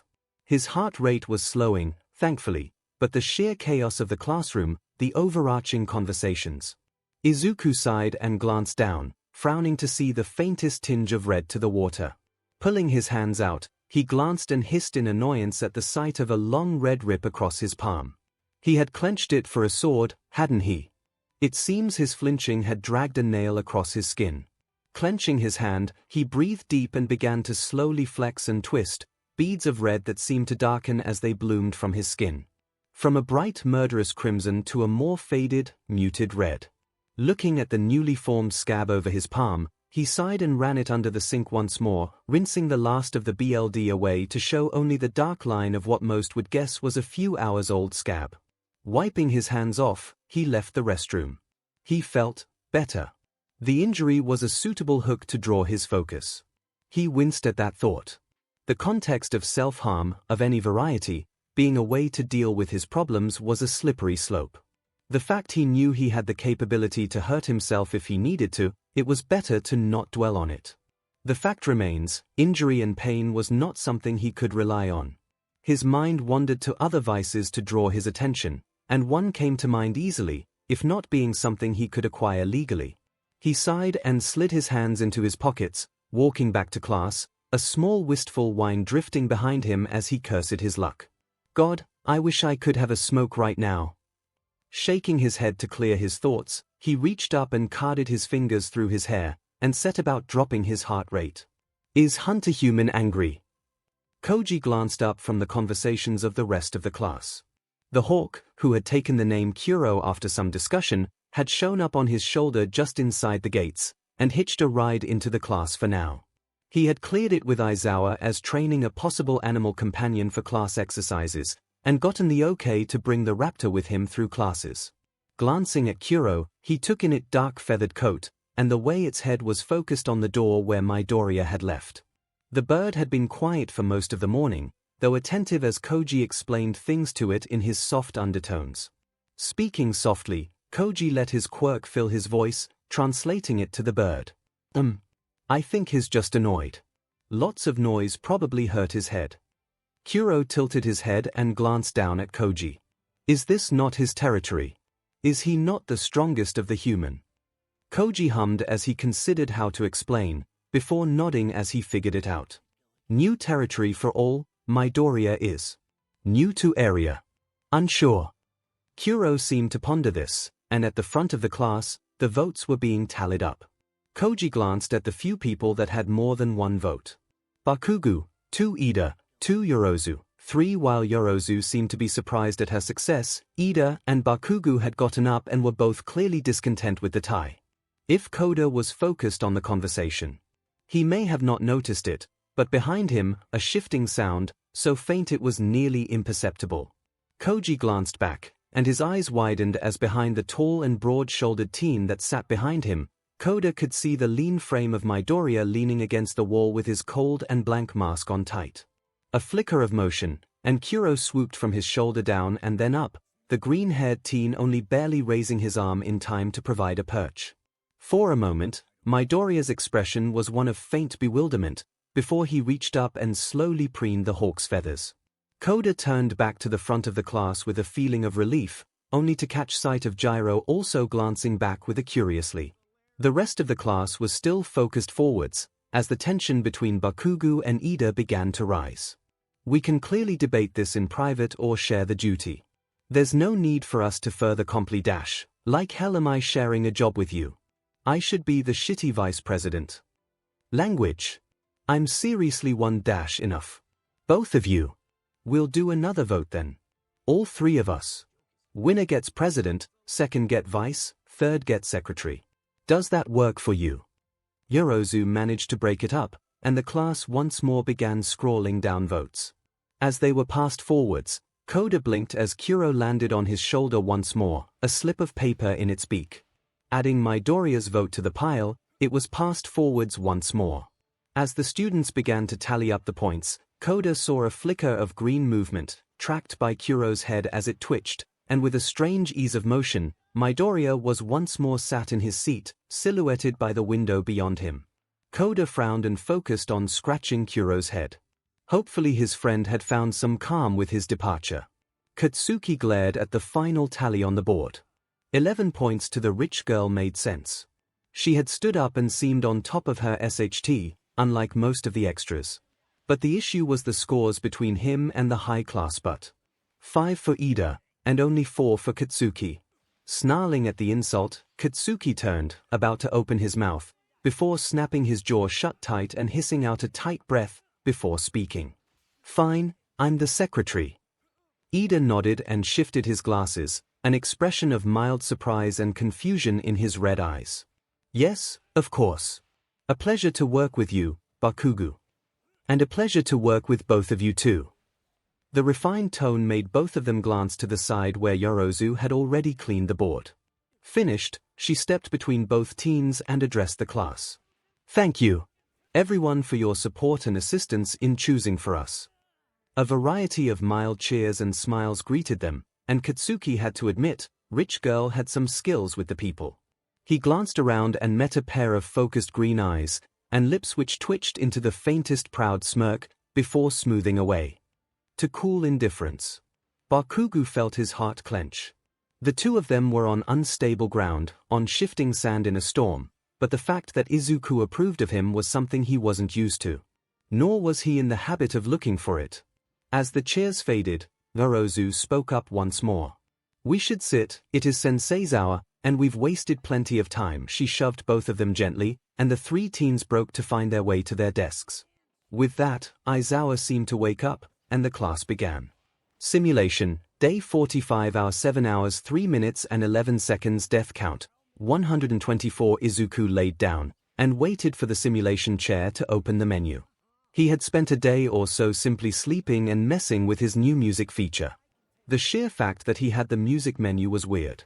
It had offered a thematic sync option for when he was in the game, but he could also set up and adjust playlists of various other songs, or select specific genres.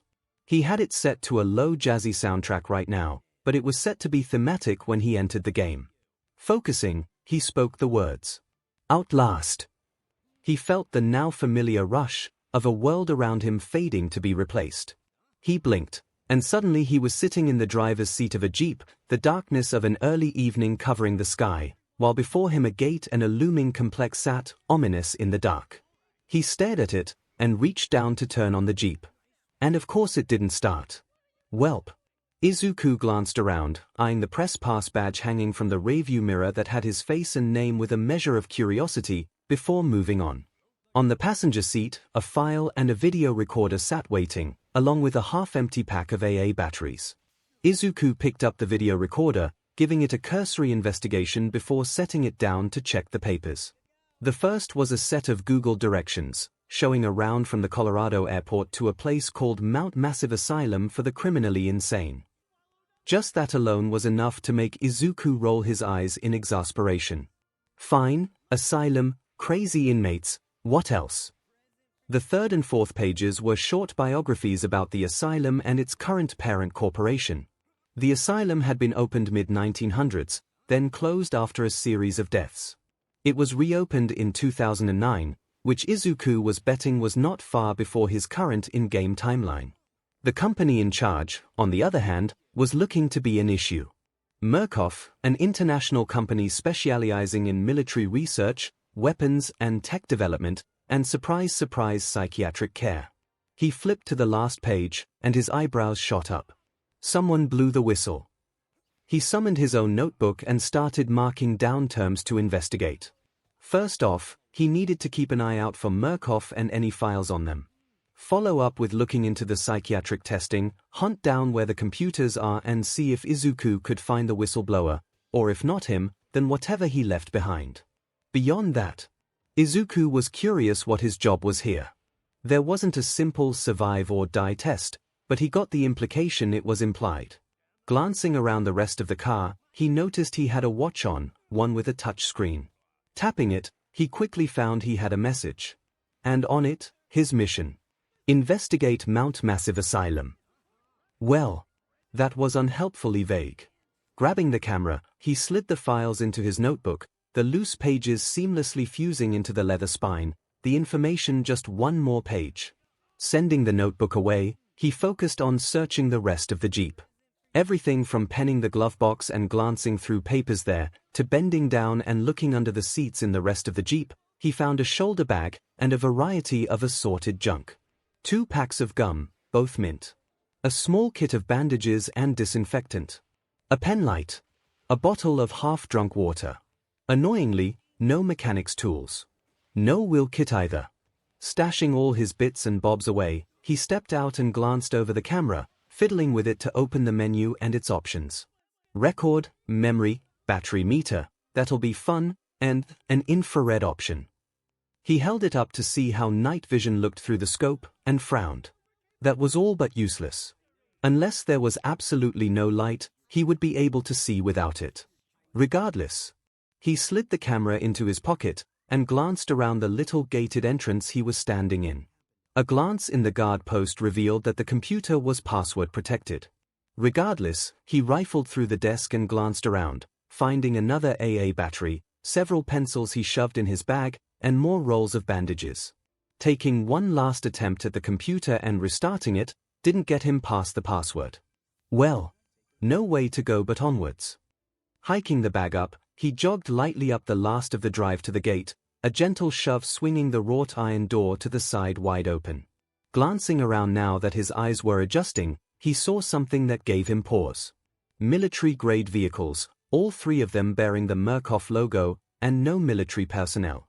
Which probably meant they were all either dead or worse, and that any left were going to try and kill Izuku. He glanced through them and found all 3 trucks were locked up tight.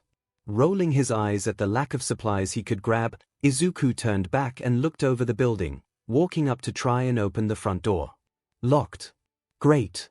Stepping back, he looked over the rest of the large Victorian-style building, before wandering around the front of the building, looking over stone walls and through gates before eyes caught on an open window above him and to the side, with conveniently placed scaffolding leading up to it. Well, that's awfully convenient. And here I thought I would need to break a window.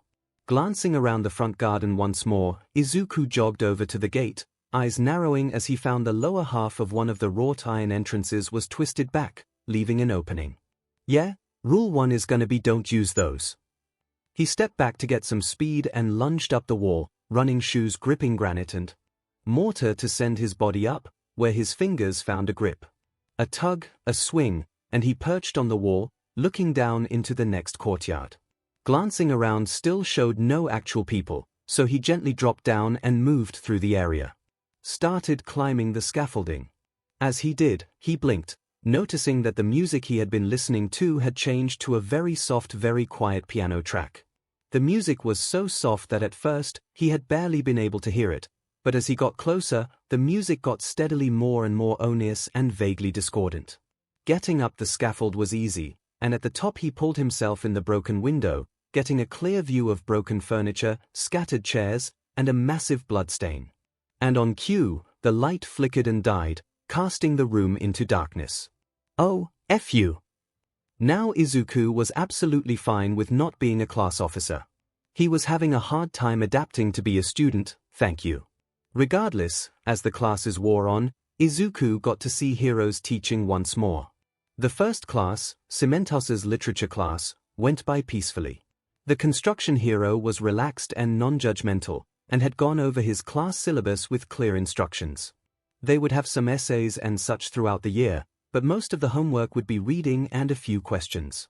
The problems Izuku had been dealing with came roaring back with a vengeance sooner than he wanted though. The newest issue started in the last class of the morning.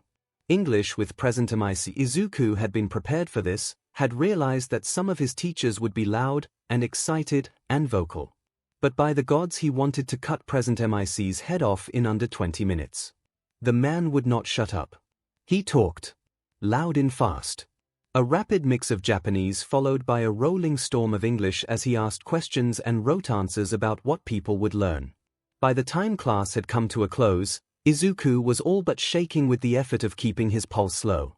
He was surprisingly hallucination-free, for the moment, and with the rest of the class gathering their things, 𝐒𝐿 slid his gear together and slipped out with the ringing of the bell. Like the day before, he slid into the cafeteria with a minimum of fuss, and before people could grab his attention or ask to talk, he and his tray of food were back out in the halls, heading to find somewhere quiet to eat. Behind him, 2 different girls watched him leave for 2 different reasons. Then a click and hum of the camera coming on was followed by 𝐒𝐿 glancing around, one eye through the IR viewfinder, the other wide open in the darkness. Now, where to go? Across the room a door was ajar, a sliver of light spewing from the gap across the blooded floor. Stepping around the bloodstain, he lowered the camera and glanced out and around the hall, seeing crashed cabinets and shelves blocking the hallway around him, and an open door across the hall. He stepped carefully out, eyes sharp and ears perked for anything, but aside from the slow background music, there was nothing. He cut through the room across from him, glancing up at the static of a TV as he slid past chairs, glancing around for anything he thought could be useful. Seeing nothing that really could help him, he headed through another door into the hallway past the first blockade. Sliding through a gap in the shelves, he came out next to 2 office-looking rooms, both with locked computers. But there was a file. He walked in silently and flipped it open, seeing a few pictures of a man, all shot mugshot style, and a single memo. His notebook came out and he jotted his own notes to check later, even as he glanced over the doc. Let's see. Walrider Project Notes. WPM. Nickname Billy, isn't that short for William? William PM maybe. Note for later. Lucid dreaming morphogenic engine. He didn't recognize any of the medical terms that followed, but flipping it over gave him another name and a lead on what was going on. BLD dreams. Some sort of mind-reading quirk.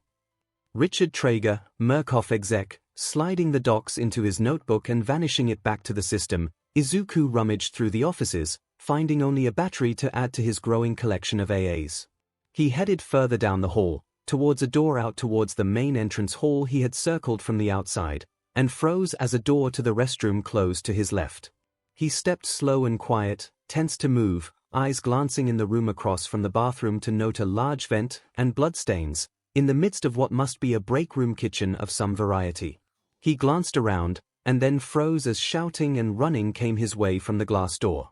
He gave it just a second of consideration, before turning.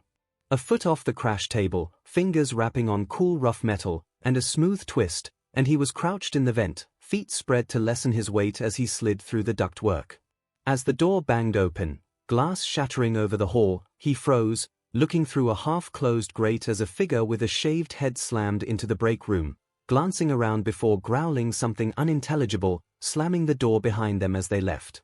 Heart hammering with adrenaline, 𝐒𝐿 held himself quiet as he tried to breathe soft and slow, lowering his pulse so he could hear clearly past the drumbeat in his veins. Looking through the vent, 𝐒𝐿 decided to keep going through.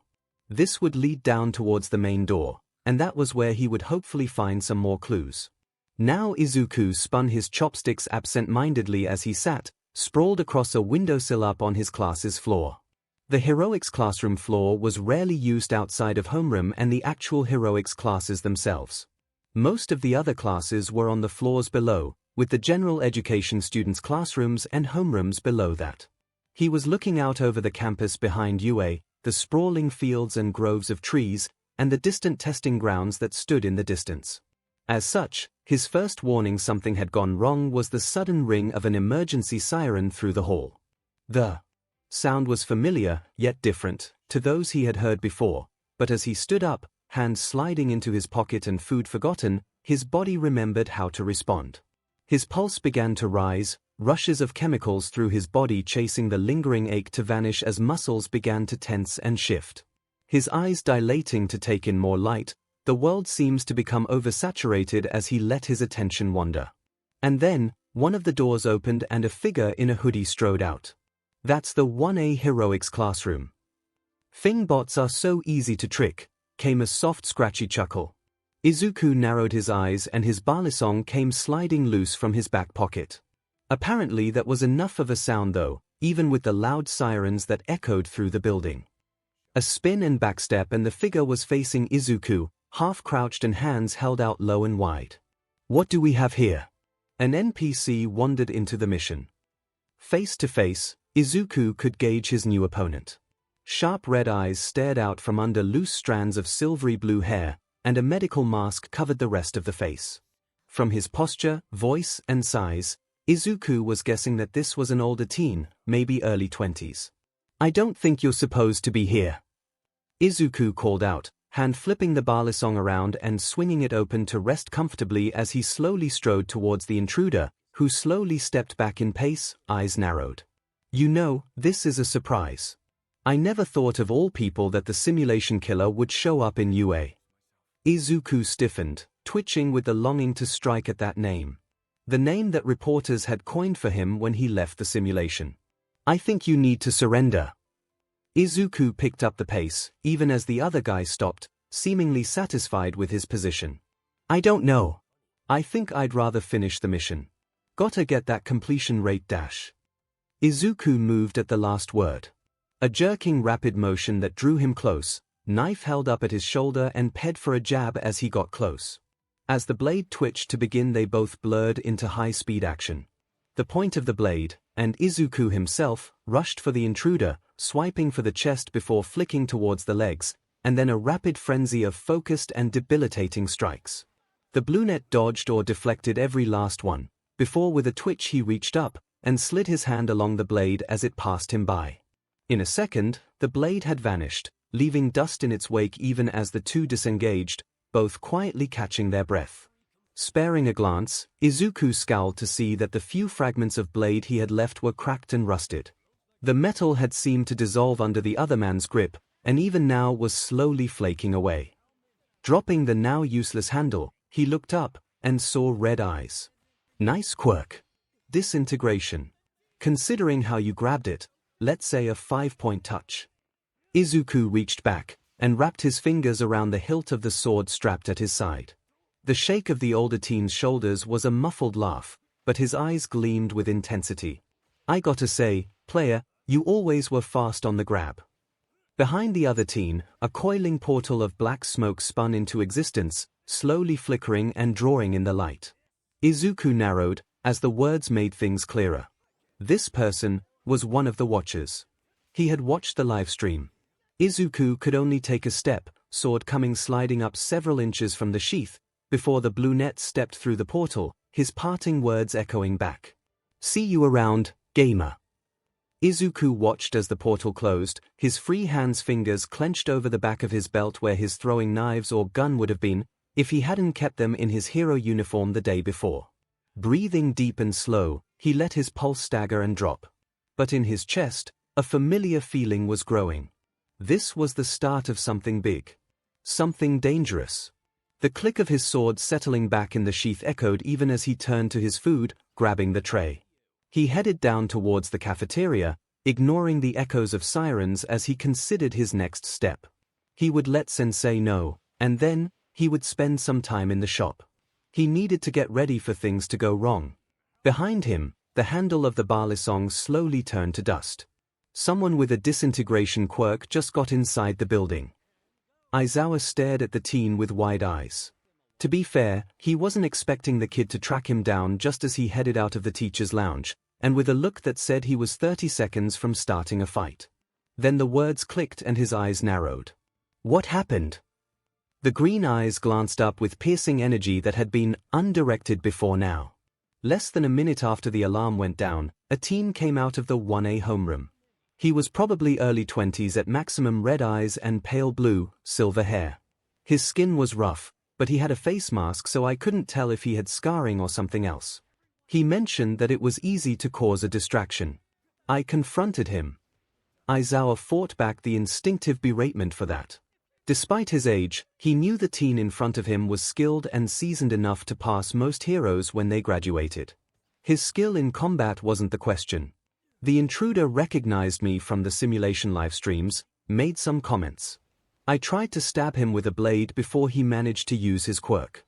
Some form of tactile disintegration, seems to be a 5-point like Uraraka-san.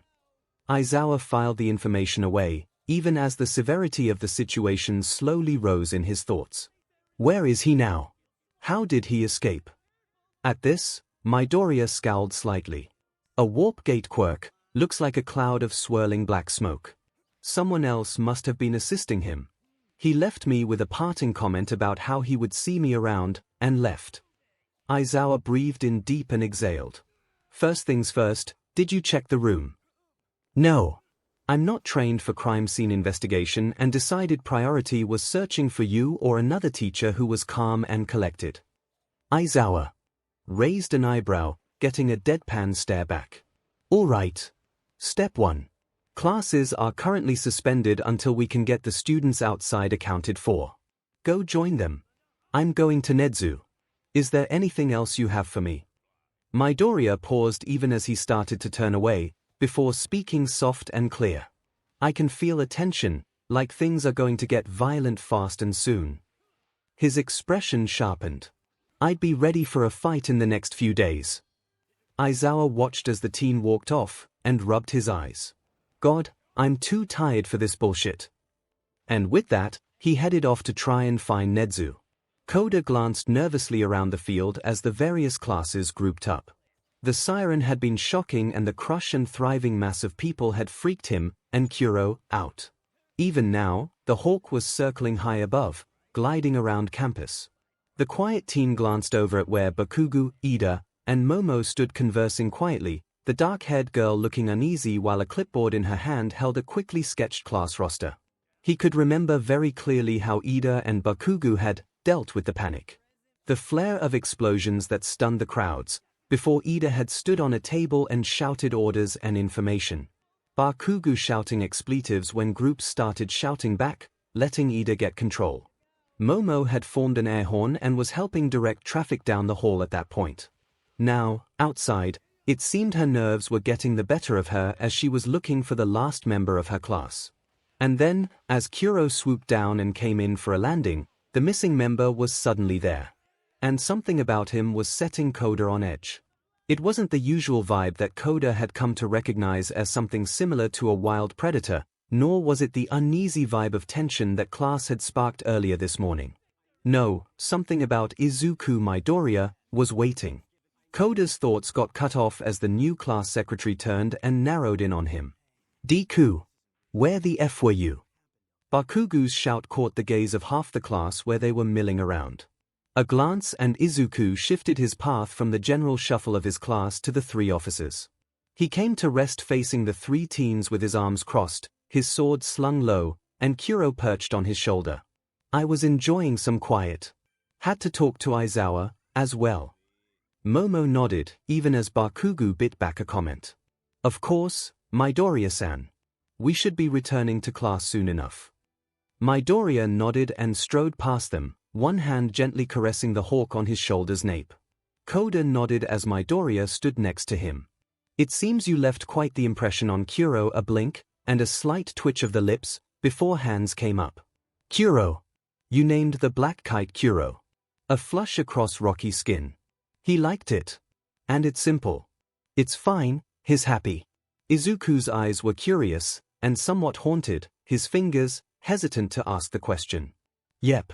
He's offered to help us out more often, and I got permission to train him as a hero companion. Koda was happy, and was more than glad to see the faintest hint of a smile across Izuku's face. Cool. All students. The alert is over, yeah. Head back to classes, y'all. The boom that was Present Mike's announcement left half the classes flinching from sheer volume, and brought a level of tension to Midoriya's frame as he half-turned, hand resting on the hilt of his blade. Regardless, as the push of students began, the green-haired teen fell back, choosing to pace in Koda's larger shadow, body half-turned to watch his back as the two fought past the growing crowd to class.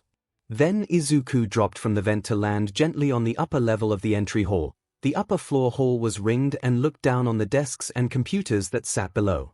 A glance to either side showed more barricades, but under the vent was a cracked open door. Glancing around, Izuku stepped to the side and frowned. He could taste something in the air. Why did it taste almost like copper? He gently swung the door open, only to flinch as a motion swung out from the dark, blood splattering across the floor next to him. Pale skin and coarse rope. A missing head. Bloodstains that spread across the floor and into the darkness of the room. 𝐒𝐭𝐚𝐲 breathed in and almost gagged as the taste of iron and decay washed over his tongue.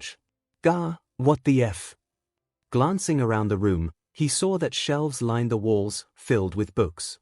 The faint light of the moon glistened across the far half of the room, barely coming in mostly closed windows. Blinking as he tried to adapt to the dark, he reached and pulled the camera once more, casting the room in washed-out IR light. He wished he hadn't. Heads. Piles of heads stacked along the far side. Some still with frozen screams and cries and pleas. All of them slowly dripping to the veritable pool of blood that reached across the floor. 𝐒𝐭𝐴 breathed deep, and fought past the taste of blood and fear as he creeped through, blood slowly soaking the soles of his feet even as he moved carefully. As ripples of red stretched across the floor, 𝐒𝐭𝐴 turned the corner, rounding the end of the center shelf that was blocking the rest of the room, and froze in horror. A soldier, body armor, comms, and helmet included, was struggling where he was mounted on a pipe over a pile of heads. 𝐒𝐭𝐴 could only swallow as the taste of bile swelled in his throat. Out of the struggle, the soldier seemed to glance and make eye contact. They killed us. They got out. The variants. A cough, a spatter of fresh blood along his chin. Can't fight them. You gotta hide. A wheeze that ended in a gurgle, blood bubbling from the spike through his chest. Main door, locked, security office. You have to get out. And with that, the struggle slowly went limp, eyes staring blindly out into the room.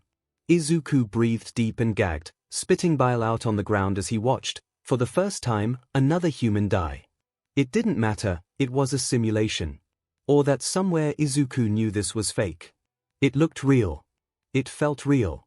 𝐒𝐭𝐴 breathed deep and tried to regain his composure, before glancing up and freezing. The soldier's hand was resting on a belt of pouches.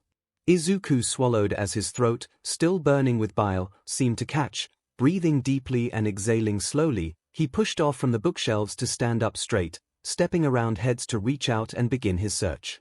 No gun. No knives. But something almost as useful. 𝐒𝐭𝐴 pulled out the small earpiece and glanced up. A spare. Did he set his aside? Regardless, he slid it in his pocket for the moment and kept looking. A few moments later, he found it. Nothing extravagant. Just a single sheath tucked into his combat boots. But the knife was still there. Swallowing his fear, he drew the blade, seeing it revealed to be a form of dagger, long and with a curved tip to the blade, the handle with a wire guard. He held it, and twisted to see the weight, surprised the blade was so light, yet still had an odd weight to it.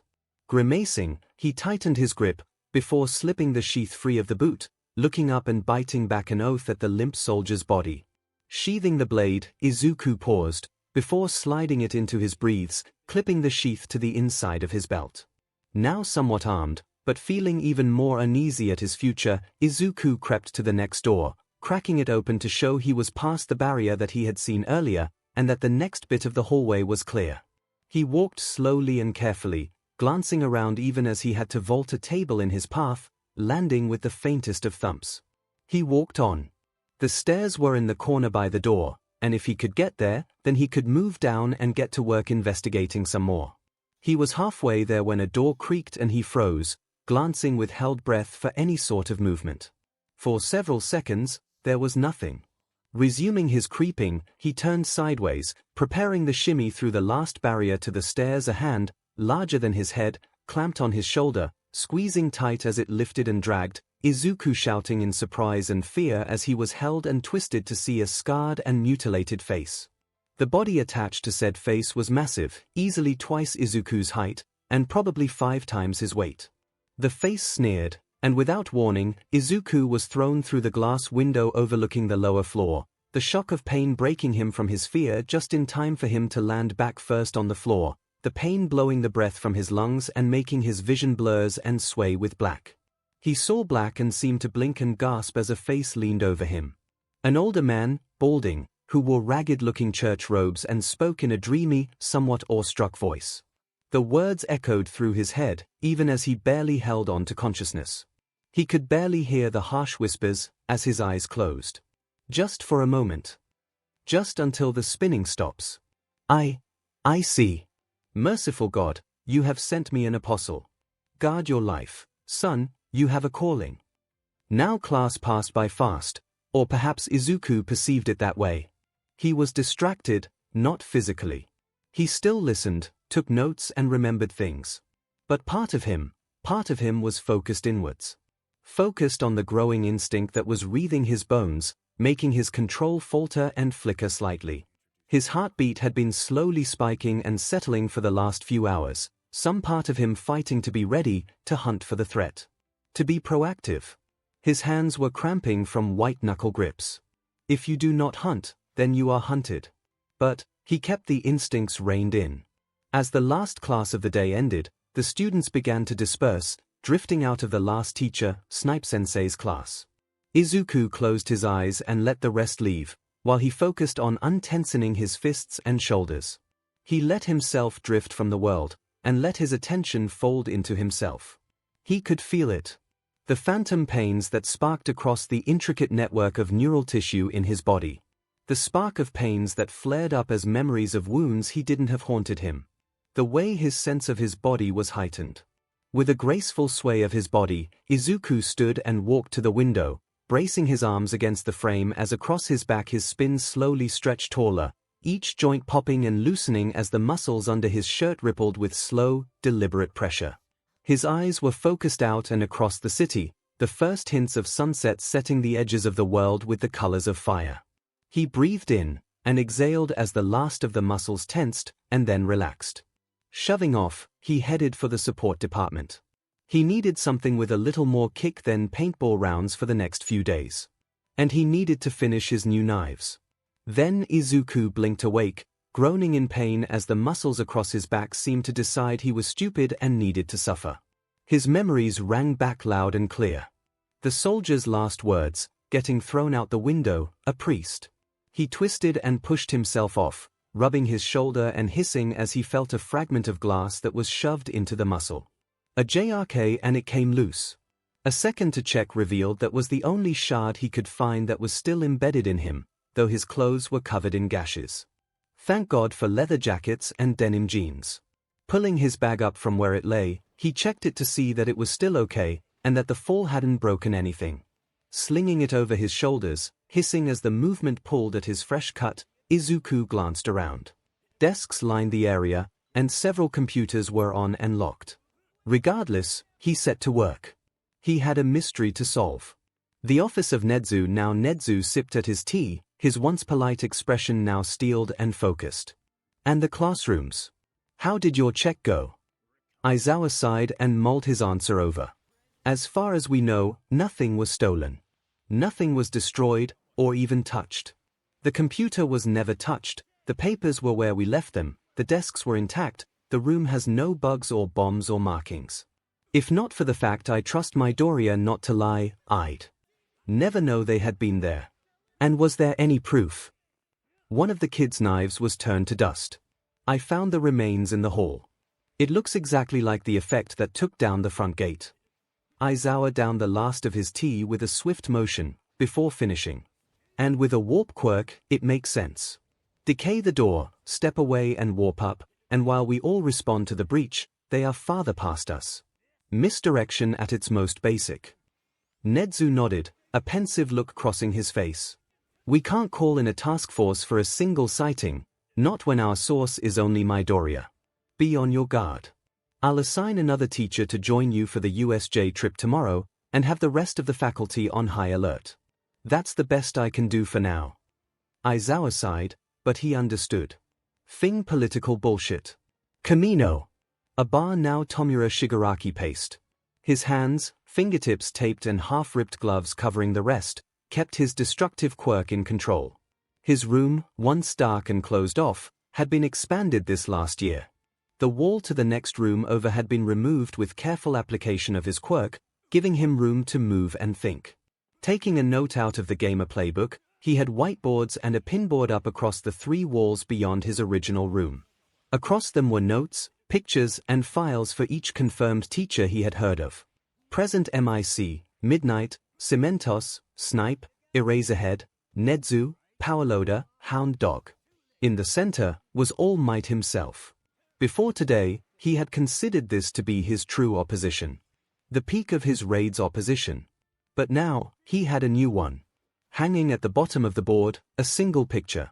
A render of one of the most interesting screenshots. The gamer, the simulation survivor. It showed him standing atop a stairwell, the camera looking up past a literal waterfall of a stairway that ran red and pink BLD and gore, past spent bullet rounds and broken and empty weapons. And at the top, resting on one of the few clear steps, the BLD splattered and exhausted form of Izuku Midoriya. His red hair was dark and dripped red, his face spattered and smeared with gore. His clothes were ragged, a simple white dress shirt that looked crimson. Across one shoulder, a shotgun. Hanging from his other hand, a wrench that was sparking and wreathed in blue lightning, the energy flickering down to the stream of water that ran from the glass tunnel behind him. This one frame, the end of a half-hour of death and mayhem, had been one of the most popularized photos of the teen. The Rapture Massacre was one of the most vicious moments that had occurred during game 100 enemies, drawn to one funneled location. It had been a trap, orchestrated and planned by one teenager, to kill everything that had come close. All to let him pass through an area unmolested. If Tomura had taken any inspiration at all from the games, then it was this. The act of learning could be a weapon unto itself. Tomura paused his pacing as the television in the corner flickered on, the static of his MSDR's transmission filling the room. Tomura, how have you been, my student? How goes your plan? For a moment, the urge to lie, to say that nothing was wrong, to deny his still growing instincts for the smallest bit of affection and reward, rose up. He crushed that impulse. We have a new player, Sensei. The survivor is in UA. The distorted voice was amused, but somewhat wistful. Is he curious? Is he in the Fool's class? I can't tell. I didn't have a chance to acquire a roster. I only managed to confirm the schedule. I ran into the gamer on my way to the exit. The kid's as fast out here as he was in the simulation. Could you defeat him? Again, that pompous, stupid urge to ignore the facts, and he shoved it back. I could. But not without cost. He's dangerous. Relentless. Without retreat. Without him being worn down. I would put even odds one of us dies, and I couldn't tell you who. Well, it seems you have a problem. Tomura agreed. But, as odds have it, Sensei, I also have a solution. I need the hunter as well as the All Might killer. That is no small request. The good professor will not be amused that we're taking one of his more interesting experiments. Shigaraki bit back a scoff of irritation. If he can't provide it, then I'll deal. But that monster would make my odds go up far more. A pause stretched out as his sensei considered the proposal. Agreed. I shall consult the doctor. Proceed as you can without it, do what you must to mitigate your risks. Of course, sensei. As the screen turned off, Tomura turned and paced to the board. I wonder, a fingertip touched the paper, stroking across the glossy rendering. Before sliding to another, smaller picture. Of a gaunt man with a lab coat and thick glasses. Would you join me, if I offered you the head of the man who kidnapped you on a silver platter? Now Izuku leaned against the workbench, twisting and inspecting the gun in his hand. Around him, the UA gun range was quiet. Which, considering it was several hours after school had let out, was to be expected. The long row of testing ranges was dark and quiet, only broken by the glow of his. It had taken only a few moments before Izuku had figured out the holographic targets. Even now, floating orbs appeared and vanished down the corridor. Izuku had set up on one of the alcoves, blazer and tie removed and folded behind him, and a pair of ear protectors around his neck as he checked his weapons. In his hands was the STS custom weapon. A samurai edge. Loaded in 9mm, comes with a 15-round magazine, and customized for each member of the task force. And this one was customized by Izuku himself, for himself. Reinforced and longer barrel and skeletonized hammer, a taller iron sight, underslung flashlight and laser target. Unlike the variants he had recovered from various corpses in the game, this one was made of a matted black steel, with dark red wood inserts for the handle. Twisting it, he read the inscription, etched into the black of the slide where the star's logo would have been on the in-game models, just above the safety. All things mortal, all things die. Grim, but to the point. Izuku didn't need the reminder, not usually. But it felt appropriate. As he finished checking the gun, sliding the components and even dry firing once to check the pin was secured after assembly, he set it down and moved on. The next was his grandfather's gun, and one of the two he had used in his entrance exam. The snub-nosed police special. A Colt revolver with 5 rounds of heavy-hitting caliber ammo. He had actually used almost all his ammo for it in the entrance exam, taking out robots. Flipping open the cylinder, he checked it was clear once more, and then snapped it close and set it down. The third gun was a sawed-off 12-gauge shotgun. He had gotten lucky with this, managing to buy it through a UA subsidiary leading up to the exam. It was basic and bare bones, and he was likely to leave it as a backup weapon at home. Setting it down, he hefted the largest weapon on the table up. Once more, a 12-gauge. The combat shotgun was completely custom, coming closest to perhaps a classic Mossberg. It was pump action and had a 12-round tube. The entire gun was once more designed and had been fabricated of the same dull black metal as the samurai, and he had done some major modifications. The entire barrel was thicker than people would expect, braced and reinforced to take and block some major damage. The same went for the stock of the gun. The same style of underslung light was present on the shotgun as his handgun, and there was a strap and clip that would click into place on his armor folded to the side of where it sat today. Resting the gun up, he sighted down its length, arms moving and torso twisting as he adjusted to its weight and balance. Satisfied, he set the shotgun down, and reached across the counter to grab 3 boxes of ammo, all of them RBB and paint rounds. He needed to get used to his new guns. 2 hours later, Snipe walked through the gun range, clearing it out one last time, and paused. A bin full of spent casings where before there wasn't one earlier. He glanced around the range, before tapping the computer near the bin, opening up the command options. Range system, assessment lane 4, if YA would darling. A beep and a profile picture came on the touchscreen near the lane, green eyes staring out. Above it, a series of numbers came up. Rounds fired, 403 accuracy, 2% bullseye, 1% blinking. Snipe checked the system wasn't tampered with. He could match that accuracy, even beat it, with his quirk. But unaided. That was remarkable. Tapping the screen, he hit the high-speed hologram replay. Across the lane, holograms flickered on, and lines of color passed through each mark as it flashed, showing roughly how each shot took it. Here. Now ain't that a sight? Then Izuku staggered back into the locker, pulling the door closed as he slumped against the wall, using the pitch black of the dark to hide, with his hand coming up and muffling himself as he blinked back tears of pain. He wasn't sure what was actually broken, but he knew that something was wrong with his knee, considering he could barely limp around the hallways right now. His first run-in with the variants, as they had been called, after getting defenestrated, had ended with the butt from a chair in the hall lunging at him. He had managed to get away, and reach the security room. A scavenged RFID card had got him in the system, and he had just a moment to try and figure things out before the entire administration building had the power cut. But he had seen there was a motion on the screen looking over the basement generator, and that had become his next target. After a near miss with the big variant who threw him out the window, Izuku had made his way to the stairwell. Of course, this is when the baseball bat-carrying assholes had started wandering around. He had one bad encounter before he managed to get to the basement, when one had thrown their bat and nailed him in the leg. Even limping, he had managed to get down the stairs and into the pitch-black lower floor, tucking himself into various lockers and under beds as he limped and crawled to find the fuel pumps for the generators. Now he just had to get past the variant guarding the actual generator, and then it would be back up to the first floor. He didn't expect he would get out. There was still a mystery to solve, but if he didn't progress, he would never get anything done. Breathing slow and trying to keep his pulse and hissing of pain down, Izuku listened. There. Izuku waited, and his hand reached back, grasping the knife handle tight as he slowly pushed the door open.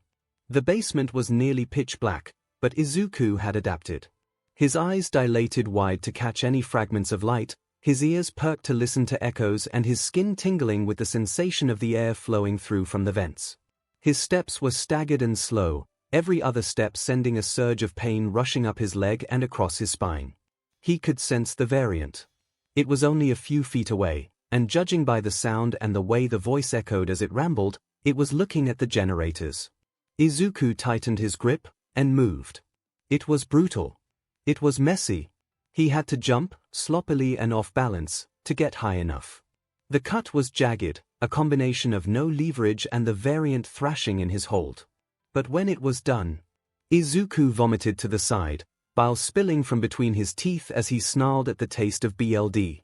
He roughly cleaned the knife on his breathed leg, the streaks of red only a darker black in the darkness of the basement. He slid the knife back in its sheath and reached down, prying a clenched fist open to free the baseball bat, using it as a cane as he hobbled to the generator. A moment of fiddling with the camera as he got it out, and he could see the instructions somewhat through the rangefinder. It took another minute of messing around and changing settings to get it clear enough to read, and then he followed through. Pull the lever to on, twist the nozzle to make sure the gas was flowing freely, and then press the button and a whir of power, the whine of the motor, and the lights flickered. On. Behind him, no longer concealed by the darkness, was a spreading pool of BLD that matched the dark stains across his arms and chest. He was more than halfway back to the stairs to the first floor when what he did fully registered, and he gagged, slumping against a wall as he tried to not hyperventilate, tears dripping down his cheeks. That was his first kill. Now Bakugo felt like something was crawling up his spine. Since yesterday, he had felt it. Something that was familiar in the worst way. A bit of instinct that reminded him of that week a year ago. Of watching Izuku shiver with fear and held back emotion as he and his friends had left, laughing at how useless a quirkless kid would be as a hero. The feeling back then had been something he ignored. Something he brushed off as he went about his day, as he trained and exercised and beached out his followers. But every time he ignored it, it came back stronger. He had ignored it when Izuku wasn't in class the next day. It got stronger. He had ignored it when Auntie Inko had called Mom and they had a hushed conversation that ended with his mom rushing out of the house. It got stronger. He had ignored it when 2 cops had come to ask his teacher something before class. It got stronger. He hadn't ignored it when his mom had asked him about Izuku, and his first words had been, "What about that useless Deku?" Mainly because his mom had slapped him at the time. It wasn't for another week before he started hearing about the full story. Until he had found the streaming page. The feeling had surged when Izuku finished the simulation. That surge of unease and worry and guilt. And now he was feeling that same surge again. He glanced back to see that Izuku was sitting behind him, one hand holding open a notebook of grid paper as a fine-tipped pencil sketched and edited a mechanical design. Notes that Bakugo couldn't quite make out were everywhere, but something about the shape felt familiar. He would have asked more, but Sensei chose that moment to come back in and start homeroom. Bakugo knew something was up. Something bad. He swore to be ready. Lunch had come, and Hatsune was excited. On the table, her newest and really only customer's outfit and gear was laid out. She had done some tooling. Adjusting things based on how Midori had asked in order to give the suit a little more flexibility. Added to that, she had set up and made some better storage for his various weapons, and added in more basic tools that he had listed off. Next to it was the sword he had been using. And she used the term sword loosely. While the hilt and guard was serviceable, the blade itself was merely ground out of a piece of tool steel. There was no artistry or care put into it, and it was showing. Her eyes traced slight warps through the metal, taking sight of nicked and pitted edges where use had damaged it. She could see that Midoriya had attempted some maintenance. The edges, damaged as they were, had been sharpened and honed. And the blade was clean, if nothing else. Next to it, 6 different knives lay, a freshly crafted set of synthetic sheaths next to them, as well as the holsters for the 3 guns Midoriya had planned to carry. Mai was more annoyed that she hadn't finished the other 2 projects. One, the much larger project, was still having issues with structural integrity, and the collapsing tech that she was trying to integrate was being obstinate. And the other one just had a tendency to explode. The gas she was using to fuel it was easy to acquire, but releasing and charging it the right way so it would maintain shape and effect was more complex and annoying than the rest of the outfit modifications. Even now, she only had about half of the working weapon, and it had none of the range or capability that the videos she had seen demonstrated. Sighing and flipping her welding goggles down, she hefted the square-shaped handle and nozzle. A flick of the safety and a press of the trigger and a pulse of gleaming blue-white plasma flickered out, and then dissipated into a cloud of loose gas and smoke after only a few feet.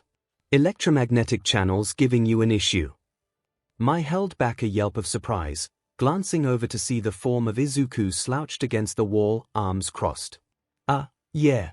The plasma cartridges work just fine, but using the EMP emitter to shape the charge is still not working. Sorry. Mai blushed at the idea of not having an order done yet. She knew she could do it. She knew it. It's fine.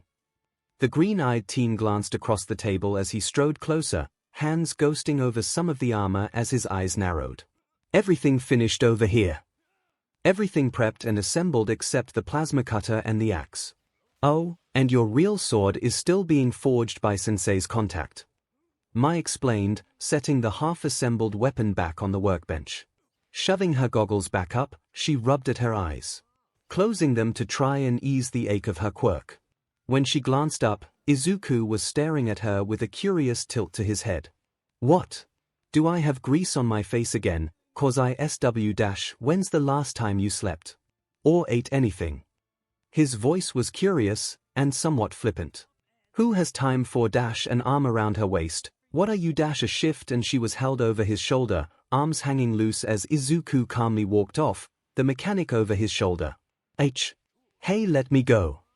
Mai started as Izuku spoke up, and flushed as she realized they were standing in front of Pagoda-sensei. I'm taking Mai to get some lunch, please send my gear up to class for my afternoon classes if you have a moment. Mai crossed her arms even as her teacher agreed, and Izuku took off. Each step was smooth and the ride was, actually sorta comfortable. His steps were even, his shoulders swaying ever so slightly with each step, even as she was rocked side to side and swung, slowly. Before she really was aware of it, she was sitting slumped on a bench in the teacher's lounge, half blinking sleep from her eyes as she rested at the side of a table with a platter of small sandwiches and a bright pink smoothie next to it. Across from her, a notebook open and pen spiraling around graceful fingers, was Midoriya. He had his own platter of small snacks, already half empty, and a glass of deep green-black smoothie that he sipped from. As Mai blinked the sleep from her eyes, her kidnapper spoke up. Hatsune, you need to sleep and eat between projects. Even if it's a power nap and a smoothie. Speaking of eat. Midoriya demonstrated with narrowed eyes as he took a bite of sandwich, as a shiver ran up Mai's spine. Mai barely grumbled as she picked up and chomped on a sandwich, eyes narrowing even as she felt the strange pressure to do so lessen. Hey, wonder what that was. Aizawa glanced over the students milling around the bus, the combined efforts of the newly formed student council slowly shifting them so they could enter and find seats easily. His eyes, somewhat instinctively, drifted towards the quiet motions of signing that passed between two of his students. From his angle he was only to catch bits and pieces, something about the hawk on Koja's shoulder, and signals. Even with the fact he was mid-sign, Midoriya caught his gaze with his own, eyes flickering away from his conversation for less than a second. That was another thing. Midoriya's mood since the incident the day before. He had seemed far less nervous and unsure. The careful gazes, the hesitant pauses as he tried to figure out how to act around people. They were still there, but they passed quicker. If Aizawa was optimistic, he would say that maybe the teen had just started learning how to interact. Aizawa wasn't an optimist. As students began filing into the bus, taking seats, Aizawa glanced back and narrowed his eyes. Somehow, his new problem child had gotten more weapons than he had during the battle trial. Noting this for future reference and to check with the support system, Aizawa gave the driver the go-ahead for them to take off.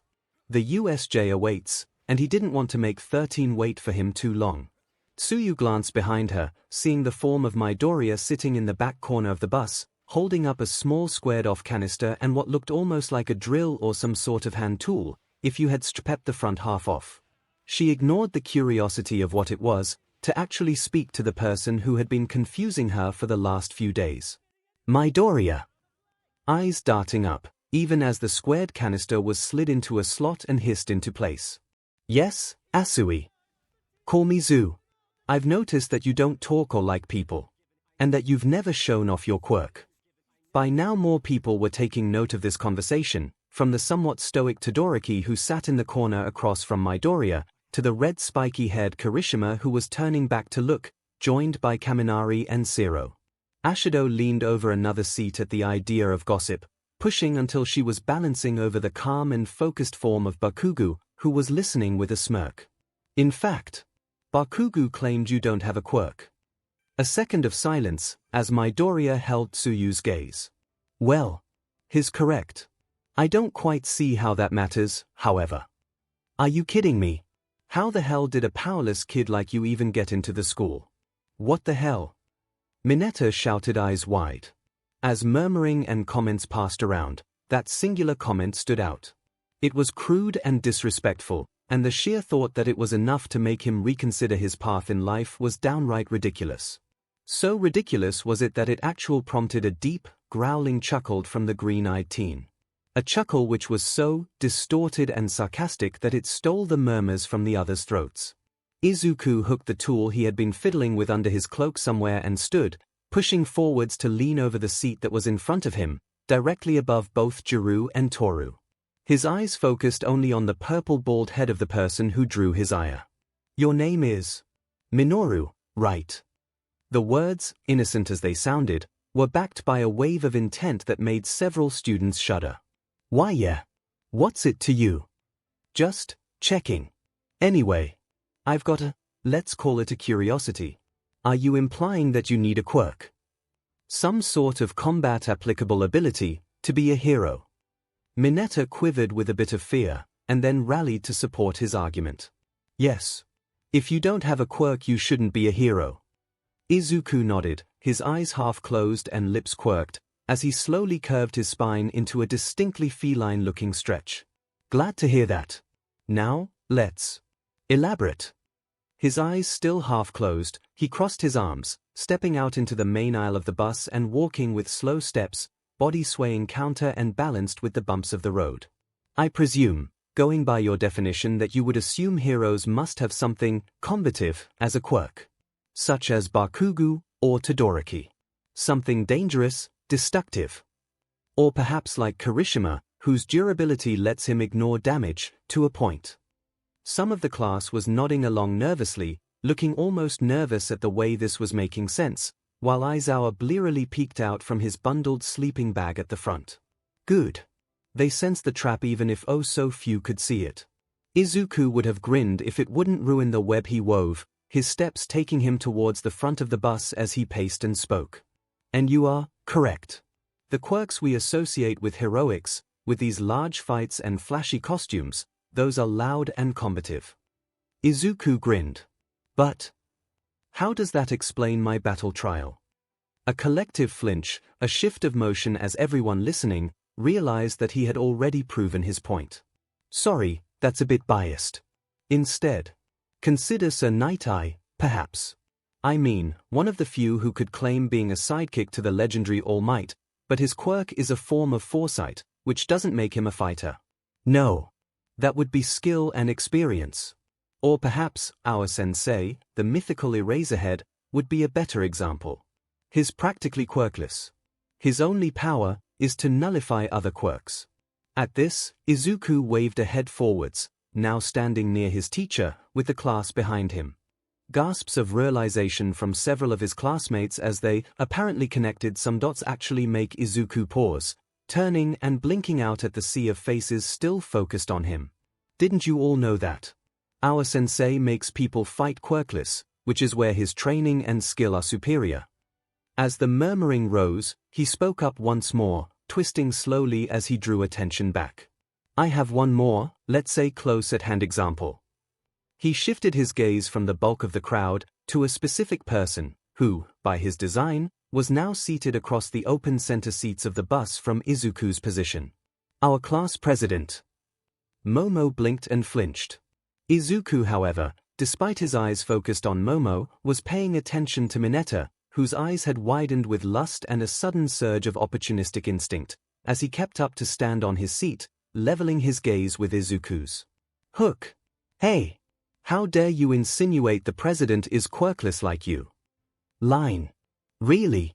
Explain how her skills and mine differ, then. Absolutely. Narozu has his. Mineta blinked as he tried to come up with something that wasn't obliquely SXL. Sinker. Izuku spoke, and his voice was pitched lower, a deeper echo than his casual rant. She has a quirk that gives her access to a vast array of tools. But to use any of them, I guarantee she had to practice day in and day out. I may not have as broad an arsenal, but I would bet I am far more skilled with what I do have. As the conversations and shouting began to pick up, the bus began to slow to a stop, Izuku glancing to confirm that he was, indeed, the first person in line to get off after Sensei. Leaving the class to its discussion, he wondered if any of them would realize that he never did explain how he got accepted. Then Izuku ducked through the broken security doorway, breathing deep and slow as he hobbled around the room, before coming back to the console.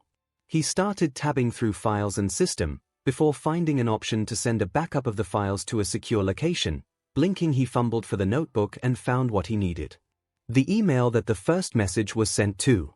That would be the reporter, me. That would be the place to send the files. A minute of looking found the copied email, and he typed out the page. milesupshire@gmail.com, right.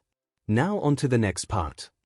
A few clicks and he selected all the security cam footage, and copied it over to the message, encoding everything in a compressed zip file to speed up the sending process, the computer whirring and beeping as the message began to send. All right. Just got a -J. Cut off Izuku, a hand wrapping around his neck and pulling him back and off balance even as a large needle was jabbed into his chest. A dark green liquid flowing in from the injection even as he tried to regain his balance and twisted. Only to see the face of the priest. Of course, Izuku gasped out, feeling the rush of his heart spread a numbing heaviness through his torso. I'm sorry, my son, I didn't want to have to do this to you. But you can't leave, not yet. There is so much yet for you to witness. As Izuku went limp, the priest dragged him to look at a monitor as he pulled up a saved recording. Will you see it? Can you? On the screen, a group of soldiers. Walking into some sort of reception space that looked far more modern than the reception hall he passed through earlier. Our Lord, the wall rider tearing his truth into the unbelievers. One by one the soldiers in the recording were sent flying or torn to shreds, flashes of black and white detailing BLD splatters and broken bodies as they all died in under a minute. Even as he watched though, he could feel his eyes slowly going dark, his focus wavering even as he was pulled face to face with the priest once more. The only way out of this place is the truth. Accept the gospel and all doors will open before you. And with that, the world went black once more. Now Uraraka stretched and flexed as she stood, glancing at the large dome structure as Sensei started leading the crowd of teens up the front stairs. She took in the sight, somewhat stunned and wondering how much the design had been based off the United Studios Japan building, which shared a very similar style. Regardless, she followed the class, mind somewhat drifting as she considered the words of her, was he a friend? Associate? Of Midoriya? He had spoken more in that 5-minute ride than she thinks has ever spoken since she first met him, and certainly more than in the few compilations that she had watched of the simulations. But was he right? Was fighting quirkless enough to be a hero, and more importantly, if she could fight quirkless and still have her quirk? Wouldn't that be smarter and better? She needed to do some research when 𝐒𝐭𝐚𝐲 𝐔𝐻𝐝 13. She focused on the space-themed hero, and listened as the somewhat shy user of the black hole quirk began to talk about how quirks and skills could be dangerous, but that learning to use them was important. The hero was barely getting into explaining the USJ, it really is based off the theme park. Was a testing facility designed to replicate natural disasters. However, that was interrupted, the sharp tones of Midoriya swearing loudly cutting through the teacher's speech and the crowd's attention like a firework. Well, SHC, glancing at him showed a grim expression as he stared down the stairway to the center plaza. And at the swirls of black mist that began to coalesce. Now Gyro felt her heart beat faster and faster, feeling a strange sense of panic and focus overcome here. But it's not just the villains that cause this.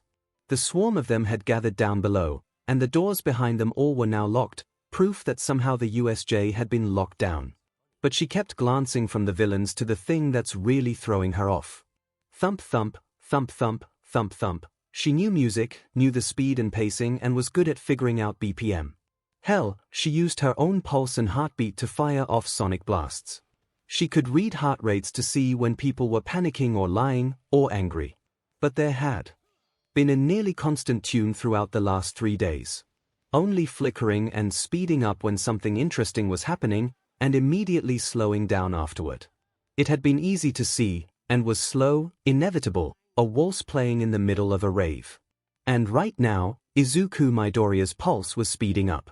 Thump thump, thump thump, thump thump, thump thump, thump thump. It wasn't just his pulse either. The moment he had reacted, glancing and focusing on the plaza, he had seemed to stand taller, his skin slowly losing the faintly sallow pale tint as a reddish-pink flush, that looked healthier by far, began to spread across his limbs. His eyes had seemed to almost bloom, when she caught his gaze sweeping to the doors behind where he had stood, staring down the steps to the plaza. The once dark and muted green of pine trees was now emerald bright and seemed to catch the light, flickering to meet her gaze with the slightest quirked eyebrow and what seemed to be amusement. And then he had glanced back down. Below, the crowd of villains parted as 3 figures strode out of the portal. First, a slender young man with silvery blue hair that was pulled back into a short ponytail, his form-fitting blue shirt held tight in clenched hands that seemed to hang off and perch across his body, with 2 clasped around his neck like a noose, and one that looked almost like a gas mask as it wreathed his mouth. To his back, a massive form strode out, hunched over as it loomed around him. Black-skinned and clawed hands, with a beaked jaw that peeked out from beneath a thick metal cap. Across its arms and back, layered plates of steel wreathed its massive form, and seemed to be almost embedded into its skin. From around its waist, a heavy skirt of chainmail and barbed hooks hung. As it passed out of the mist and seemed to shadow the hand-covered man, the mist swirled together to form a strange man-like shape with a layered metal collar. His body nothing but flickering smoke and shadow, with 2 gaslight eyes that peered around. As the 3 supervillains came to a stop, the leader, wreathed in hands, glanced up and around. Even this far away, Jiru could hear the leader's voice without issue, and judging from the shifting of Izuku's head, he could make it out too. Around them, the class was panicking, shouting about how this wasn't possible. But those who could hear the villains were far more focused on the threat at hand. I was expecting All Might would be here. What a shame. The leader focused back on the figures above him, eyes locking on the green-haired survivor even as he took in the rest of the teenagers who were panicking and the 2 pros who were preparing to fight. Kurogiri, separate the students. Remember to keep track of the green one. Of course, Shigaraki. Turning back, Shigaraki took a seat on the edge of the fountain, 1 foot perched up as he glared up at the world past his arm. If he's not here in 15 minutes. I'll start personally killing people until he shows up. Should at least get his attention. The Nomu, crouched at his side, was silent, but something about it gave her a bad vibe. Izuku glared at the villains, eyes roaming as he clocked and assessed every one of the targets he could see. He glanced away to see his sensei stepping up, his capture weapon scarf in his hand. Be careful. I'll help you out. Aizawa glanced at the younger teen's cool tone and leapt down the stairs, rings of his weapon flowing around him as he dove at the fray. From his perch, Izuku pulled his handgun and began to distract and blind several of the villains with precise paintball rounds, splatters of paint blinding enemies with ranged quirks, giving Aizawa time to reach the villains below. Izuku's assault was cut off as the flicker of black smoke rushed his way. He dove back towards the class, rolling for a sec as he dodged the wave of black that now separated Sensei from the class, was quickly distracted as the misty shape of the teleporter, Kurogiri, appeared in front of the class. I really am quite sorry about this. Greetings, I am Kurogiri of the League of Villains. And I cannot allow you to remain in a group. We are here to kill the symbol of dash and explosion, blasting past Izuku as a Kirishima darted around the other side, fist slamming towards the warper, only for the red-haired teen to vanish into the smoke and disappear. Kirishima! The shout was anguished and echoed from behind Izuku. But he was focused, handgun at his side and pulse pounding in his ears. What a reckless attack! Now, you shall all join him, and be scattered. Izuku blinked, seeing the world in clarity as tendrils of smoke rushed forwards. And tortured. He turned and bolted, getting several steps in before the smoke began to rush past him, but that was enough. He had already marked the two people closest to him. And slain.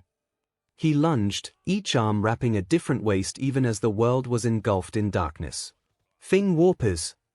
Then waking up in a padded cell, where the walls were covered in the ramblings of a religion-obsessed madman, was one thing. Escaping the cell block around that cell was far more difficult.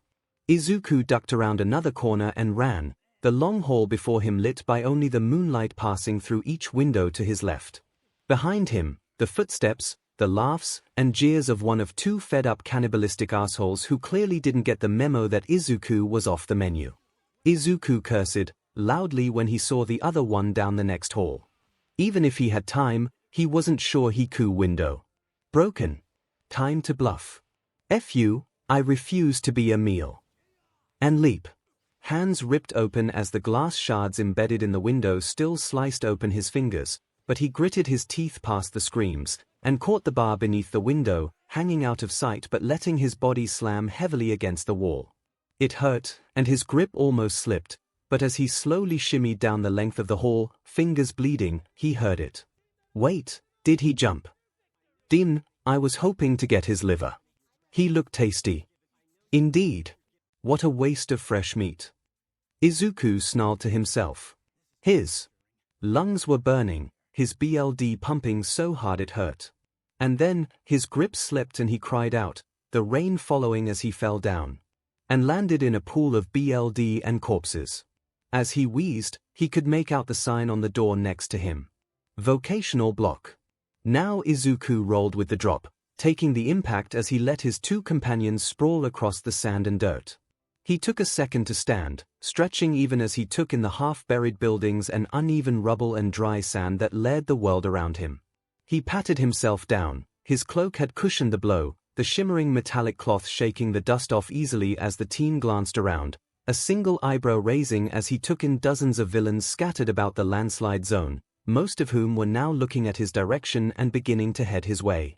He glanced back, taking in the still shell-shocked and distracted forms of both Gyro and Yorozu, before glancing back and rolling his eyes. The villains had barely advanced, clearly joking and looking more like a bunch of 2-cent thugs than actual threats. Regardless, Izuku dropped the magazine out of the samurai edge and glanced at his bullet count. 10 in the clip, 1 in the chamber, and 3 clips of 15 paint rounds in my pocket. A quick head count of his incoming attackers put a smirk on his face. Oh, this is gonna be fun. He stretched a bit and felt a strange sense of familiarity at the situation. For a month now, he had been trying to be normal. To be polite and peaceful. Right now, all of those little masks and efforts and attempts at being normal just flaked away. He felt just like he was coming home. He breathed deep and let the tension, the hesitation, the myriad of second-guessings and fears and anxieties vanish beneath the rising tide of the one thing he knew he could do. It all faded, beneath the rising sea of killer intent. Kirishima rolled back up and darted through another section of the burning building, still running towards where he had glimpsed another portal as he moved. He ducked a villain, arms wreathed in flowing black smoke and ash swinging at him and breaking against his hardened skin as with a growl of focus, he slammed his shoulder into the taller woman's stomach and pushed. She screamed out as he sent her out the window behind her, the two of them falling a story down into the next street, and the woman choking as she landed with a meaty thud. Rolling to his feet, Kirishima looked back and flinched as the window above him exploded outward, a quirk that expanded air meeting the already burning room. His shirt was still blackened and smoking from the last time he dealt with that attack. He stumbled around the next street corner and nearly cried in relief. There, standing above a trio of unconscious villains, was Ojiro, his long tail swaying as he glanced around. Dude! What happened back at the front? Did you get warped too? Ojiro nodded and spoke up, still keeping an eye out. After your attack, he got most of us with his portals. No idea where the rest are, but I'm guessing we were all scattered. This is the conflagration zone, right? Sure looks Lee dash the familiar pressure of air shifting. Down. As the heroes in training dove and rolled away, another compressed air explosion erupted, flames washing over the two teens as they went for cover. Haha, UFOs are gonna burn. Kirishima was getting sessed at fire thunk. A metal pipe, floating in midair behind the villain as he went careening out the second-floor window he was looking out of. The crunch of bone followed by a high-pitched sorry, catching all of them off guard. "You guys okay?" came the shout as both teens took in the floating gloves and held pipe of 𝐒𝐭𝐻𝐵. That was so manly. What? Gyro looked up, feeling her skin crawl as something in her screamed to run. She could hear it. A drumbeat in double. 2 taps. 2 strikes. Faster, the BLD rushing as a heart hammered. 60 BPM. Faster, the skin warming, the color returning until he nearly looked pink. 90 BPM. Faster, his throat letting loose a chuckle that was light-hearted, that was content, and sounded almost happy. 140 BPM, where instead of speeding up, it seemed to balance. A drum line by which death would come. Izuku stepped forwards, and his sword was drawn with a ringing of steel that sounded almost eager. "Come then. Indulge me for a moment, jackasses." Todoroki breathed in, flickers of steam appearing around him as he warmed his body back up, the water that soaked his form evaporating and boiling off as he tried to recover from using so much ice while soaked in water. Below him, the water of the flood zone was sporting a large spiked glacier. The sprawling curves and spires a sign that his panic had overcome his control. His father would have had words if he could see this. "Todoroki-san." At the shout, the dichromatic teen glanced back to see there was another class member on the boat, the long green-black hair and stooped stance clear from the distance as he recognized the girl with the frog quirk. Zu, wasn't it? A flicker of his ice, and a ramp shifted and let him slide down, leaping gracefully to the deck of the boat. "Are you injured?" "No, Kiro, just uncomfortable from the cold. If we get to the shore I should be fine." Todoroki immediately realized his problem and sighed. If she was vulnerable to the cold, and he could only make ice. He held out his left arm. "I'll keep you from freezing, come on." Momo staggered to her feet as she heard the first scream, and glanced only to Blanche, her mind skipping a beat at the sight of a blooded sword, and a villain staggering back screaming as he tried to hold his arm. His arm which ran red from BLD, with a clear-cut line to bone across his shoulder. The blade flickered out, the flat swinging fast and whistling as it strikes the side of the tall man's face, a tooth sent sprawling even as the figure staggered back and fell off the edge of the tilted roof they stood on. Across the roof, she heard it. A word muttered with such casual boredom it cut through her fear like a flash of lightning. "Weak." Bakugo growled and turned, throwing his hand out and sending another wall shattering and blasting into the poor villains who though an ambush would work. Even as the wall sent screams of surprise and pain up, his eyes roamed for his next target. The collapsed buildings and ruined infrastructure of what he guessed was the ruins zone was a goddamn maze. He had seen 2 other portals in the air, but getting there was an exercise in odd half-streets and looming monoliths that were rotting apart. He turned and narrowed his eyes as another trio of villains popped up, standing on top of some sort of gas station-looking place and immediately opening up. There were spikes, some sort of force blast, and vibrating glass shards that came rocketing towards Bakugo, who unleashed a flash and smoke variant from his hands, concealing himself even as the projectiles ripped through the smoke. He darted back and behind an overturned and rusted taxi, narrowing his eyes as he considered how best to was that an I-beam. Was that an I-beam being thrown like a javelin at the building? A crash, and screams of pain, confirmed it, and Bakugo was already running to finish the job even as the pink, white and black form of the girl with the anti-gravity quirk made a super jump and landed on the beam, booted foot kicking out to knock teeth out of one butt. Grinning, Bakugo lunged up and blasted through a window and into the floor beneath the only other unpinned attacker, sending him dropping through rubble and flames to crash to the floor, where Bakugo took no time sending the rounded bracer of his gauntlet into the Morin's skull, bouncing his head off the wall and making him go limp. He glanced up to see Floaty Girl looking down at him. "Thanks." "Forget it, you see the third member who dropped here?" "No. I've had to deal with like 3 ambushes though." 𝐼𝐴 they both paused and turned as they heard it. Screaming. Hysterical screaming. From around the corner down the street from the gas station, a purple and yellow blur was running like his life was on the line. Behind it, a massive villain with teeth like a shark stomped after him, laughing menacingly. Bakugo glanced at the floaty girl. "If you lighten the beam again, I'll fire it." She grinned, seeming to fight the faint green tinge of her cheeks. "Sounds fun. Let's go." 30 seconds later, the half-ton bar of steel slammed into the villain's gut, knocking him flat on his butt. Uraraka then landed, and a clap of her hands landed the beam on the guy's groin, making him flinch and groan in pain, before reverting to human size. Bakugo knocked him out with extreme prejudice. Suddenly he had the arms of the little purple F around his leg. "Oh, thank God. I was so scared.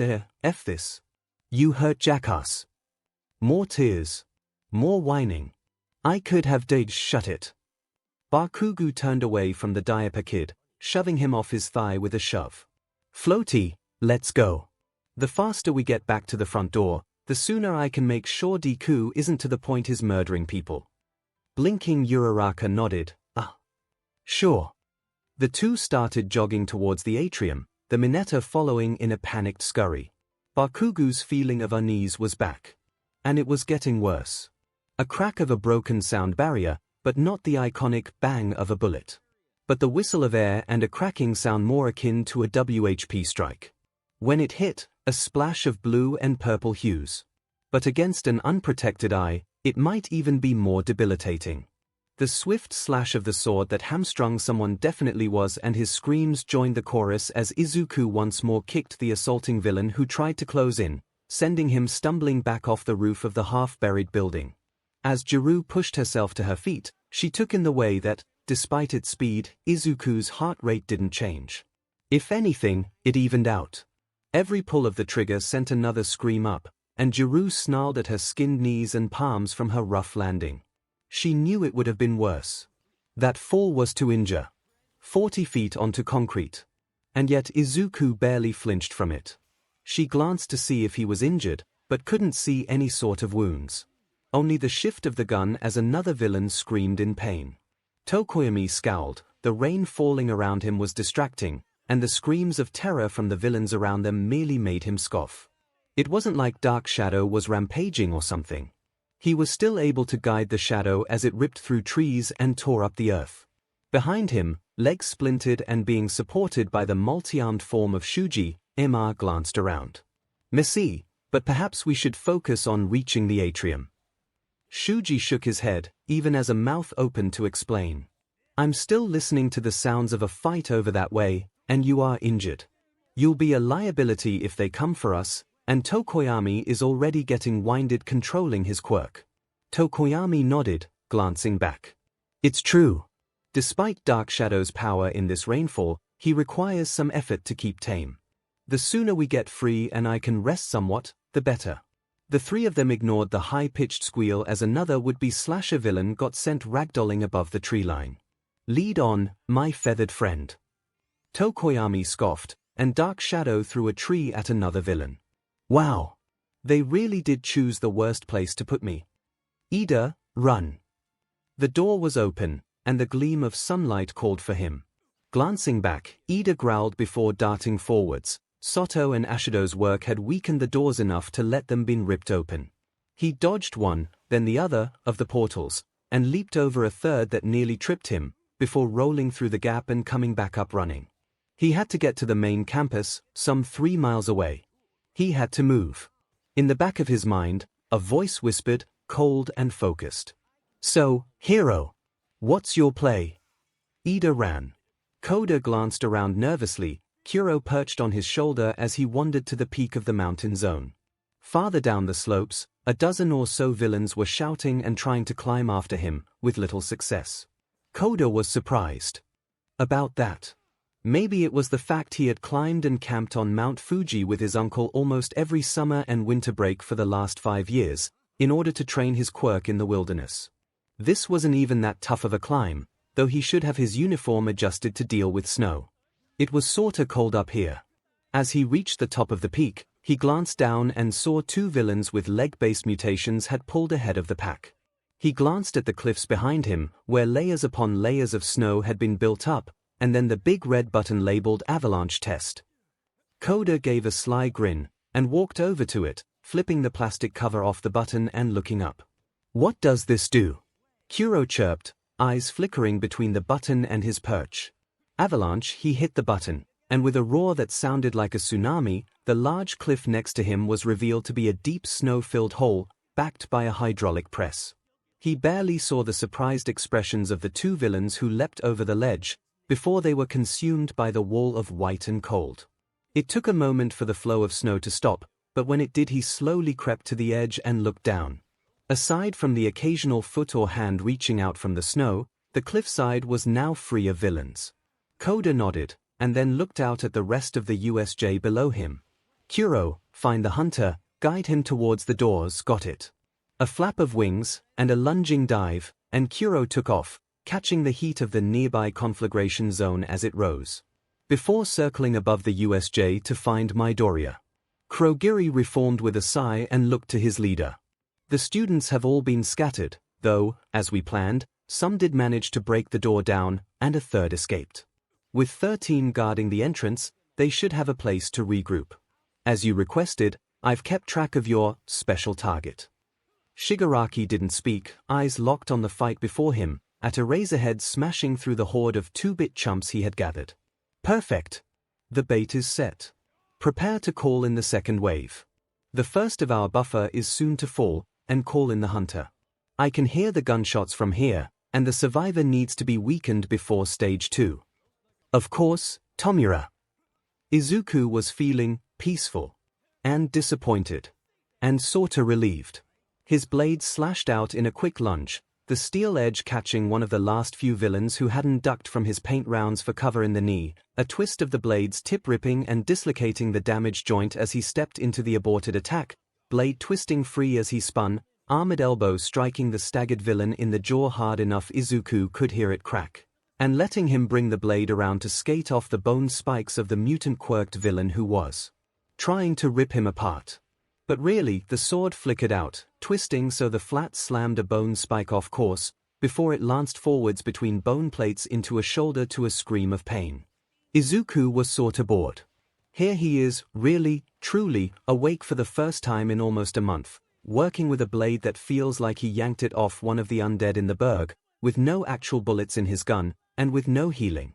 He grabbed a third villain by the neck as he tried to grapple him, and twisted, sending the guy yelling with a choked cry as he smashed into the bony guy, before Izuku's nice red boot kicked both of them back over the edge, catching another villain as they crashed down below. And yet, Izuku was feeling bored. He planted his sword in the edge of the roof, pulled his gun out, and fired at a villain who peeped out. The splatter of purple across the woman's face sent her screaming. Midoriya! What the hell is going on? Oh, look, the girls finally got themselves together. Ambush, a bunch of C-list villains and at least 3 actual villains running the show. Who you calling Snapcracky?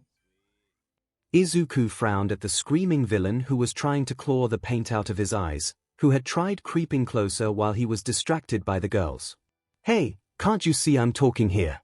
Honestly, you all SCK at fighting, fine, but no manners. For shame. He glanced back. Is the shock wearing off? I know it's a beach. Momo breathed in and nodded, setting her shoulders as the flicker of her quirk slowly began to glow as she started to design. A poke in her cheek broke her concentration, and she blinked at seeing that Midoriya had lunged across the roof to break her focus. Hey, wait a moment. He glanced at Jiru and waved her closer. I have a plan. His grin was menacing. Why isn't he fighting? Aizawa cursed as he ducked another fist and twisted, drawing the arm past and then jerking it, a villain screaming as the move dislocated a shoulder, and then he ducked in close, an elbow slamming into the now screaming man's gut to drop him for a moment. Letting shout a breath and relax, as he glanced around. Most of the villains had stepped back, surrounding him in a ring and NSNG a variety of wounds, the unconscious left to lay where they had fallen. And then, slow mocking applause began, and a rough and measured voice rang out. Wonderful, just wonderful. I have to say, Eraserhead, that was quite impressive. Aizawa narrowed his eyes behind his goggles as the hand-covered villain stepped forwards. In fact, it was so impressive that I think I'll have no mu only to play with you. A carefully measured whistle, and the tall mound of muscle and armor behind him perked up. No mu, play. Aizawa could only swear as he dove backward, avoiding a massive fist that embedded itself through the concrete of the plaza. As he rolled to his feet, he had only a moment to react, dodging back as the metal-embedded fist swung for him, and he had to leap back, the air tearing at his scarf and skin as the fist rushed by him. He gritted his teeth and blinked, quirk firing as he tried to negate whatever strength or speed quirk that was being used. Judging by the way his arm twisted from another punch, and he was sent sprawling across the plaza, it didn't work. A click as he slid the last of his spent paintball magazines free, the empty box being tossed to Hirozu as she crouched, a staff over her shoulder and a small pile of flashbangs and tear gas grenades at her side. Behind her, keeping an eye out, Jiru held a sword at the ready, a crash course from Izuku teaching her the most basic art of not cutting herself with a blade. The villains had all retreated out of easy range, taking cover and only making token assaults with the few remaining ranged quirks they had. Izuku was fully expecting that they would realize he was out of paint rounds in the next few minutes, which means the three of them needed to get going before that. His eyes roamed the area, the half-dozen buildings that were buried almost to the roof in the loose soil and mud of the landslide. As the gleam of Hirozu's quirk faded, he turned back to take the newly refilled clip she held out, the almost familiar weight of it bringing back a memory of a different dark-haired red-wearing girl who helped him out in Raccoon City a few times. Blinking it away, his eyes roamed the clip, counting, as he slid it home in his handgun. 15 in the clip. Nodding, he clicked the safety on and rose up, eyes roaming the path he had figured out through the nearby buildings. The gun clicked as it locked into his holster, and he stepped towards the ledge, looking out and thinking. And then he felt it, a flicker in the air, a ripple of air pressure and a flare of purple just out of his field of view. He was moving before he even identified where the portal was. Above. He had lunged to the side, sword ringing free of its sheath as he came up, slashed it out, the blade clanging and ringing as a long black scythe of chitin and bone swung to catch him. Both edges scraped, black and steel against one another as Izuku disengaged, stepping backwards with fast measured steps and sword staying up, edge in line as and stared at the new enemy. At just over 9 feet tall, the thing was definitely not human. Izuku was DMN sure, if only because human and sentience didn't move like this thing. It reminded him more of the monstrous insects from Blight Town and the Capra demons that roamed the pit below, or the Xenomorph. He darted back and swung to deflect a testing strike from the praying mantis-like arms that held the black blades. The thing's skin was a deep red, with seemingly grown and solidified croppings of armor that stretched around limbs and its torso. The head was covered with a long bulbous nest of that black armor, which was twisted back into a mess of horns as several dozen eyes peered out from between thick-girdled chitin, fast, armored, and with blades sharp and durable enough to match mine. I need a better weapon for this. Or to change the scenario, to a clash of blade and bone as he parried another strike, shifting and twisting to try and throw the creature of bladed tail. He barely spared attention to his body, as he was forced to skip and twist back across the roof, large gashes and shattered and torn up asphalt marking his motion. Even now, the two girls had barely gotten up and in fighting positions, but given the whip-like speed of that tail, and its swaying motion on digitigrade claws, that was not gonna work. They were gonna be mincemeat. Not ready for this. I need that works. Izuku sidestepped a flicker of tail, twisted under the crossing of the black blades that aimed to bisect him, and stepped in close, the sword coming down, and then moved from low in a ruthless lunge that tore right through the thing's unprotected thigh, setting it off balance just long enough for him to get a grip, fingers hooked around the thing's lower chest armor at just the right angle. His thick mask collar began to whir, tensing to deploy. Follow the plan. With that last shout, Izuku shoved up and across, the beast writhing and the material of his cloak catching and ripping from his shoulders. The fine armor mesh shredding across the blades as it was ripped away by the two scythes, the whirs of his face mask ringing out even as it came into place. Izuku kicked off the roof, slamming his shoulder and the flat of his sword into the torso of the hunter. The impact made it twist back, the tail whipping out, only for Izuku's sword to flicker out lightning quick and sever it, leaving both of them off balance and with no real way to recover. The hunter, driven by panic and instinct, could only release a hissing chatter of rage. Izuku braced for the impact and made sure that the hunter would hit the ground first. With a crash, they entered the ruins of the building. Then Izuku choked, the hand around his throat pinning him up against the wall, his legs kicked out, but his smaller stature kept the man, who was referred to as the groom, free. Young and excited. But you are unsightly, yes, far too unsightly. I can fix that. Can fix you. The man laughed, and he reached out, looking away as his hand slowly ran over the array of tools on his belt, before with a smile, he drew out a long kitchen knife. I'll bring back your beauty, make you a wonderful wife. Izuku was not liking where this was going, and as he was lifted higher, the knife drawn back as it was aimed at his PP, he acted. One hand had slipped into his belt line when the guy glanced away, and now it was time to use it. A kick, to knock the kitchen knife off course, left him with a bleeding gash across his shin, but it also distracted the groom. And that was all he needed to slam his scavenged combat knife into the guy's elbow, and yanked. The arm spasmed, and Izuku was dropped, but kept his hand tight on the knife, his entire body weight dragging it down and through the joining of the elbow even as Izuku landed on the floor. He glanced up, trying to see the room, and his eyes were quickly covered with a splash of BLD spitting the red from his mouth. Izuku heard the roar of rage and lunged, blinded but not stupid enough to hold still as the searing pain of a kitchen knife slamming through his thigh seared through his mind. A frantic blink cleared his sight enough to make out the now one-armed form of the groom, and reflexes burned into him triggered at the sight. His hand with the knife slammed around to return the favor, digging into the groom's thigh and tearing free and through, before a mix of blooded hands and bone caught the knife and left it in the meat. Ignoring the pain from his now horrifically fed-up legs, Izuku staggered up and limped, never more thankful for handrails and tables than as he lunged and threw himself through the room. The screaming of the groom echoed from behind him. Harlot! Scarlet Woman! Betrayer and murderer! I shall leave you with the rest of the fake lovers. I shall leave you for the crows. Izuku turned high out and staggered through the building, eyes catching as he found what he was looking for. The cross that the world over for nearly 300 years meant one thing: medical supplies. Glancing to make sure that the groom hadn't yet found him, Izuku snarled at the pain that was quickly overwhelming him, before shouldering the bathroom door open and glancing. A medical cabinet. Wandering up, he ripped the latch open to reveal a half-stocked collection of bandages. He snagged them, sliding them into the blood-stained bag that somehow was still slung across the small of his back. Bandages, a bottle of rubbing alcohol, a pack of medical stitches, and a small vial of wound sealant powder. Perfect! Staggering back with the loot in his bag, he snarled as the shouts and recriminations came closer. He wasn't sure he could outrun the weight. He glanced up and smirked. When Eddie busted the door down several minutes later, it was to the trail of BLD he was following pooled around an empty medical cabinet. And a blooded handprint on the wall near an open vent. FWTI.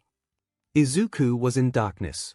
The only light was sparse, reflected glow from upper levels that filtered down through the maze of skewed hallways and collapsed ceilings. But the creature could track him. Could hear and pinpoint any noise he made. Which made it easy enough to distract. He swung, the blue-lined world of his visor clearly defined, as the blade sliced through the thing's thigh. He dove back and watched as the BLD that seeped from the wound seemed to merely thicken. As the blade started swinging, he ducked away and kicked off a wall. He had never liked staying in a horizontal fight, so he decided quickly that he needed to get up and out. The dark was doing him no favors with how fast the thing was. Kyuka will be the first to admit, the first few minutes after getting teleported to this rooftop, she had not been really thinking or focused. The mix of realizing she was facing real villains, that people were trying to kill her, may have hit her like a record scratch during a stage show. It wasn't until Midoriya had started yelling out really creative insults and jokes at the oncoming villains to get them to break cover and be stupid reckless, that she got a grip on her thoughts and got back to business. Momo had been right with her for that, and when the situation was under control, Midoriya started laying out his plans. And honestly, it was really simple and straightforward. Gear up, get ready and book it for the atrium or the nearest group of students who were up and active, whichever they reached first or felt was better. Midoriya had suggested they get melee weapons and crowd control, and Momo had started popping grenades like they were candy, much to Kyuka's approval. She had also got hooked up with a simple single-edged blade, figuring it would be better than nothing. Midoriya's expression of bland doubt when she said that was fair, particularly when he ran her through a simple slash and stab technique, his own long blade dancing as he demonstrated, and gave her a simple list of safety rules. For FS sake, listen. Edges pointed away from the body and down if you aren't fighting, you hold it to the side if you're running, and you use both hands if you have to swing or block with it. No wild swings, you chop down or move sideways, and then step back to reset. If your blade gets caught or thrown away, I expect you to kick somebody in the knee and deck M for good measure. A blade is a tool, not your only weapon. And keep the AoE sonics away from friendly fire or the building, they're designed to start collapsing. The fact that he never stopped shooting villains who got cocky while it happened was enough to keep her attention. Of course, that plan was before the weird thing creature and Midoriya started fighting. And she could hear the entire fight happening, even as she and Momo got moving. Momo had made a grapple, and the two of them slid down to the back of the building, away from the open ground Midoriya had abused as a target range, using the staggered levels of the zone and the buried buildings nearby to take cover. Momo was nervous, clearly considering bang bang bang watch your step pal. A roaring chitter that even Momo could hear judging by her violent flinch echoed before a fourth gunshot rang out, and the window facing them from midway up the half-buried building Izuku was in was shattered. Kyuka could see what she had been hearing. Midoriya was dancing through ruined halls and what looked almost like an office, the blade slicing up and skittering past Black Chitin as he and the monster dueled. The monster was sporting several new gashes that oozed deep black liquid, which merely was solidifying as it fought, while even from here she could see the new scars that marked up Midoriya's armor, and that the cloak had vanished, leaving only the fur collar that sprouted from the collar of the teen's armor. SHT, he needs help. You're right. Quick, hold this. Momo tossed Gyro her metal staff, and the gleam of creation began once more. Izuku was really getting sessed off with this effort. The two had danced up and down the last 3 floors before the thing wised up to the fact that he could see in the dark with his mask. Then it had been a matter of going up, abusing the cracked and ripped open infrastructure of the building to jump and climb through spaces that the creature took time to pass through. The fact that this was giving him hardcore Outlast and alien vibes only made his motion smoother, the muscle memories that only near-death experiences could make stick around this well. Now, normally he could deal with this. He had spent plenty of time daydreaming and figuring out how he would kill a xenomorph if he had to, again. And part of his gear was gonna be a key component for that. But that was the part Mai was still working on. His heavy weapon. As it was, he would have used the plasma cutter, if he was able to get close without using both hands on the blade to match the creature's leverage and speed. As it was, he wasn't about to use something that if it got cut in his hands would vaporize his arm in a plasma flare. The fact that any time he actually swung and drew BLD it simple calcified into some sort of resin in the air made his entire fight harder. He needed to hurt it somewhere it would feel it, cause bleeding the air for out wasn't gonna work. He hated fighting things that didn't bleed. It was Raccoon City and Lorden all over again. The gunshots had helped, but he only had the 1 clip of actual bullets, since he had to start his fight before he finished stocking up with help from Yorozu's quirk. He leaped up and off another table, kicking chair up for it to slice through, and lunged. His blade skated off the horned skill, leaving a gouge across the hard structure, and sending one eye popping in a spurt of BLD and fluid. Sadly, that was when it lashed out and caught him with the back of the blade, the force making him hiss in pain even as he rolled towards the busted window. He staggered up, eyes blinking as the darkness shifted, swirling as he tried to regain his breath and equilibrium. And then he saw it, the flickering flash of blades swinging in a broad X shape, and he couldn't dodge past it in time. He flipped the sword up, bracing with both hands as he crouched to catch the paired strikes where they would cross. The impact broke his posture, 1 foot actually cracking into the floor as a knee buckled, the force and speed faster than he was ready for. And then he heard it, a creak, a twang of metal warping and twisting. In his hands, the sword gave way, and with a ringing sound it was shattered, only reflexes born from hour after hour of fighting letting him react in time. His body flinched back, and muscles fired, the dark edges of the blades sliding down, the tips passing within centimeters of his eyes, and the slow drag of the left tip sliced into the metal plating of his mask, barely grazing his jaw as he wrenched his body back. He dove back and out the open window, shards of the broken sword hanging in the air around him as time seemed to slow, Izuku focusing as the world's clarity seemed to dull, reduced to only the most important things. Gravity, an overextended hunter, and the fact he had 11 bullets left. The gun snapped up, ripped free from its holster, and safety slammed off even as his arm burned with the motion, and he felt the WHP snap of his elbow straining as he took aim. His eyes tracked a blurry spray of BLD drops following the motion as Izuku saw a long shard of steel embedded in his forearm, the center of his sword having blasted open under the stress. He ignored it. It would heal. Instead, he leveled his handgun dead center on the central looming eye of the hunter, and his finger pulled on the trigger. The bang was muffled, unimportant as Izuku adjusted his aim, and fired, and again, and again, and again. 5 blooming flowers of blackened BLD sprayed through the air, 3 from the creature's head, 2 from each of its legs, fired up and under its armored kneecaps. As the creature writhed, its overextended form was balancing precariously. And that's when the muffled sound of a much larger caliber weapon echoed out, followed by the entire lower armor of the thing being shattered open, leaving a perfect opening for Izuku to plug 2 more rounds through its stomach and up into far more fragile organs. As time seemed to skip and flicker, Izuku crumpled, his landing bringing a familiar crunch and twist of a dislocated shoulder as he rolled off a 2-story jump he was in a bad angle for rolling out of. He looked up as he staggered to his feet, the corpse of the hunter laid out next to him as Jiro and Yorozu came jogging his way, a large bolt-action rifle in the taller girl's grasp. Midoriya. Green. The two got closer, and Izuku chuckled, a twist and shift of his arm resetting his shoulder with a surge of pain that he honestly ignored out of sheer unimportance. His body would heal, and he would rather have a working arm that hurt than a limp arm that threw off his balance and hurt less. As the 2 girls closed in, he glanced up. Nice shot, Yorozu-san.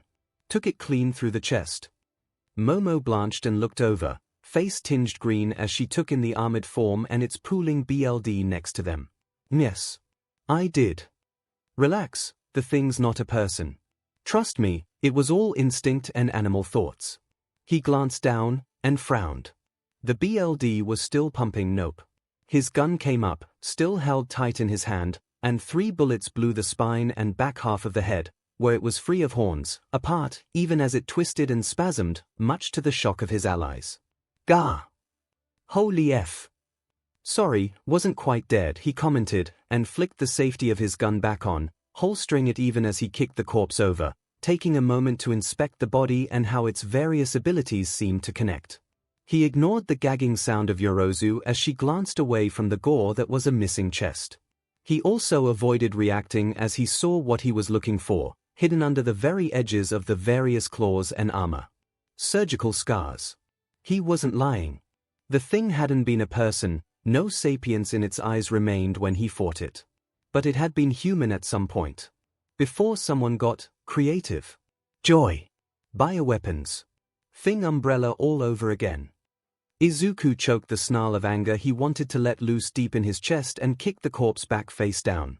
As he stood, he glanced at the metal shard that had wedged through the thinner joint of his armor and reached up to yank it free, the spurt of BLD darkening even as he did so. Midoriya, you okay? I'll be fine, it's not that deep. Can you hear anything, Jiro? He glanced up at her even as he checked his gear for damage. Nope, all the other villains pulled back when that thing showed up. I did hear a couple call it a hunter. She shook her head with a forced deadpan. What a stupid name. He blinked and chuckled at that, before glancing at Momo. You good with that rifle? Or is it gonna slow you down? Izuku asked, unslinging his shotgun and checking it was still intact, the paint rounds almost unused as he double-checked its sturdy construction was still intact, and pleased to see his design had survived the fall and several slashes from the blades that merely scratched its casing. Momo glanced down with a pause, and her eyes wide and face pale, and he saw the tremble in her hands increase. Leave it.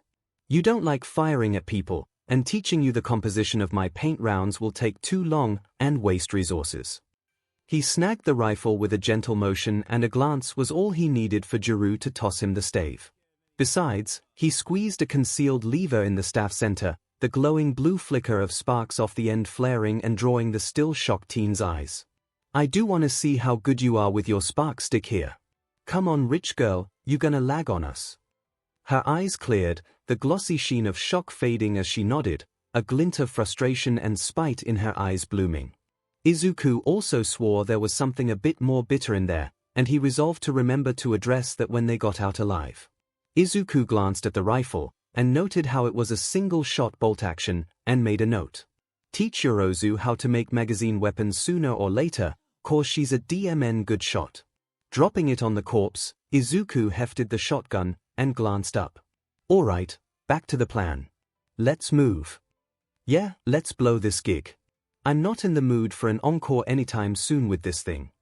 Kyuka's snark and her hip-bumping Yorozu was enough to break her still hesitant stance, and the class pres nodded, grip white-knuckled on the staff. As they jogged, darting through the USJ, Jiru spoke up. So when they first got here, I heard what they were saying. The guy in white, he mentioned All Might. They were looking for him. That's insane. All Might's the premier hero of the age. He's more than powerful enough to clear most of these villains with time to spare. Yorozu was shocked and confused, and Izuku would have been right there with her, except the scent of old BLD. The faint shift of posture, the hint of disfigured skin visible even through the suit as it pulled tight as All Might flexed. He wasn't invulnerable, and if they knew that. Are you sure? Izuku was thinking fast, and Gyro's confirmation only made his BLD run colder, as he narrowed his eyes. What is the play here? The leader mentioned All Might. We are the bait, aren't we? God, I hate being bait. But if it was bait? No. We're a statement. If they kill an entire class of UA students, that's a reputation that's hard to match. He thought back to the towering black creature that had followed the leader into the area. The way its eyes had been unfocused while it lumbered behind the hand-covered leader. The way that its skin had been twisted and ripped, and compared it to the abnormal design of the bioweapon he had just faced. Momo, I need a favor. Izuku blinked and he heard it. The thunderous slam of the USJ's front doors. Have no fear. 4 a.m. Here. Somehow, that didn't fill Izuku with confidence and joy like it once did. Instead, as his mind pieced things together, he felt that the situation was about to get worse. Shigaraki glanced up and smiled under his hand mask, while behind him, hanging from the fist of the Nomu by his wrists, was bloodied and limp form of Aizawa. Ah, wonderful.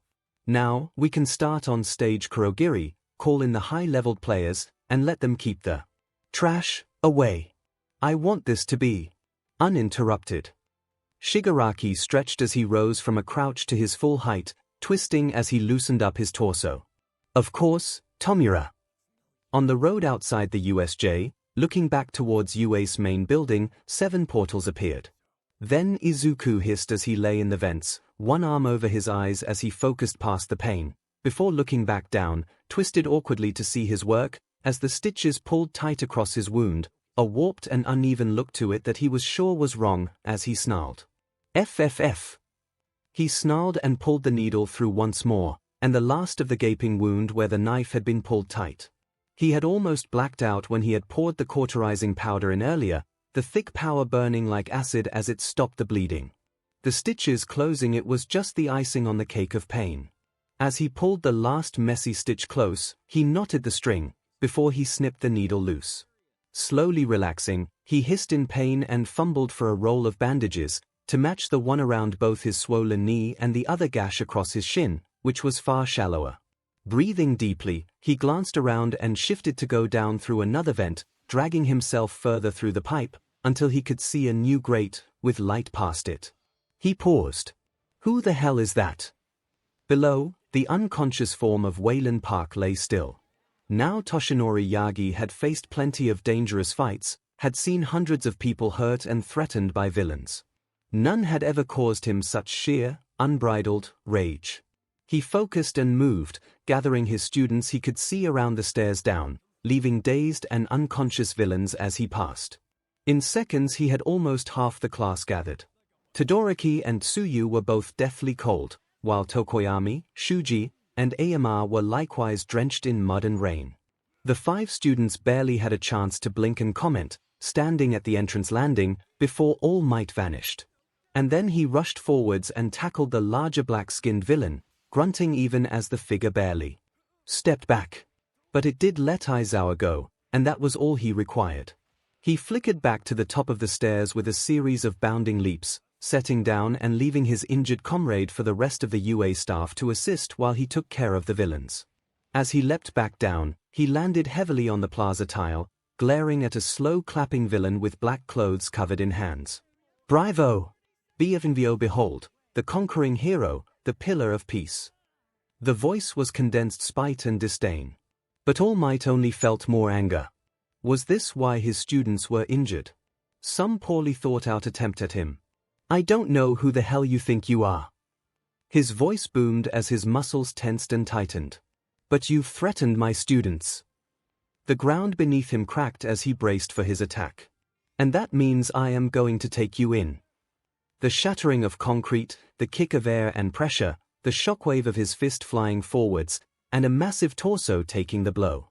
His first landed with a solid smack of flesh on steel, the thick metal plate around the creature's torso denting with the impact, but not caving in like it should have. He barely had time to raise his eyebrow before a clawed and gauntleted hand came crashing down, the metal plates looking fused to the villain's flesh. "It's no use. This is the anti-symbol of peace. Bioengineered to kill you, All Might." Yagi tensed and lowered his stance. It seemed this wasn't going to be easy. He just hoped that the rest of the staff would get here soon. God, what a drag. Long black hair swayed as the speaker shifted, tightening his and adjusting his gear. Behind him, and to either side, the portals that had just broken him out of Tartarus vanished. He glanced around, eyebrows quirking as he recognized 2 of the others, people who had been in his own cell block. There was Mortal, whose quirk generated a substance that attacked and destroyed BLD, and at the end of the line behind him was Ashita, whose body was already starting to glow with heat, with the inhibitor collar that had been removed by their jailbreaker melting in her grip. He didn't recognize the other 4. One of them had skin that twisted up into sharp edges and spires of crystal that was growing like armor and jewelry from the guy's naked torso. Another had a cloud of black mist in his hand that seemed to flicker and shift as it moved. The biggest of the group was near twice his height and was growing scales and spines even as he watched. The last person was next to him, a slender chick with ornate tattoos and scars that crossed her exposed arms. Apparently, she took his gaze as a challenge, snarling at him and showing off sharp fangs instead of teeth. "Whoa, not planning to start 𝐒𝐻𝐿, pal." He held up his hands and glanced away, seeing the dust of a pair of cars rushing his way.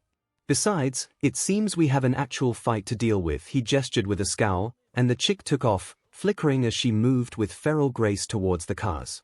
Apparently that was the signal to move out for the rest of the chucklefucks who had joined in for this venture. Sighing, Kazuto, the black Ronin, reached up and began to tie his long ponytail back, chuckling as he felt the familiar weight of armor and his weapons across his form. "Ah, it's nice to go walkabout."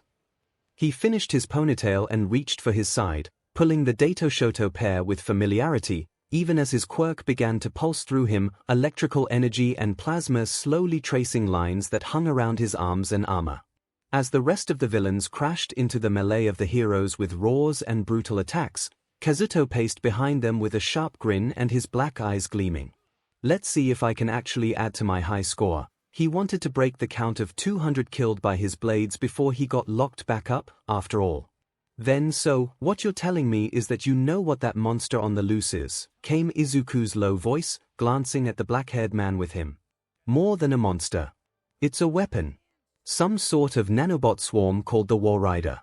It requires a host to command it, but it's what's been ripping through the soldiers and administration.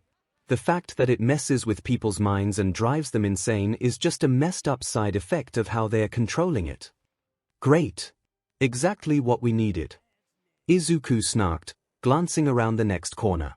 Izuku limped, one arm helping the still unsteady form of Waylon, as they wandered through the upper hallways of the ward, both keeping an ear out and holding weapons to use against any of the variants who got touchy. Izuku held the kitchen knife in his left hand and was using a broken-off table leg as a cane in his right. Meanwhile, Waylon had a chunk of pipe in his offhand, the other bracing itself on the teen as they moved. So how the F do we shut it down? 𝐻T shutting it down is gonna be hard. The system, the morphogenic engine. It's massive. You can probably reach it through the administration block. There's an entire underground complex down there, but getting through it is gonna be an issue. The engine makes variants, and that's where the testing labs and holding cells were for the most dangerous of them. If you want to get through, you'll need a couple of keys. I would help, but I've already been locked out when they shoved me in the engine. With a grunt, Waylon glanced back and shifted his stance to keep the weight off his bad leg. You were in the engine. Izuku glanced at the man next to him. Thin and reedy, he was clearly a computer nerd. The bruises and bandages were covering some of his skin, but he didn't have the same deformities as the variants. Yep.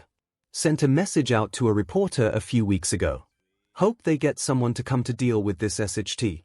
Izuku blinked and realized who exactly he was stuck in the role of. F. What? There's a jeep out front, but no reporter.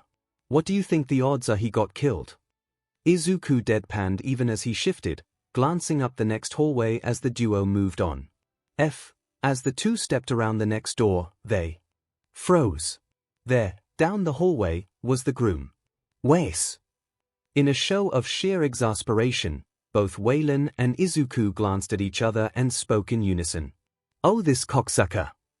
And then Eddie Gluskin was running at them, with one arm and a fire axe and death in his eyes. Now 𝐻T. No time. Jiru, head to the control room, see if you can get the internal security to reboot. Understood, stay safe, Green. As she ran off, Izuku turned and looked down from the cliff face he was perched on, seeing the distant form of the Nomu crash against the form of the symbol of peace. Each impact sent shockwaves rippling through the air, blowing back hair and ripping at clothing. Izuku wasn't blind or stupid though. He could see it. Could read it in the motion of the fighters. All Might was faltering. They had no time left to plan. Suddenly he heard the hiss of creation stop and Momo's sigh in relief. Done. He turned and smiled, lips quirking up as he took in the gleaming silvery white blade she held. The flickering coating across it already forming as it rested in the air. Perfect. All right, remember. Head to the entrance, Aizawa needs medical help, and you're the best bet. Beyond that, check outside. I'm worried that they are gonna be held up. He glanced back down, spinning the blade in his hand as he adjusted to its weight. A wince as All Might staggered just a step, made him start to stand. Hey, Midoriya. Momo's voice was soft, and he glanced back. Him. The gentle crush of her arms around him, a squeeze of her body to his, and a soft whisper. Be safe. Before he could really process, she was already off, sprinting for the tall staircase up to the entrance, as Izuku felt the memory of her warm breath on his ear. Hey. He glanced back down and bit his lip before sighing, shaking himself to refocus. I can deal with the fact I got a hug later. His eyes narrowed, and he rose from his slouch, stretching as he took in the monster, his eyes roaming its form as it swung and roared. His pulse seemed to spike, to reach a fever pitch. And then, he reached deep, and stopped acting human. His body twitched and spasmed, his muscles straining at his skin as he gasped and breathed. No witnesses who I care about. His BLD pressure spiked, before balancing out. Nobody who can get hurt by me. His eyes dilated, the irises expanding until there was only a thin ring of green, before contracting back to almost normal. Nobody but them. With a slow stretch, his mouth drew into a smile. Let's see how you handle a real monster. Above him, Kuro shifted to float higher as the first tendrils of killing intent began to reach it. Present MIC screamed, the force of his shockwave throwing the largest of the villains, a massive creature with scales and misshapen arms, back. The rest of the heroes were just as focused, dealing with villains who had come to stop them. Present MIC could name every one of them. The large one was called Golgothian and used a transformation quirk that grew mass and scales around him. The creature he became was staggered but already growing more spikes and scales as it roared. To the side, pink mist flowed in small bursts even as Nemurai danced around the feral-looking lady. That was Rabid, and she had a mutated adrenaline system and muscles, fast, dangerous, and apparently doesn't sleep even when dosed with massive levels of sleeping gas. It was bad. 𝐻𝐻𝐸 cursed as a wall of crystal began to creep around the front of the group, and unleashed his own quirk in response. He knew that one personally, and had put him away before. The villain went by Fractal. With a whistle enhanced by his quirk, the flare of sound cracked and shattered the growth, just in time for a wave of concrete to lash up and swamp Fractal. Sadly, it was only gonna hold the villain for a few minutes. Mortal lunged from the shards of crystal, hands outstretched for an attack on Vlad King, before the metallic fist of 𝐿𝐿 crashed into him, flinging him back and away from the fight. The sound of a gunshot rang out, and the most dangerous of the 7 villains reacted, flickering plasma and a spark as his Shoto deflected the bullet. The mere thought of fighting him made Present MIC nervous. Black Ronin. A villain who killed heroes and villains for the sheer thrill. Even now, the cooling corpse of Warp Touch, who was another mass killer, was sitting blackened and smoking in a pool of his own BLD and grease because Ronin was bored by his attacks. A pair of ectoclones finally managed to tackle Feral, holding her down long enough for a cloud of dense pink mist to overcome the woman's adrenaline production. Drats, we cannot let these villains prevent us from reaching the USJ. Khan, Hound Dog, SCRT Recovery Girl and Assist All Might, Ectoplasm, Power Loader, double down on Mortal, 𝐻𝐻𝐸, distract Golgothian. Nodding at the order, Present MIC breathed deep and began to scree. A flicker of blue plasma, and a spark of lightning slammed into the collar 𝐻𝐻𝐸 wore, the mechanism all but exploding and sending Present MIC back. He crashed into the ground with a gasp, feeling the intense sensation of an electrical burn across his chest. Interesting. It seems your suit insulated you enough to live. That's rare. The cool and disinterested voice of Ronin rang out as he paced closer, blade still glowing with the heat of his lightning strike. I suppose that's all you have though. A shame. With dead eyes, he raised his katana, a flicker of blue plasma arcing along the blade as he prepared another strike. 𝐻𝐻𝐸 closed his eyes as the crack of thunder rang out once more. Then Wayland screamed out as he fell, the splash of BLD from his stomach painting the floor even as Izuku tried to stagger up, his breath coming in gasps as he tried to keep his dislocated arm from moving. The fight was fast, messy, and entirely one-sided. Whether it was because he had the body of a variant, or because he was stronger, the groom had pushed them back and beaten them with savage glee, each and every strike too heavy to block. The burned-off end of his left arm was only an annoyance instead of a hindrance. And now, screaming, Wayland was dying. The red metal of the fire axe gleamed with dark BLD, and the darkened hallway was lit more from the flares of lightning than the flicker of the overhead lights. That's right, where? You and the little harlot are gonna die. A wrench and the oh-so-familiar sound of guts squelching and shifting heralded the axe blade coming loose. Izuku grunted and tried to rise, only for a kick to the gut to send him sprawling. His arms were quickly pinned by the groom's knees, holding Izuku down as the manic face looked at him. Oh, but you harlot, so appealing in the dark. I could have done such things with you, made you perfect. Izuku snarled and spat, blooded spit spraying across the front of the groom's outfit, even as the fist around the haft of the axe slammed into his face for the insult. But no. You have to be a worthless malformed slot. The back of his fist met Izuku's temple and slammed his head to the side, sending the world fading in and out from the pain. I shall put you out of your misery. With that scream, the groom pulled his arm back, his axe glinting in the lighting flare of the hallway as it reached its peak. Now All Might slid back, gasping as steam slowly began to drift off his form. The Nomyu was too strong. Its shock absorption was taking too much of his strikes, and the thing's regeneration was keeping it fresh and ready, and every strike Yagi threw was weaker by ever so much as he burned his energy. Ah, this is priceless. The symbol of peace, driven into the dirt. The Nomyu slammed forwards, metal plating blooded from the both of them fighting. The exposed brain and bird-like maw of the creature was on display, an early strike of All Might's fist denting and tearing away the protective barrier. Around the creature's throat, however, a large gorget of armor still stood proud. It roared, charging forwards to meet All Might in a clash before the two locked together. All Might's hands were gripped tight to the metal knuckles that were embedded in the beast's flesh, while the larger beast leaned in to apply crushing force to the symbol of peace. Yagi groaned in stress and pain, feeling his muscles tense and quiver under the strain, before inch by inch the creature pushed its advantage. He couldn't hold out, couldn't beat the creature in a game of strength. And then, the games changed. Smoke drifted through the air, BLD splattered across the ground. Ha! Ha! Ha ha! The crazed laughter of the Black Ronin echoed through the area as the fight around him raged on. Below him, present MIC looked on in disbelief as a large chunk of flesh sprayed BLD. In the center of Black Ronin's torso, a hole nearly the size of a soda can was dripping with red and shredded muscles. A shot through the heart. With a slow, almost elegant motion, the villain sank to his knees, hand reaching up to his chest to feel at the missing chunk.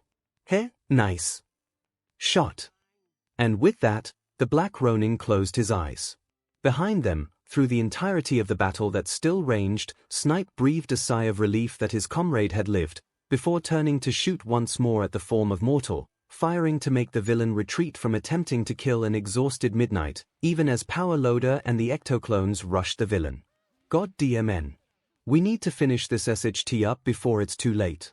Then the thunk of steel on linoleum echoed out as the axe slipped from lifeless hands. From the throat of Eddie Gluskin, the jagged edge of a pipe gleamed red, the still wild eyes of the madman stared with glazed fury, even as the movement within slowed. Off. A shove, and the body collapsed. There, guts hanging out even as he stood, was Waylon. BLD splattered the ground as two figures collapsed, and Izuku could only stare. He scrambled to his knees, pain forgotten even as he ripped his stitches, crawling to Waylon's side. Sorry, kid. He got me pretty good. But I got him back.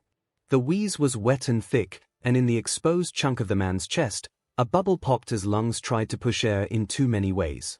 No, No, Izuku was frantic, hands covered in BLD as he tried to do something. Kid. Stop the War Rider. It's up to you. With one more gurgle of BLD and air, Waylon began to go still, his BLD slowing in his veins. Waylon. Waylon. Izuku screamed, covered in BLD as Waylon Park died. Now this is the END. Watch as the symbol of peace dies. Shigaraki screamed loudly as he laughed at the state of All Might. The Nomu now towered over the hero's crouched and battered form, arms barely holding back the fatal fists of the creature. And then, a flicker of motion. From over the head of All Might, a flash of metal passed like a bullet and slammed home with a fleshy thud, sliding through the two hemispheres of the brain of the creature as it screamed in pain.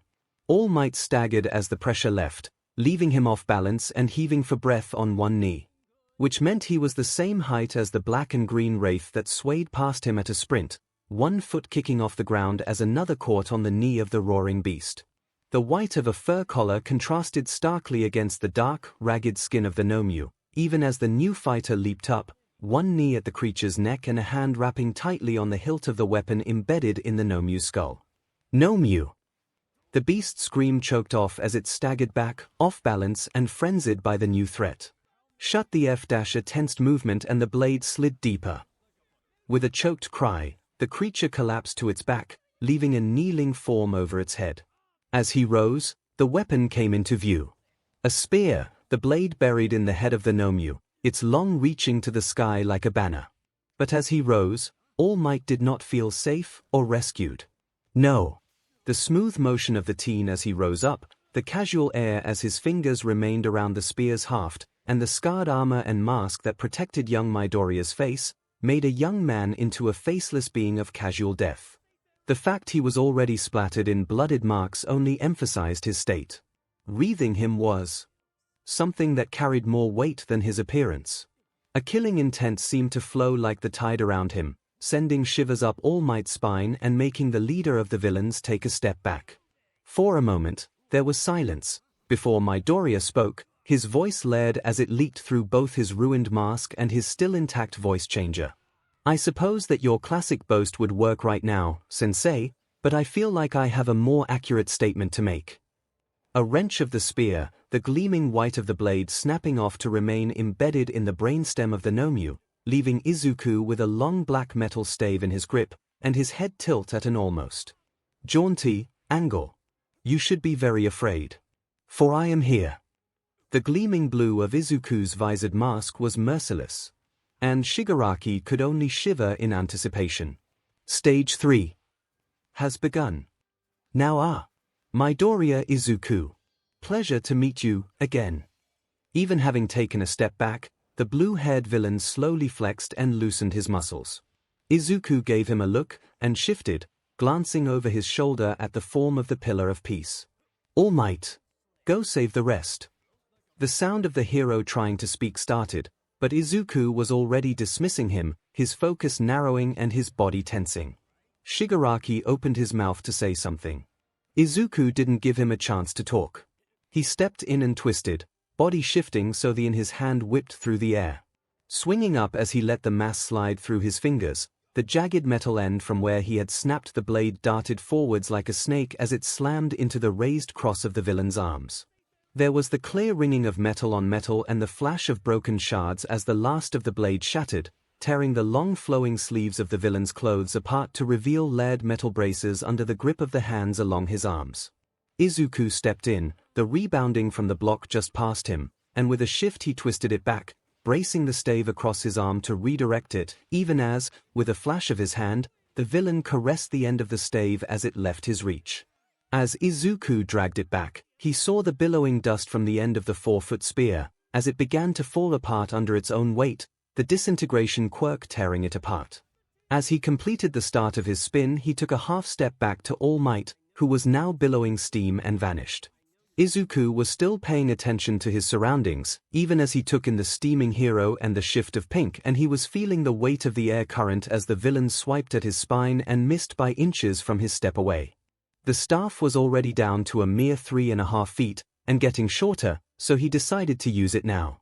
A tightened grip, and it came slamming around like the fist of God, ripping at the air as he drew its momentum and speed around, before slamming it full force into the crossed arms of the villain. Shigaraki gripped it tight on impact, sending the entire thing shimmering, even as the force drove him a half step back, Izuku letting his grip slide away as the gleaming of the quirk washed over the handle. In a second, the staff shifted into a cloud of glittering black and metal dust. Izuku had already stepped past it, however, his visor flickering into bright contrast as he drove his fist through the opening in the villain's guard, the punch slamming into the older teen's chest like a sledgehammer and sending Shigaraki stepping back. His next fist slammed into a raised arm hard enough to drive the man back in a half-turn before he slashed up, a knife now held in line with his fist from where he had yanked it from his belt. Sparks flew off the metal braces as Shigaraki cursed, the blade skidding past his guard to draw a flash of BLD from a shoulder. As clawed swings rushed back, Izuku slid and twisted, shifting sideways and swinging his clenched fist down hard and fast on the knee, only to feel the impact of armor on armor. Using the impact, he shoved off, sliding and pivoting back from his crouched angle, stepping back and weaving as a rush of swipes came flowing after him, each attack designed to make the most contact if it hit. Izuku's pulse was steady.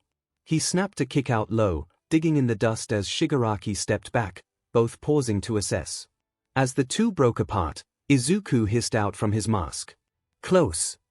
His hand came up and with the click of a quick release, he let a panel from his shoulder slide free and drop, the now visible sign of decay spreading across the armor piece before he kicked it away. "You too." The trickle of BLD from Shigaraki's shoulder was already starting to dye his shirt a familiar dark red sheen, and with a clenched ripping motion the thick black shirt was pulled away and disintegrated, revealing a thin vest of ballistic armor and a skin-tight black underlayer. From here, Izuku could see the right shoulder strap was now hanging loose where it had slowed his knife. Along each arm, which was still covered in hands, were thin black metal gauntlets that reached to the older man's wrists. "I wondered why I didn't hit the arteries." And like that, they lunged, going back for another round. Then Izuku breathed in pain and exhaustion. At his side, a length of pipe was dented and bloodstained. Leaning against the corner of the bathroom he had locked himself in while he ran water from the tap, trying to remove the BLD covering his arms. When the water was finally running clear instead of pink, he sighed and staggered over to the pipe, his movements reigniting the pain of his fed-up legs even as he leaned on the pipe as a crutch. Okay, finally got back to administration. Now, where the hell is the way down to the complex? He slumped against the door, slowly unlocked it and leaned out, glancing down the hallway. He waited, breath slow and quiet, before moving out, the pipe clicking on the floor softly, metal on linoleum as he stepped forwards. He glanced around the landing as he reached the stairwell. I've been down that way, but where? A thud rang out and Izuku spun and felt his heart skip a beat.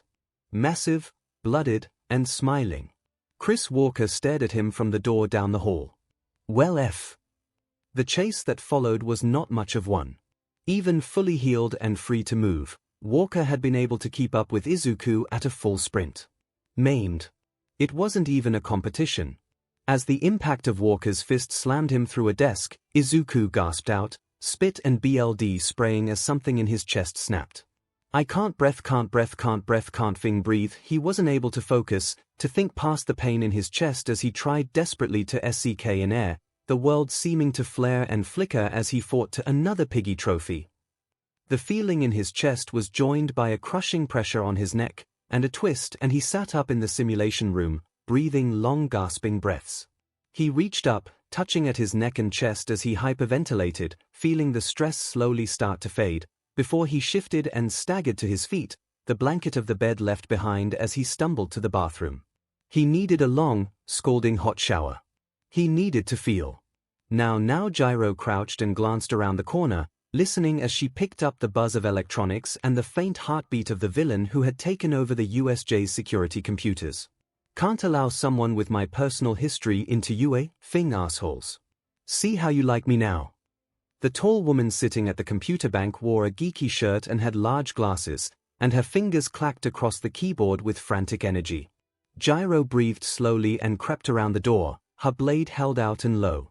Now, let's see what you have in the computer, you pretentious dash. With one last step, Gyro lunged and grabbed the lady by the back of the shirt, dragging her from the chair and slamming her to the ground, blade to her throat. Are you the one jamming communications? What dash? With a snarl, Gyro slammed her fist into the girl's face and then pressed the blade to the girl's skin, making the older woman freeze. Answer the question. Did you jam the communications? Yeah. It's my quirk. Her pulse was going crazy, but Gyro was good at listening to the changes. Lying.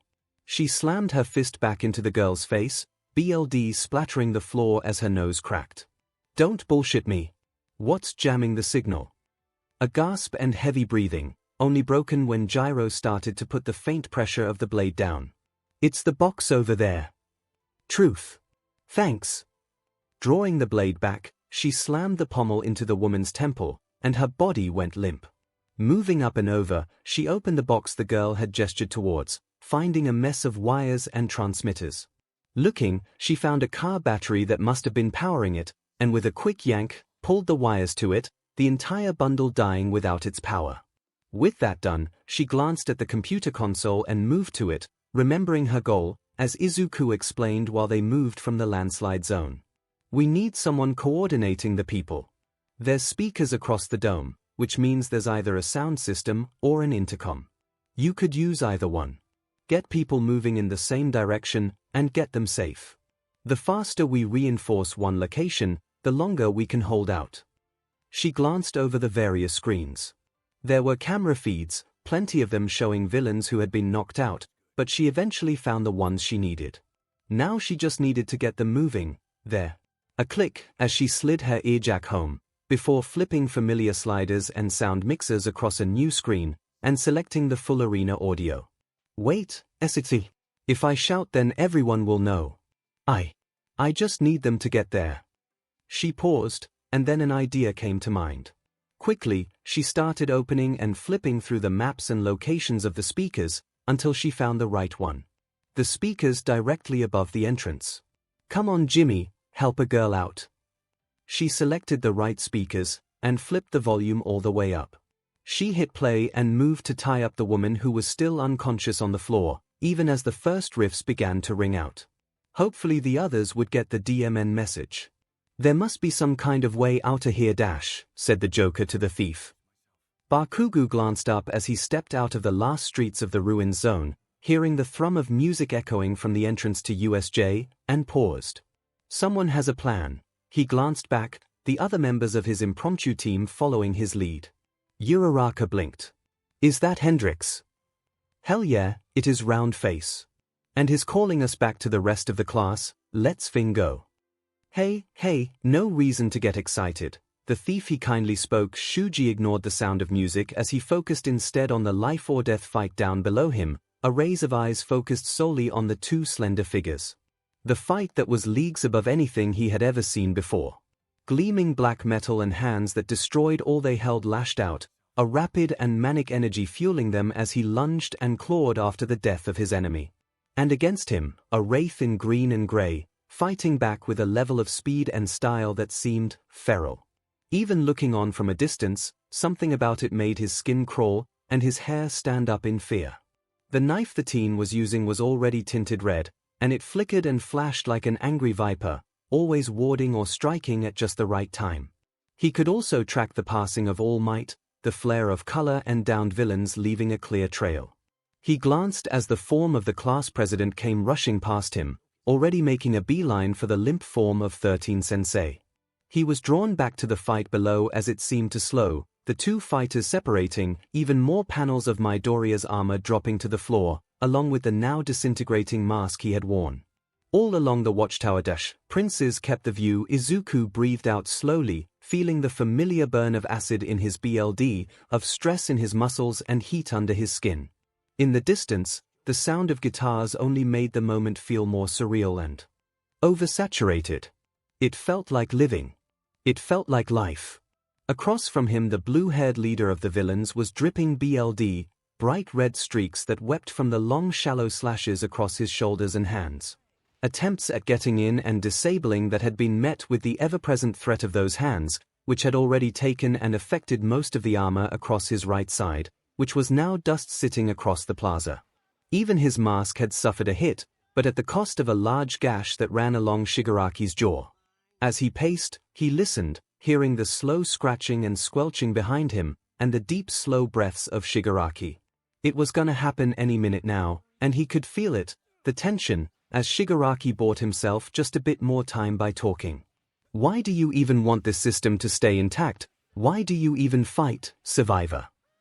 Izuku met his red eyes with a cool and level gaze, already thinking of his next move, muscles slowly preparing as he flooded adrenaline through them, letting his body prep for the next part of this dance. "Is it because that's all you know? Did you finally buy into the party line? Wanna give Sugo the satisfaction of a job well done?" Izuku let a soft huff fall through his lips. "Really now, did you think I would rise to the bait? I wonder, did you learn anything from the streams?" He heard the crack of stone shifting on stone and wanted to grin as the scene began to play out. Ahead of him, the blue-haired teen's eyes glinted with a surge of manic rage, and Izuku knew he had poked the right button. With a snarl, Shigaraki gave the command. "Nomu, kill the green one." A roar, and the sound of cracking pavement, of lunging steps moving just this side of supersonic as it rushed him. He waited, pacing his thoughts. As always, the timing was the key to the world. He stepped 1 foot back, the Nomu closed in, rising up, swinging its fist back as it primed its attack, the twist, his entire upper body swinging into the motion, the very tip of his force channeled down his left arm, muscles bulging as their long-awaited moment came, screaming with stress as he felt his body reach the very limit of what it could do without breaking, just for a moment. The Nomu swung down, fist aimed to crush the teen's head into the ground. Izuku's knife reached its wrist first. The pivot drove the blade into the fold of the Nomu's wrist, the steel sliding between the ulna and the carpals as the force slammed into it. Shock absorption doesn't negate momentum, merely impact. The blade shattered, snapping from the hilt. Izuku didn't care, its job was done. He shifted, hopping only barely as the shockwave of the fist slamming into the ground at his side rang out, cracking the pavement, even as he finished his twist, coming to stand back to chest with the 𝐻𝐽𝐵, the beak leaning over his right shoulder as it seemed to pause for just a second. It was dumb, a crude organic killing machine, and when something didn't work it struggled to adjust, just for a second, just long enough. From the corner of his eye, Izuku marked his target, the off-white gleam of Thea blade, now wrapped in layers of neural tissue as the 𝐻𝐽𝐵's brain reformed around the barbed piece of metal. From his hip, his right arm came up, finger thumbing the safety as he planted the nozzle of his plasma cutter in the 𝐻𝐽𝐵's jaw. He pulled the trigger, eyes averted as the flare of white plasma and heat bloomed over his shoulder. The 𝐻𝐽𝐵 screamed and reared back in uncomprehending agony as its head became a torch, the brilliant white glow of magnesium shining as it burned, before the sparking and twisting of the thermite in the blade caught, increasing the heat a dozen-fold. It flowed from the magnesium shell to seep into and through the skull, the 𝐻𝐽𝐵 now flailing as it tried to comprehend, to respond with the entirety of its cranium a glowing jack-o'-lantern of molten metal. No head. The seizure of the 𝐻𝐽𝐵 slowed and it collapsed, falling limp behind him, as the manic eyes of Shigaraki looked on. What? No, no, no, no, no, oh yes. Izuku felt the adrenaline surge, the spite and satisfaction so great that he had the faintest twitch of a grin.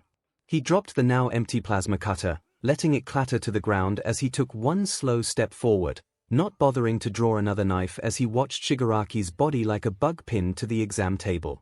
You can't parry the 𝐻𝐽𝐵. You can't. The pitch and volume of the blue-haired villain was rising, and Izuku could see it, the flicker of madness. Well, maybe you can't. You're a thing casual after all. Izuku pushed his mouth into a snarling smile. He stared into Shigaraki's eyes, focused on the emotion, the intent, and his smile became vicious at what he saw. He saw Shigaraki's restraint snap, and his anger takes the wheel. The villain lunged, hands outstretched, eyes feral and aggressive, a snarl on his lips. Izuku grinned and stepped to meet him, one hand resting at his side as the villain's hands neared. And swerved. He swung his empty left hand up and grabbed the hands on Shigaraki's arms, yanking tight so they were standing nearly shoulder to shoulder, face to face. Shigaraki was turning, eyes focused on Izuku, even as he pulled his other hand up. Shigaraki's eyes widened, eyes reflecting the black depths of the weapon, his expression turning to one of terror as he tried to backpedal, jerking his head back. Izuku pulled the trigger on his handgun, the echo of the shot ringing in his ear as a spray of crimson spread through the air, followed by the clink of his shell hitting the ground. And that's bullet 15. Then out last death count. 3. Izuku sat against the computer bank, holding his stomach as BLD slowly seeped from the holes in his gut. Okay, I think that's everything. He glanced up at the now empty glass chamber, and the dead corpse of the host of the Walrider. I can do it. One more. I only need one more. He had spent the last 3 lives exploring the entirety of the asylum. From Richard Taggart, the crazed administrator turned vivisectionist, to the chapel and the death of Father Martin. He had seen it all. And now he knew where the lab was. What waited for him in the depths of the asylum. He was ready. He was ready. He glanced down and sighed as he saw the BLD pooling faster than he could keep it in, and made a choice. He needed to die, to reset, and he wasn't going to do it bleeding out.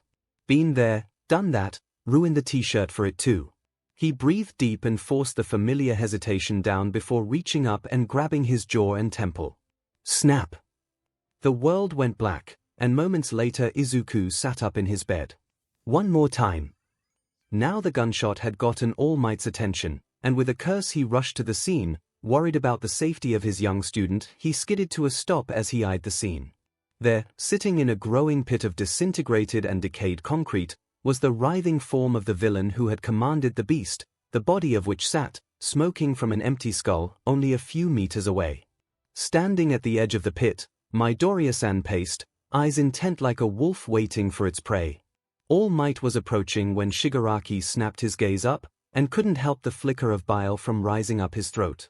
The young man's right eye was gone, only a blooded trench that tore through the side of his face left, bone shattered and scraped clean. The start of the trench even cut through the middle finger of the hand that covered his face gas mask style, which may have been the only reason he didn't get the bullet lodged on the inside of his skull. Kurogiri! Kurogiri! The mist of the warp villain appeared, and Izuku stepped back, all might tensing as he took in the variables. The villain startled as he took in the state of the pavilion, before warping to support the younger villain. What, Tomura? We must retreat. I know. Izuku tensed, clearly preparing to act, before Shigaraki locked his soul red eye on the green of his opponent. I shall ruin all you hold dear, Izuku Midoriya. Warp us. Izuku burst into movement, a knife was thrown through the air only to pass through the mist left behind as the two villains vanished. As the knife embedded in the concrete of the fountain, Izuku seemed to slump, eyes alert but body seeming to sway ever so slightly. That could have been easier. All Might could only blink in confusion at the younger hero, the deep and consistent air of threat dissipating like morning dew in the desert sun, leaving only the stoic but familiar form and feel of his student. What the actual F was that? They both jolted as the door to the USJ slammed open, the horde of teachers barging in to freeze at the scene. From his side, All Might could barely make out the muttered complaint. About time the cavalry showed up. And then, like a doll with its strings sliced, Izuku seemed to sag and fumble, eyes closed even as his knees hit the floor, and he seemed to slip into a deep slumber, knelt Caesar in the BLD spray across the cracked pavement. Then Izuku moved quickly once he found himself in the car. He popped open the glove box to grab the medical kit before darting from the jeep at a run, camera in his pocket and bag at his side. A split second to dart into the guard hut and grab both the battery and the roll of bandage, before he sprinted up the front plaza of the asylum. He mantled over the wall, barely slowing as he headed for the scaffolding and scaled up the structure before climbing through the window. At his entrance, the single light died and he glanced around, eyes already adapting to the darkness as he found the overturned table, metal legs stretching up into the air. Planting his foot, he twisted and yanked, the table leg coming free with a wrench of cheap wood. Hefting the new club, he moved through the next few rooms, ignoring bloodstains and sliding through barriers as he made for the break room. He slammed the door shut before stepping past it to stand just next to the bathroom door. A bang as the door opened was the only signal he needed as he twisted, putting his full body into a swing and bringing the metal end of the table leg up and into the variant's skull, BLD scattering as the temple and nose of the variant collapsed, leaving the body writing on the floor. A stab put its movements to an end, and Izuku stepped over into the restroom, opening the wall-mounted box of medical supplies and adding them to his collection. He stepped back into the hall, glancing both directions before listening.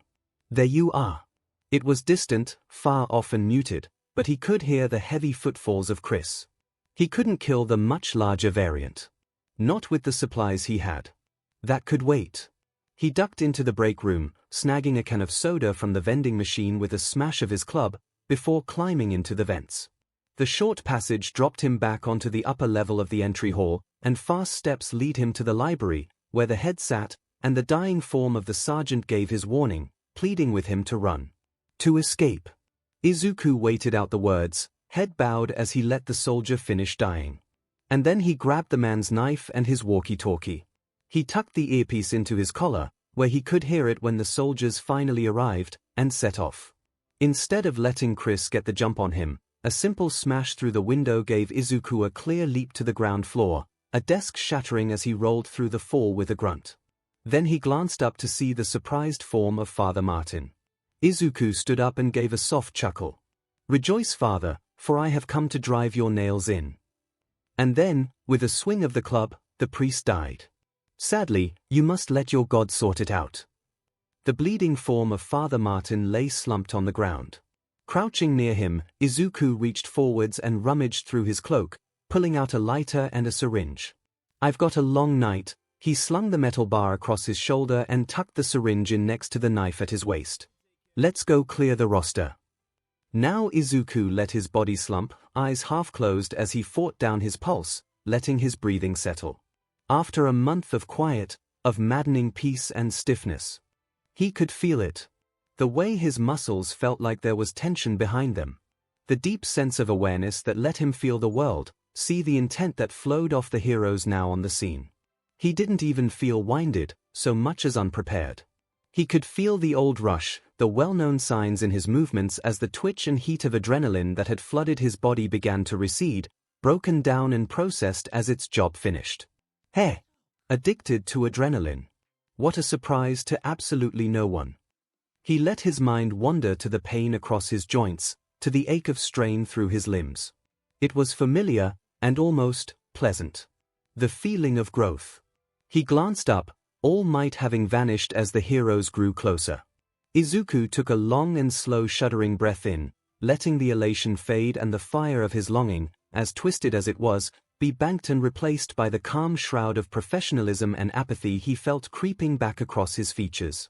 Next time you won't get a chance to dodge. In the depths of his mind, the name Shigaraki Tomura etched itself, next to the long-etched name of his captor, Akihiko Sugo. He would kill the man who threatened his mother, and now he would add the man who threatened him to the list. But for now, he had to report how the day had gone. Rising from his seated position, Izuku took in the missing panels of his armor, and sighed. "Ma is gonna give me so much SHT for this."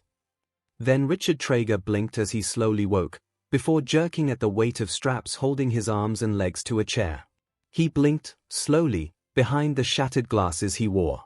He quickly lost the confusion, expression growing into rage at how he was restrained on his own operating chair. What? Who did this? Who? Oh, shut up, Doc.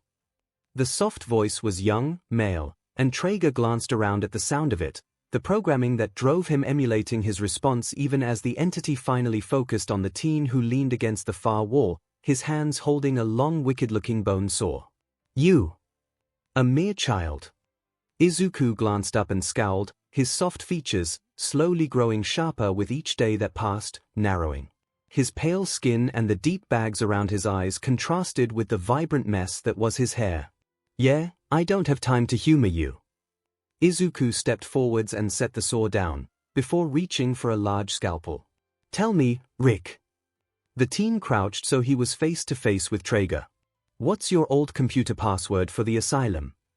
The variables clicked and shifted, Traeger struggling as his response formed. F you, I'm not gonna tell you jackass, kid. Izuku gave a slow nod. That is what you said the first time I tried this. But this time, I really do need what you know. So, let's change your mind. And like that, Izuku went to work. The screams of the program known as Richard Traeger were loud, but soon enough the words he was looking for came.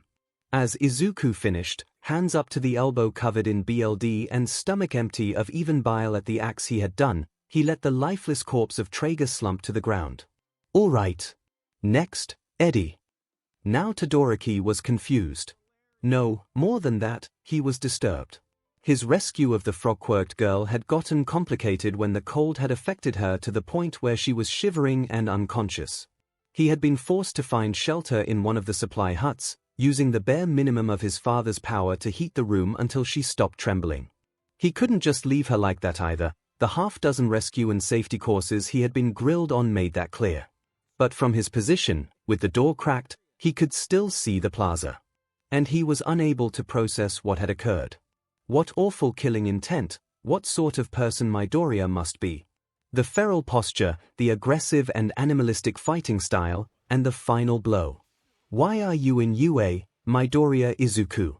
Why aren't you in the depths of Tartarus? Then the sound of a shattered window rang out, glass clattering across the tile of the recreation hallway. Bloody handprints began to cover the walls, the drippy BLD drawing bright streaks across the floor.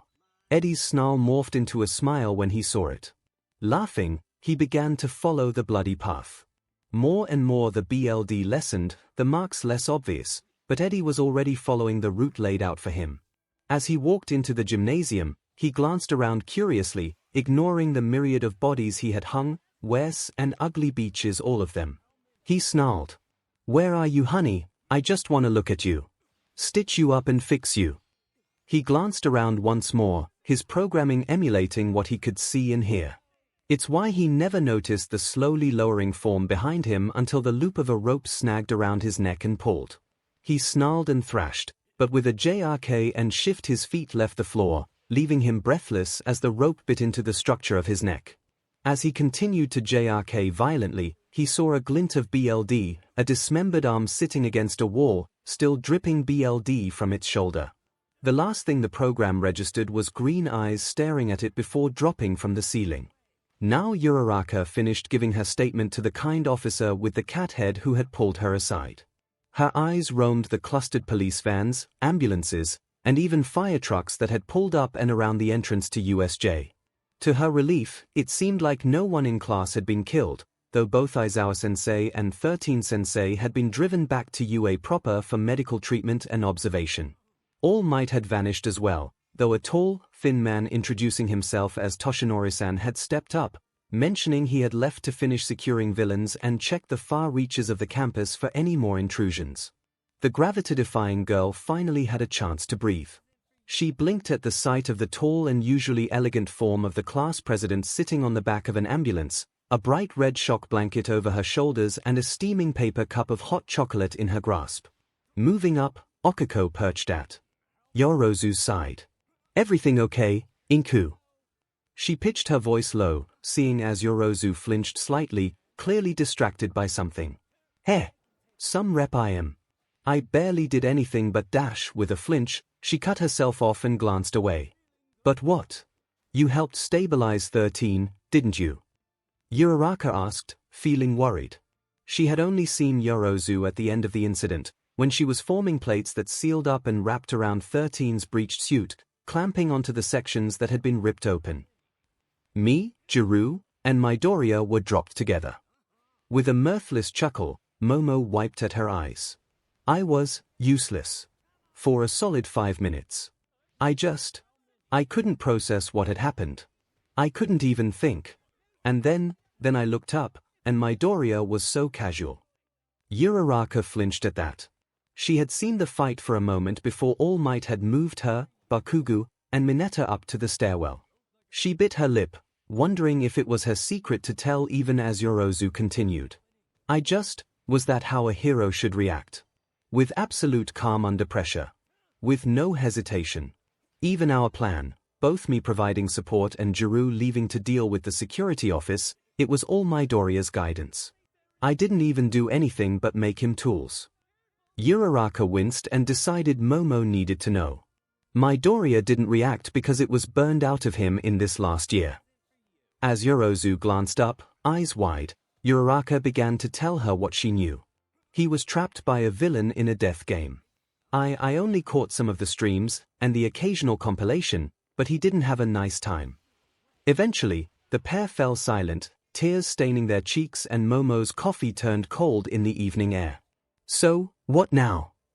Momo's voice was soft. "Small. We get stronger," Uraraka said decisively, with a strength she didn't really feel.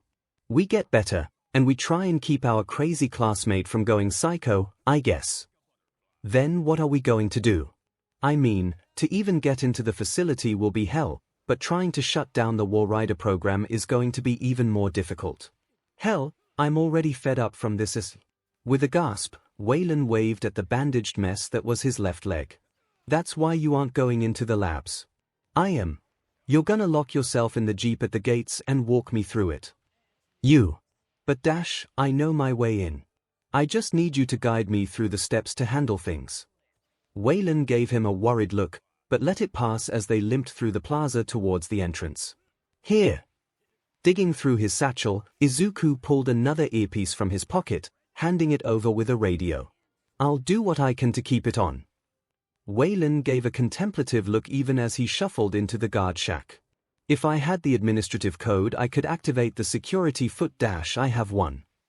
Izuku handed over a blooded sheet of paper, clean handwriting with a password and username. "Where did you get Traeger's codes?" "From Traeger.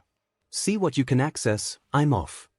Izuku started back towards the asylum, when Waylon called out. "Hey kid. Be safe. No promises." Now Koda listened with mounting horror as Kuro relayed what he had seen, before closing his eyes. "I could have done more. I need to do more." Kuro fluttered to his shoulder as he rose from where he sat against the fire truck. "Kuro, I ask you to try and find others who would like to assist me. More hunter. Yes. Ask around to see if any would like to train with me. Please. We'll find. With a flap of his wings, 𝐭𝐻𝐻 took flight. Behind him, face in a contemplative frown, 𝐭𝐻𝐻 clenched his hand. He wanted to save people. He would start with his friend. Then Izuku crouched, hands buried in the open panel of chords and sways, listening. You need to unplug 1 to 43, and SWCH 2 to 34 off. Got it. With a spark of metal welding to itself, the door to his side began to open, the safety SWCH triggered by the damaged panel. As Izuku stood, he stepped through the opening, eyes roaming the massive computer that commanded the Walrider. The morphogenic engine. He hefted the sledgehammer in his hand as he gazed at the oh-so-delicate computer systems. All he had to do was avoid becoming the new host. No big deal. Now Chiyo glanced at the student who lay unconscious before her, his still form pale and quiet. She hadn't quite expected her healing kiss to knock the teen out entirely, but when he dropped on her cot, quiet as a grave, she was worried, even as the various bruises across his shoulders and arms faded. It had taken a few minutes to pull up his medical history, and what she had seen had taken her aback. Medical marvel, unprecedented healing and sensory capabilities for a quirkless teen. She read the documentation, eyes roving over medical scan after medical scan. Unknown if growth will continue along with current developmental pathing without the presence of 6-augment. Flipping through diagram after diagram of muscles and nervous systems, she felt her BLD run cold. What did they do to you, kid? Then kid, get out. You need to go. There are more soldiers showing up. Izuku glanced up at the now leaking glass unit, the desiccated corpse of Billy, the last of the Walrider's hosts, dying without life support. I'm on my way. Izuku turned and began to jog down the tunnels towards the exit, mentally playing out the path he needed to 𝐿. The sound of the Walrider was unexpected, and Izuku stumbled. 𝐿. It was deeper, closer. 𝐿. It was everywhere. 𝐿.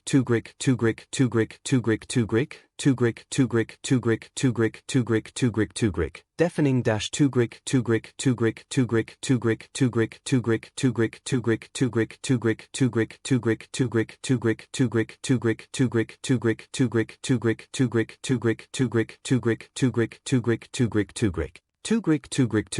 consuming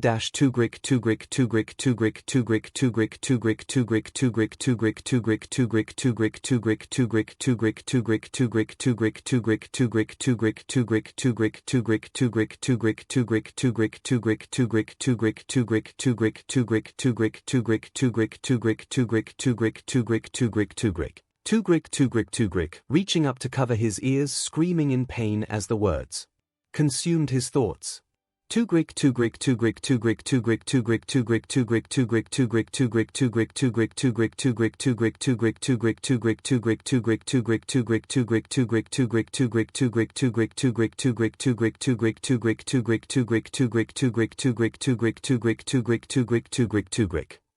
The sound stopped, but Izuku could feel it writhing and sliding across his skin, could see the green glow that seemed to swirl around his fingers as he looked down at himself.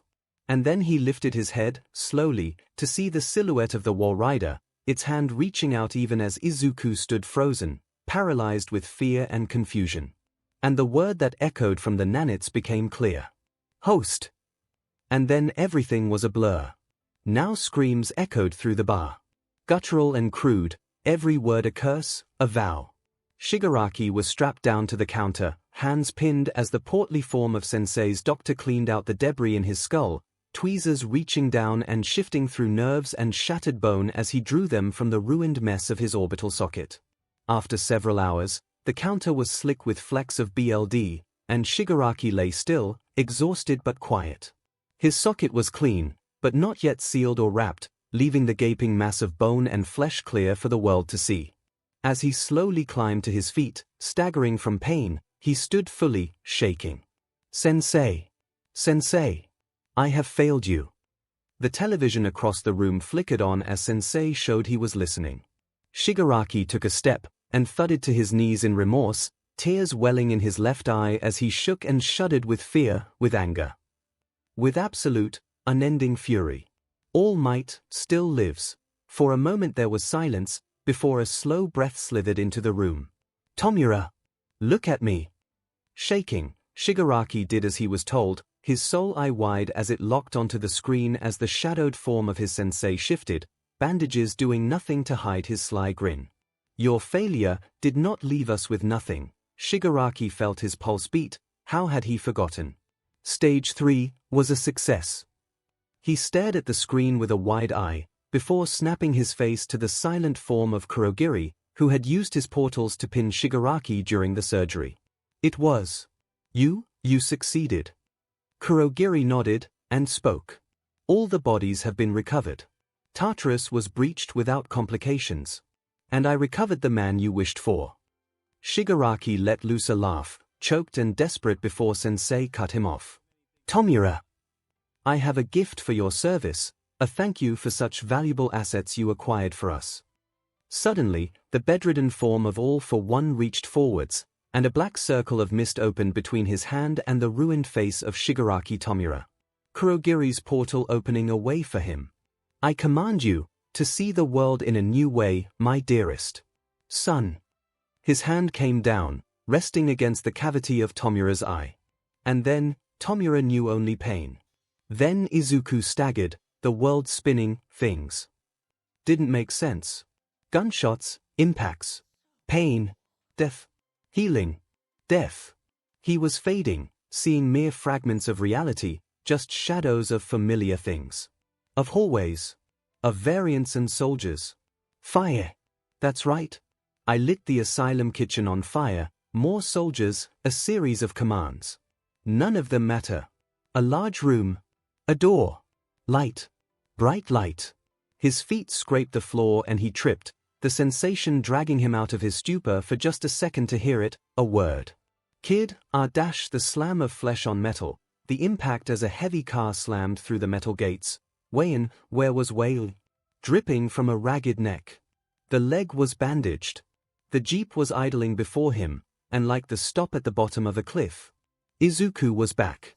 The world around him was frozen, the smoke of the exhaust from the idling car caught on an unending breeze. He turned slowly and looked back, seeing the asylum, or what was left of it.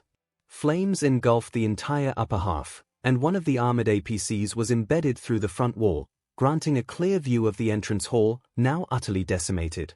And on the ground, not even a meter away. Waylon, or what was left.